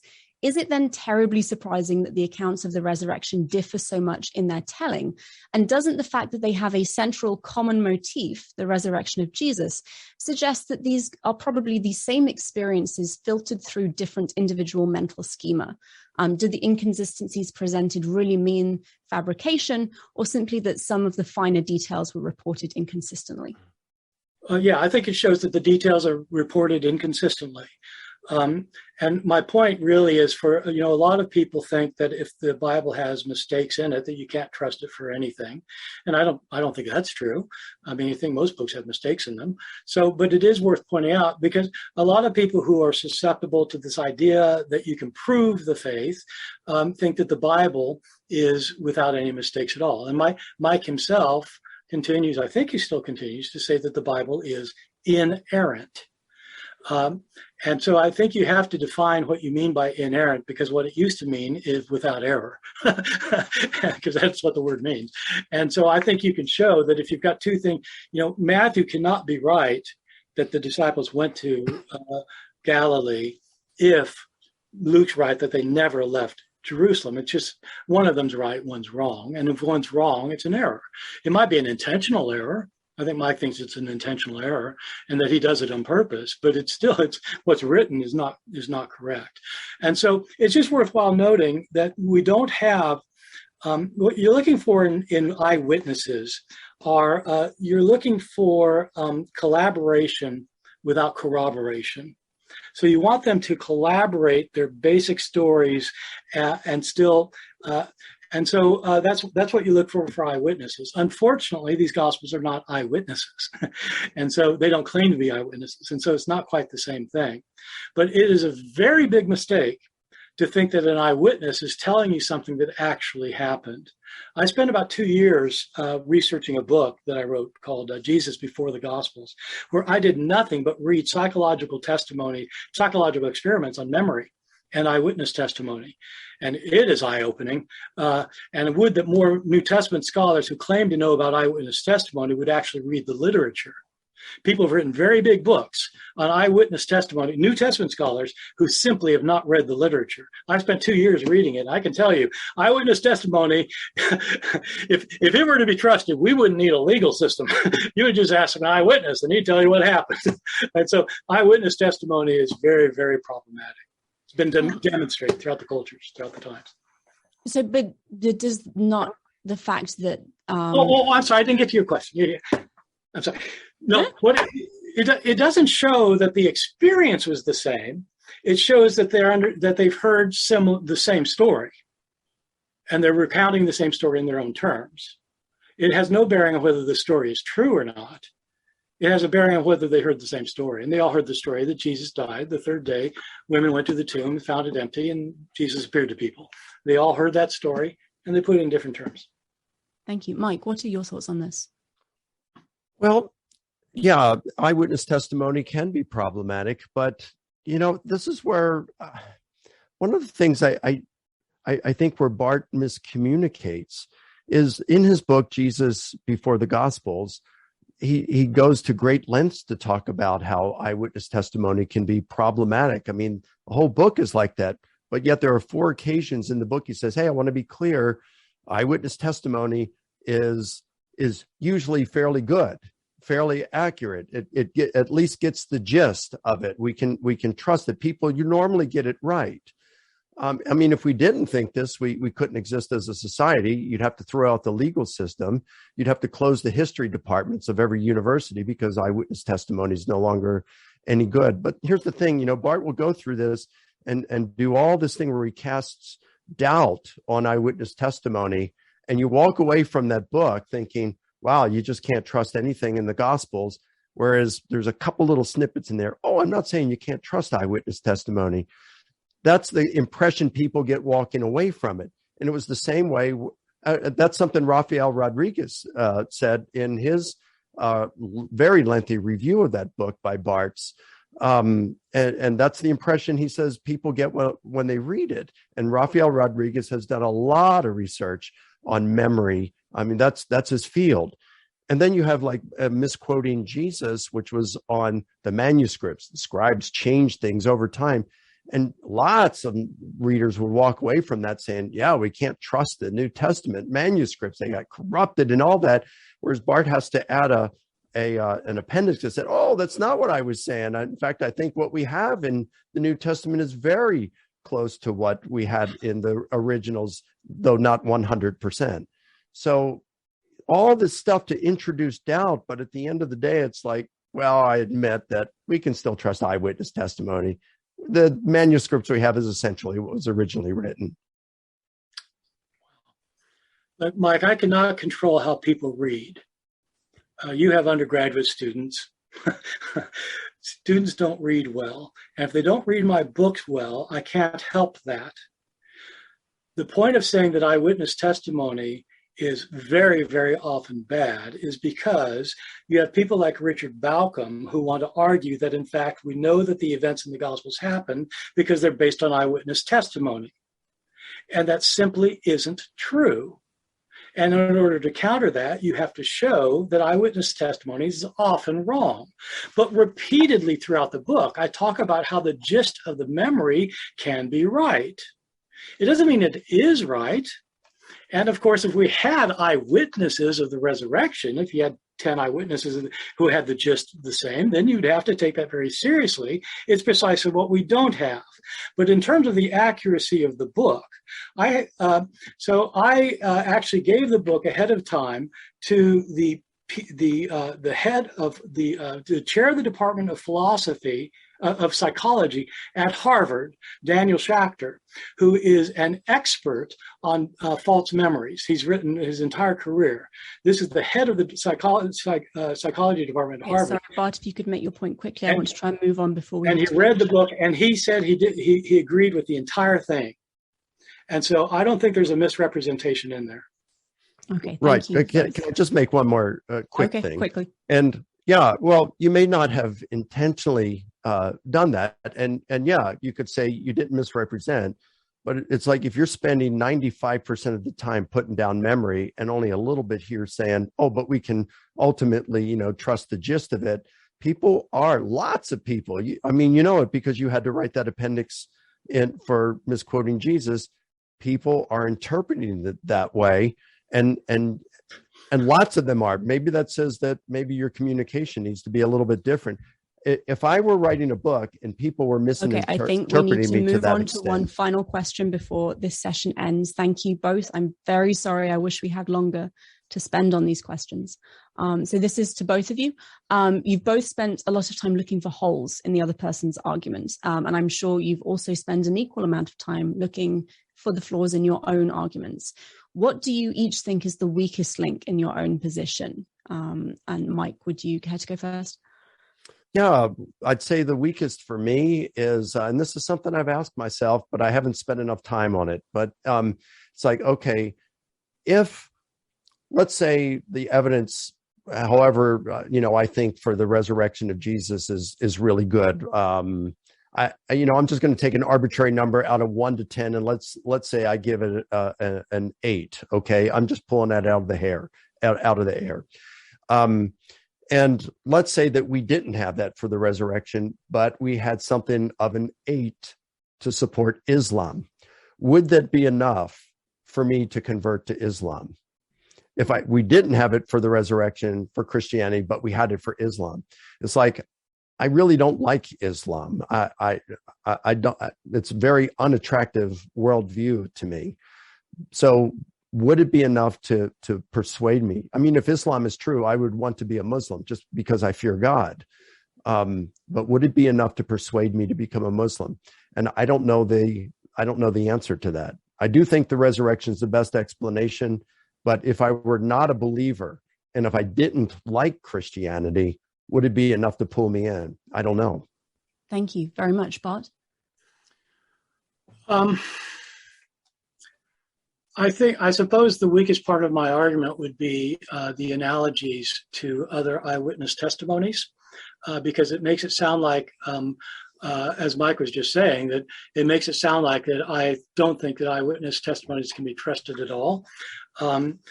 Or it thinks like I can trust all eyewitness testimonies. It seems like I'm going both ways, because when Mike is saying, you have these eyewitnesses, and I say, well, yeah, we got 490 of these, and it sounds like I'm trusting them then. On the other hand, I'm saying you can't trust eyewitnesses. And so it sounds like I'm trying to have it both ways. And so I can see how that would be a weakness in the argument. Thank you very much. And one final question before we go, because we've had several people ask this, so I have to try and get it in. What evidence could be presented that would convince you that your position is incorrect? Bart, why don't you very quickly take that first? I think that the evidence would have to be that scientists demonstrate that the law of entropy is not a law. Thank you. And Mike? discovered that ossuary with the bones of Jesus in it, and then somehow they're able to confirm that those are the bones of Jesus. I'd have to say, boy, was I ever mistaken and wrong, and just give up my faith. Well, thank you both very much. I appreciate you considering my questions so seriously. We now have another session of audience questions. So again, everybody, thank you for your most excellent questions and for your most civil discourse. We are going to do this for how many minutes? We have 30 minutes of audience questions, and then we will have final closing statements. So let's get this underway. We're going to open with a question for Mike. Many people who consider themselves Christian believe that Jesus' resurrection was a spiritual or a metaphorical one. Doesn't that hold any weight in your view to save someone from their sin? Why does it need to be a physical resurrection? Well, to say a metaphorical one, I think that is probably very problematic there, to say resurrection was metaphorical. I mean, Paul says if Christ was not raised, your faith is worthless, right? And if Jesus did actually predict his death and resurrection, as I believe he did, if he didn't rise from the dead, then in my view, that makes him a false prophet whom no rational person should follow. So the question, John Dominic Crossan refers to himself as a Christian. He and I have debated. I like the guy. He's just a real pleasant guy. And I asked him, Dominic, do you believe that there is a creator of the universe? No. Do you believe that there is any kind of an afterlife? No. But he calls himself a Christian. And I said, well, why do you call yourself a Christian? He said, well, because I like the teachings of Jesus. Stephen Patterson of the Jesus Seminar, I debated him several years ago. He told me he doesn't believe that there's a God that exists or that there's any kind of an afterlife. But he refers to himself as a Christian. So, I mean, there are a number of people who call themselves Christians, but, if Paul is correct, in order to be a Christian, one of the things you have to believe is that, confess with your mouth Jesus is Lord and believe that God raised him from the dead. Whether you have to believe in a bodily resurrection, Bart and I are in agreement here that when they said resurrection, they meant bodily resurrection. Whether a person has to believe bodily that Jesus was raised bodily in order to be a Christian, I don't know, maybe not. I don't like to to judge in that way. I don't know where the line is, so I don't know, but I would have more of a problem with the metaphorical view. The thing I'd want to say is, is this something that Jesus would have, what a person believes that calls themselves a Christian, would that have been something that Jesus would have said, yeah, that's my follower? Thank you very much. This question is for both of you. In 1 Corinthians 15, when Paul is explaining the differences between a spiritual body versus a soulful or natural body, he gives examples of heavenly bodies and earthly bodies, meaning that they're both bodies. When speaking of Jesus' burial and resurrection, Paul gives the example of a seed buried and grown into a plant. But when the plant body arises, it leaves the seed casing behind, buried and rotting in the ground. If we take Paul's account on its own, do you think that Paul is actually referring to Jesus' resurrection only as a spiritual body event and appears not to have any belief in that same body, physical body, leaving the tomb empty? Bart, why don't you take this first? I will, because I think Mike and I are going to agree on this. I think we are. I think this is one of the most misunderstood passages in the New Testament, 1 Corinthians 15. People use it, especially because you have this line there where Paul says, flesh and blood will not inherit the kingdom. And so people say, so Jesus, it wasn't a body that came out of the tomb. It was a spirit. And the idea that it was a spirit, not a body, is precisely what Paul's arguing against. His whole point is that the body came out of the tomb. He saw him, and so did these others. And he's presupposing Jesus' body came out in order to argue that the future resurrection of Christians will also be bodily. So he's presupposing a bodily resurrection. When he talks about a spiritual body, he doesn't mean a spirit, the way we think of like your incorporated immaterial thing. Ancient people didn't have immaterial things. Spirit, pneuma, was a substance. It was a kind of substance. But it was the much better substance than this thing we're inhabiting now, this kind of coarse stuff we've got of a body. What Paul's saying is that Jesus' body was put in the tomb, but it came out of the tomb. The body came out of the tomb, but it was a glorified body that was now made into a spiritual body that could not experience pain or suffering or death, and he's now immortal, and Christians are going to have the same thing. They're going to come out, they're going to die physically, but they'll come back physically.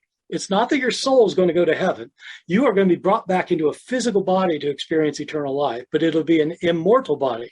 So it's like the seed thing. You know, when you plant an acorn in the ground, it doesn't grow into an acorn, right? It grows into a great oak tree. Well, that's what it's like. You put in the ground, your body's glorified when it comes up. And that's what he thinks happened to Jesus. Oh, Megan, you're muted. You're muted, Megan. Sorry. I was saying I see you nodding. Do you have anything to add to that response? I agree wholeheartedly with Bart. I've written a lengthy discussion of that portion of Paul's chapter of 1 Corinthians 15, because he, as Bart mentioned in verse, was it 49 or 50, where it says flesh and blood cannot enter the kingdom of God. There's also the verse 44. It's sown a natural body, it's raised a spiritual body. That's been something that has been really mistranslated, misunderstood. So I've written on that extensively in my large book on the resurrection of Jesus. And I look at every time the two words natural and spiritual, psychikos and pneumatikos, is used in the ancient literature from the 8th century BC through the 3rd century. And each of those uses and talk about that. So that's what I'd refer a person to. But yeah, I agree with Bart. It's totally misunderstood by a whole lot of people. Thank you very much. Next question, again to both of you. To what extent, and you've talked about this several times throughout the day, but maybe a little summation would be helpful for our audience. To what extent can it be confirmed or doubted that the disciples of Jesus were actually killed for refusing to renounce his resurrection? Mike, why don't you go first? Well, there are several certain disciples I think there's better evidence for, like Paul. Really good evidence for Paul, good evidence for Peter, early evidence for Peter. James, the brother of Jesus, that's attested by Josephus as well. And then you look at some others that, like James, the son of Zebedee, is attested in Acts. So I think that's probable, but maybe not quite as strong as some of the others, but I think it's good enough. And my friend Sean McDowell did his doctoral dissertation on the fate of the apostles, where he looked at a whole lot of the evidence, and I think it's probably the best thing that's been written on the topic on that. So some of them, I think we have better evidence. I think we got good evidence that virtually all the apostles suffered persecution for their gospel proclamation. And if they see some of them being killed for them and they continue to do it, well, that shows they're willing to die. Whether they did, all of them died or not, it's just impossible to know. Okay, thank you. Die for as martyrs, is what I mean. Understood. Thank you. And Bart, what are your thoughts on this? I don't think we have evidence that all of the disciples actually believed it. Good, compelling evidence in the resurrection. One of the interesting things is in all of the Gospels, whenever the disciples see Jesus, they doubt. Why are they doubting all the time? And in fact, every time, and Jesus has to spend 40 days proving that he's great because they doubt. What are they doubting? I think the doubt tradition may suggest that later Christians are trying to explain why some of the disciples didn't believe it. They didn't believe it at the end. So those wouldn't have been persecuted or killed. So that's not a hill I'm willing to die on, but it does seem weird to me, this doubt tradition. I would say that we have no evidence for most of the disciples being martyred. In fact, I know we have no evidence for most of them being martyred. I know all of the evidence for the early Christianity, and we don't have evidence that anybody we accept as anything but legendary for everybody except for Peter and Paul and James, I guess. But one of the disciples, actually John, the legends about him is that he died as an old man. And so in the Acts of John. The other thing I'll say, though, which is a little bit more relevant, is that in none of the instances that we have that I can think of a apostle being martyred, is there any reference to him being martyred for his belief in the resurrection. Now, these people were all Christians. They all did believe in the resurrection. But when we start getting accounts of why Christians are being persecuted and then why they're being martyred, resurrection does not come into it. What comes into it is that they won't worship the state gods, for example. That the Romans insist that they worship the emperor, or they worship the state gods, or because they're troublemakers, or because they're being antisocial, or because they're engaged in licentious behavior that's so they have other things, but nobody that I can think of in any of our martyr texts, is there anything about, I believe in the resurrection and therefore you're going to die for that. It's that they believe in Jesus. And so I guess indirectly, they wouldn't be believing Jesus if they didn't believe in the resurrection, but it'd be an indirect thing. It wouldn't be a death for the resurrection. I see. Thank you very much. Can I follow Mike, up on yes, just please. something? So about the doubt thing, I looked at that, and so there's two big ones. And that, in Matthew, when they go to Galilee, it says some worshipped him, but others doubted. I think that is just simply another rendition of the story that we find in Luke when Jesus appears to them in Jerusalem. Luke tells kind of a similar story. It's just at a different location. And the reason I say that is because the term that's used there is distazo, which means to think two different things. And it's the same word that's used when Peter was said, "Hey, let me walk on water to you." And then he begins to doubt, distazo, because he saw the wind and the waves. So it's like, well, he's got faith. I mean, enough where he say, "Hey, I'll walk on water if you tell me to." But then he sees everything around him and he says, how can this be? And he starts to sink. And I think that's kind of like what's going on here. They see him and it's like, how can this be? But yeah, it's him. I think that's what it's mean there. Luke uses a stronger term. He uses apostas, unbelief, no faith. And when he's doing this, it's same group kind of appearance. It says, out of joy and amazement, they were unbelieving. Well, how can you have joy and amazement when you're unbelieving? No, what I can see them there, it's not lips pressed and arms, crossed. It's more of like, my parents have both died, but if they came and I saw them, and it's like right now, if they walked in the room, it's like, and I knew it was them, it's, joy and amazement. I was unbelieving. It's like, I buried them. I saw them buried. So, but here they are. So I think that's what's going on, and that's the doubt mode. Okay, thank you. We're going to move on to the next question. So this will be phrased slightly differently for each of you. Mike, first of all, what do you think happened to Jesus' physical body after he ascended to the heavens? I don't know. Great answer. Dr. Ehrman, what do you think early believers thought happened to his body after he ascended? We have pretty good evidence that many of the early believers understood the universe to be in three stories. That you've got the world up there, and you've got the world here, and you've got the world below us. A lot of people in the ancient world knew that the world was round. I mean, people calculated the circumference of the earth. And so the idea that everybody thought it was flat is a modern myth. But within the Bible, you do have this three-storied universe, going back to the book of Genesis. And so I think what they thought is that you've got us here, and God is up there, and the dead are down there, and Jesus went from down there to here to back up there. And he's coming back down here again, and the dead in Christ will go up there. And it's like, so it's all up and down with these three layers. So I think they thought that, they could, they really thought it was up there. So the physical body went up with him. Well, it did in the book of Acts. The ascension is actually narrated only once in the book of Acts, but he goes up, and the two men standing there, these other figures say, well, you'll see him come back the same way. In other words, he's physically going to come down. Excellent, thank you. So another question. In Mark's Gospel, why do a number of scholars, and cited here is Dale Allison, interpret the man who announces Jesus' resurrection to be an angel? Given that Mark 16:5 says, as they entered the tomb, they saw a young man dressed in a white robe, and that he was most likely the same man who fled naked in Mark 14:51-52. Why is he considered to be an angel? Is it an issue with translation or harmonization with other accounts? Mike, why don't you take this first? Well, first, there is no evidence at all that the young man in the tomb is supposed to be the young guy who runs away trying to escape. When Jesus gets arrested, they grab his coat and he slips out of it naked. The reason they think it's an angel is because there are other Jewish texts in which angels are described as men. In fact, even in Luke, it says there were two men at the tomb, and then just a few verses later, Luke refers to them as angels. The fact that it's in a white robe would suggest that it's also an angel. So I think we have good reason to think that, they interpreted that as an angel.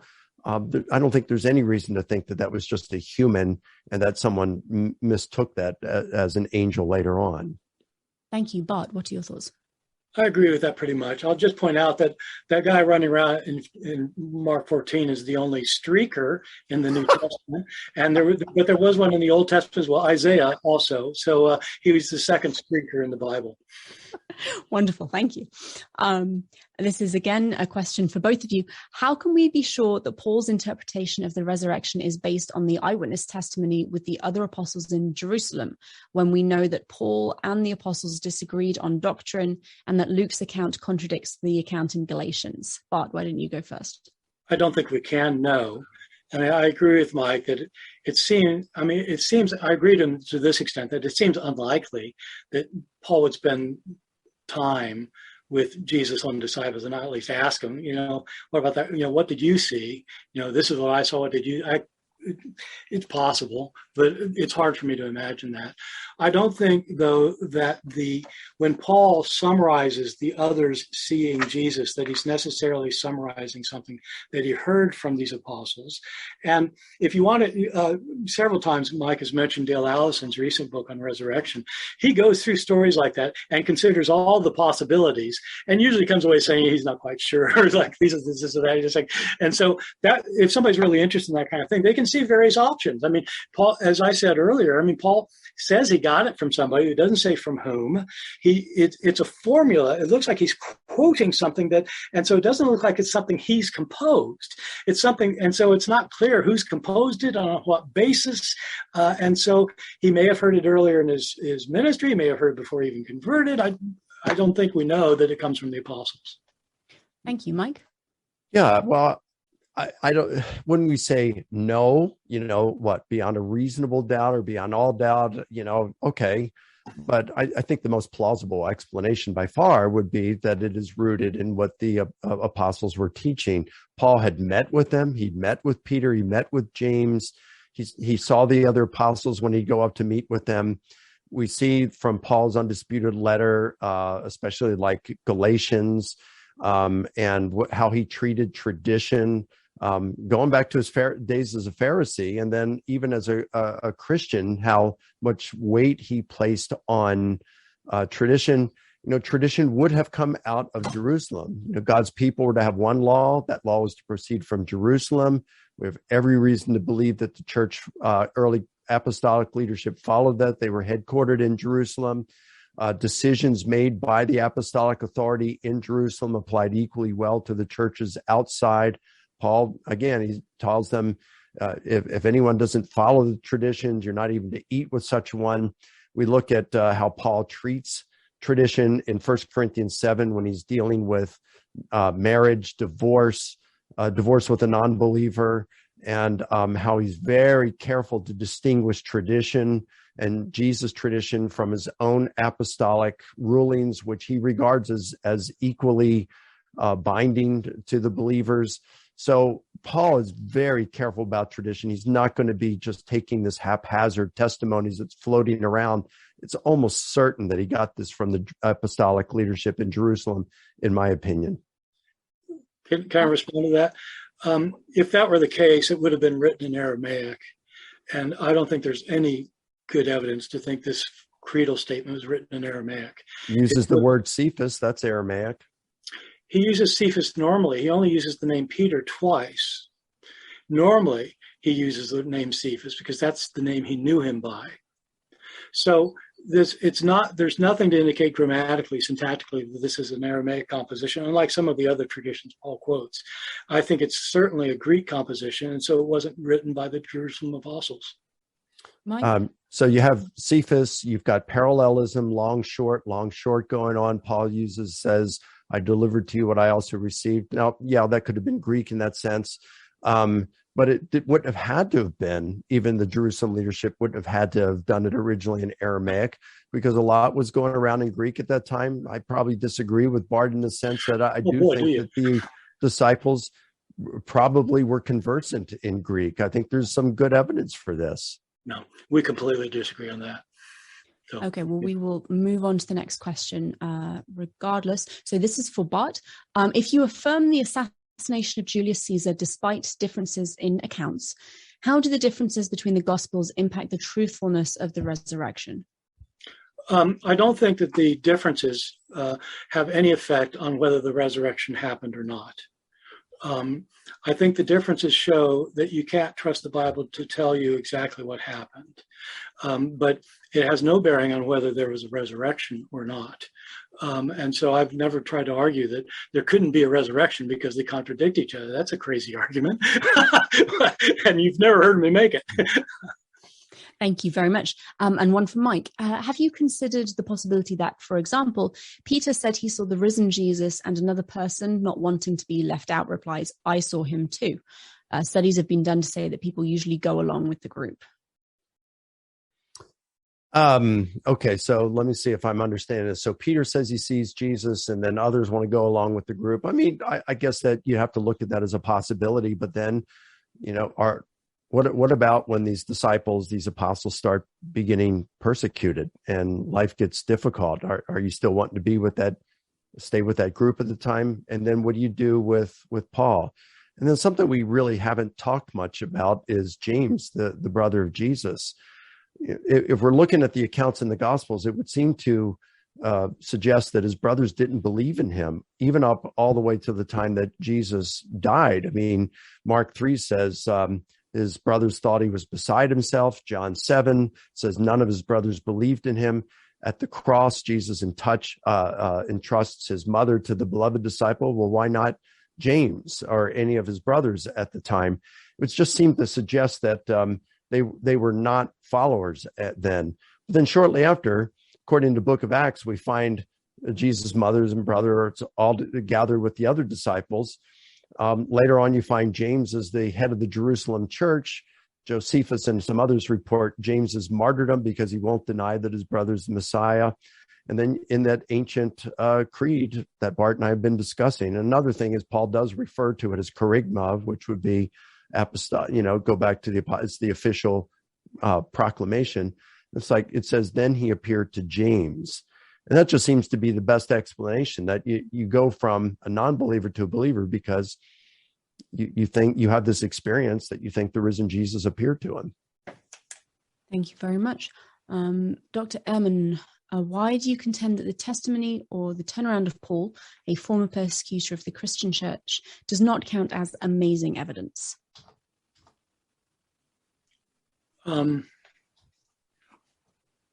There have been lots of amazing conversions in the history of religion. I think one of the things, in fact, that was just striking me about what Mike was saying, is that a lot of people looking at the Christian evidence have kind of blinders on for what happens widely within religious experience. For example, to say that the disciples really believed it because they got persecuted, therefore they must have seen him. Well, there have been millions of Christians persecuted because they believed in the resurrection of Jesus. They believed it because they heard it from someone else. And with the conversion of Paul, just look up the conversion of Shabbatai Tzvi if you want to see an amazing conversion. I'm just saying, throughout history, there are people who get converted for all sorts of reasons that don't make any sense to outsiders, and it just happens. Somebody becomes convinced of something else, and so you have atheists who become Christians, and Christians who become atheists, and it's not because they've necessarily seen a vision, and so. I think Paul, but I will say, I think Paul thought he saw something. So I do think so I'm admitting that I think he saw something. I don't know what it was, but he certainly saw something. People see things. Thank you. Another question for both of you. Are there other accounts of religious figures being resurrected? In fact, don't many skeptics use those accounts to minimize or deny the resurrection of Jesus? Mike, would you care to go first? Yeah, there are. So you have some in the ancient Near Eastern Mediterranean world. T.N.D. Medinger, a senior Swedish New Testament scholar, has written on this. And he proposes that there were at least 3 and maybe as many as 5. But he concludes in the end that, and I think he's a very careful scholar, he concludes in the end that these are all tied to the agricultural cycles. And the resurrection of Jesus was in no means tied to the agricultural cycles. And then when you look at the examples he gives, like of Baal rising from the dead and all that, is so different than what you find from the Christian accounts. The agricultural cycles, you have drought and then you have rain and the plants growing. And so that's like death and resurrection. It happens every year. So it's like these aren't meant to be understood in a literal sense. And Medinger says, so the Christians aren't borrowing from these or influence. The riddle remains. And the title of his book is The Riddle of Resurrection. But there are some in the Greco-Roman literature, heroes that predate Christianity, predate Jesus, where they die and they come back to life. A lot of them are different. But still the kind of things that you have is like, all right, Hercules or Heracles, however you want to look at it, he's sick, he's not doing well. So he throws himself on a fire that he builds. And then he's seen ascending to heaven on the horse Pegasus. Does that look like something that would the Christians are borrowing from? And when you have these ancient figures, when you have the earliest Christians debating over the minutiae of the Jewish law, such as could Christians eat meat sacrificed to idols? Can Jewish Christians even eat in the same room as Gentile Christians? Can Gentile male Christians, do they need to be circumcised? Do Jewish Christians need to maintain temple purification rites? When you're going to debate over the minutiae of the Jewish law to that extent, I really don't think it's plausible to think that these same Christians would engage in wholesale borrowing from pagan religions to form the foundation of their own. And as Bart and I both agree, they had experiences that they sincerely interpreted as appearances of the risen Jesus, and borrowing from pagan myths doesn't account for that. Thank you. Bart, what are your thoughts? I'll just say quickly, I think the Christians did borrow a lot from other cultures. I think if you read the other literature in the Greco-Roman, there's a lot of things they borrow. Weirdly, I'm going to disagree with Mike. I'm not that convinced by Medinger's book, and I'm not sure that you actually do have other human beings who are religious leaders who die, who are brought back to life and appearing to people. What you have are sometimes people die and they go straight to heaven. And you have gods who die and come back, but like the idea, like the Jesus thing is a little bit different, but it's kind of like the virgin birth thing is a little bit different. You have gods impregnating women, but you don't have like virgins conceiving. And so every religion is going to be different. I think it's similar to these other things, but not really the same thing. Thank you. But you would agree they're not borrowing from pagan religions when they say Jesus was raised, right? I don't know about that. I don't think they're borrowing from pagan religions when they say Jesus existed, which is what the mythicists say. But I don't know. I think they think Jesus was raised because they saw it. Mm-hmm. But the way they understood it might have been influenced by the environment. I don't know. Another question for both of you. What actual evidence do we have for the group appearances other than the claim in 1 Corinthians? Bart? Well, the Gospels. The Gospels all have, apart from Mark, but Jesus shows up to the apostles and group visions are in the Gospels. Excellent, thank you. Mike, that seems like a relatively straightforward question. Yeah, even though it's not narrated, it ends abruptly at Mark 16:8, and where the women are running out of fear and trembling and said nothing to no one. The group appearance is anticipated in chapter 14, verse 28, when Jesus says, "After I've been raised, I will go ahead of you to Galilee, and there you will see me." And then the angel in 16:7 says, "Go tell the disciples and Peter that he is going ahead of you to Galilee. There you will see him just as he told you." So it's pretty clear that Mark knows, he's anticipating the appearance in Galilee. The appearance is narrated in Matthew. It's narrated in Luke. It's narrated in John, various appearances, group appearances. And you also have a group appearance in Acts. So, Wonderful. Thank you. We have time for one more question before we go to the closing statements of today. What is the probability that Jesus' body was taken from the tomb by grave robbers? Mike, why don't you go? Okay, well, I think it's very low. If you've got in the Gospels, like in John and Luke, where, Peter, and in John, Peter and the beloved disciple are running to the tomb, and it seems like, what's going on here? It's like maybe the beloved disciple believes seeing the empty tomb, but it seems like no one else, not the women, not the people, they didn't necessarily believe based on an empty tomb. So grave, it was the appearances. I think Bart said this a little earlier, and I agree with him. It wasn't the empty tomb. It was the appearances that convinced them. Both of them together, of course, would be pretty persuasive, the combination. And certainly Paul would not have believed based on an empty tomb. Grave robbers. I'm just going to cut you off there so Bart has a quick chance to answer before we. The only thing I'll say, two things I'll say about. One is that Matthew's gospel shows that there were rumors about grave robbers that Matthew's trying to defend against by saying the Romans put a guard there to protect it. So that shows there were rumors about it, and it actually mentions the rumors about it. What's the likelihood? It's a low likelihood. I mean, it's you can't put a percent. You can't say like it's 22% or something. But of course, grave robbery happened a lot more than resurrections, which happened only once. And so it's more probable than a resurrection, but it's not particularly probable. Well, in the beginning, I constructed a positive historical case for Jesus's resurrection using two major building blocks, facts and method. For my facts, I presented 6 facts. These are pretty much gone undisputed. They have gone undisputed.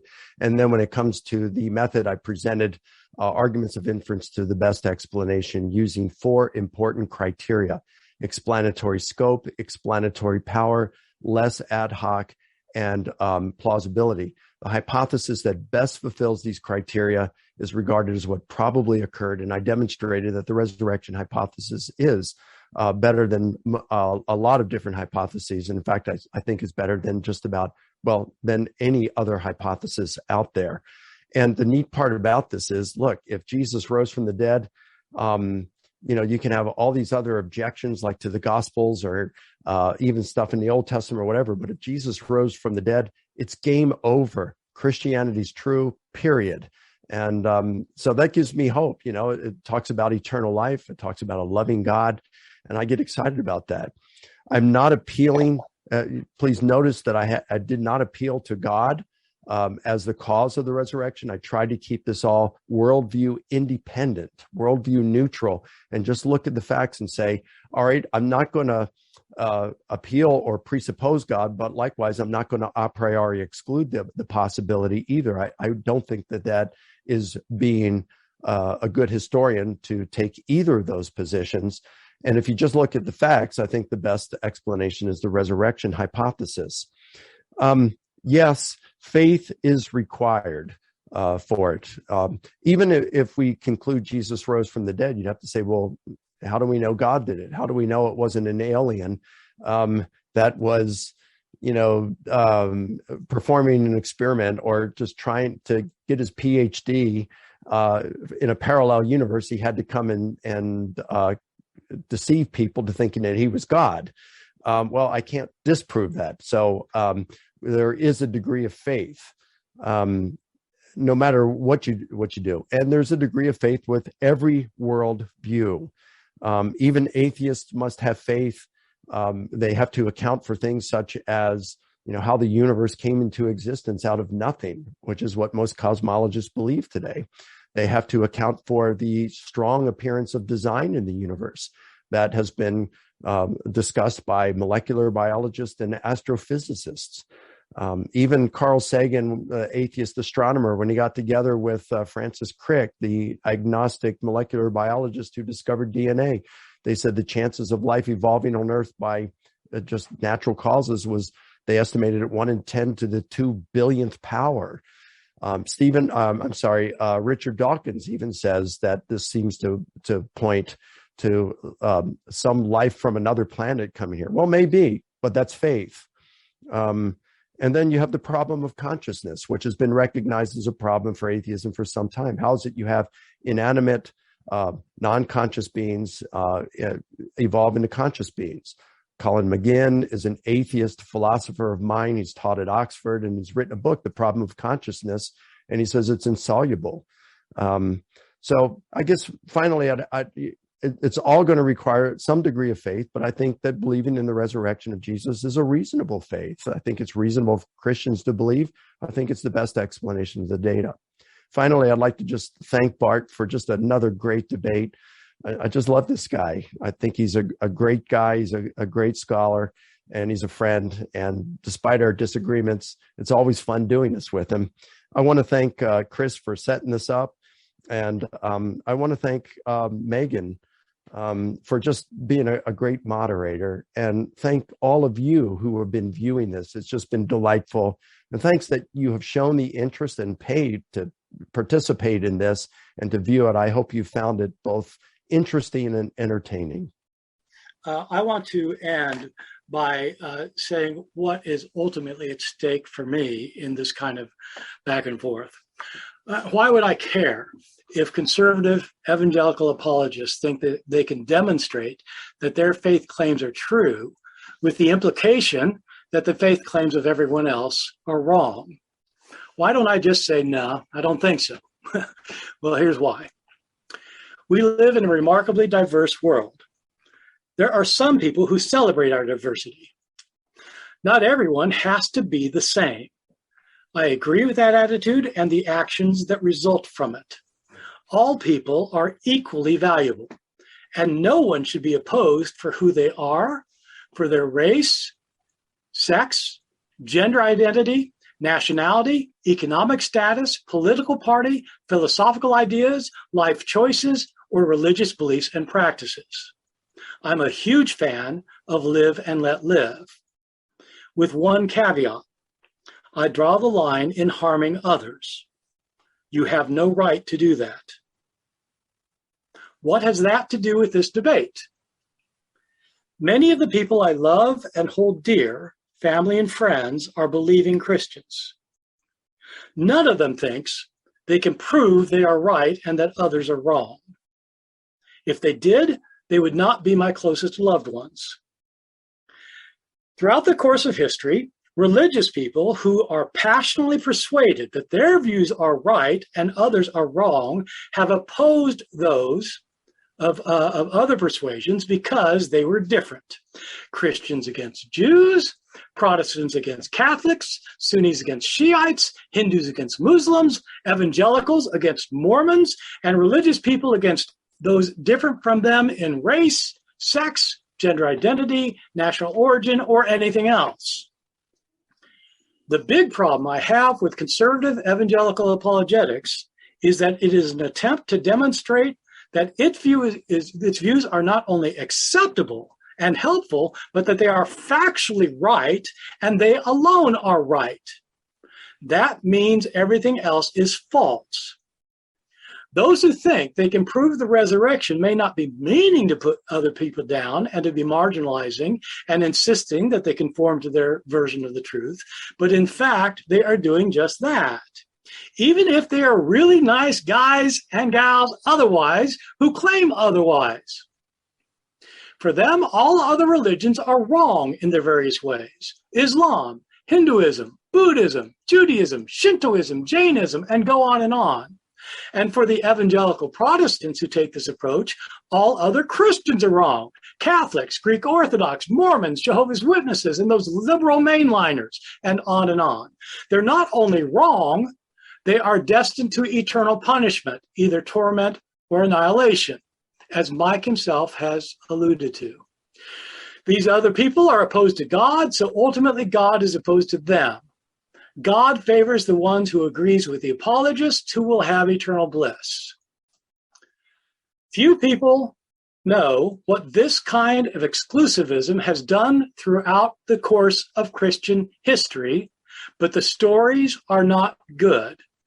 And now, since the Enlightenment, Oddly, I must say, Christian apologists are children of the Enlightenment more than just about anybody. Now, since the Enlightenment, these other views are not just wrong, they can be proved to be wrong. This can lead and has led and does lead to injustice, oppression, and suffering. I am not saying that Mike is persecuting others. I know he and his fellow apologists think they're doing good for the world. And the ones I know best, including Mike, are very, very good people themselves. But the views they hold in the end are harmful.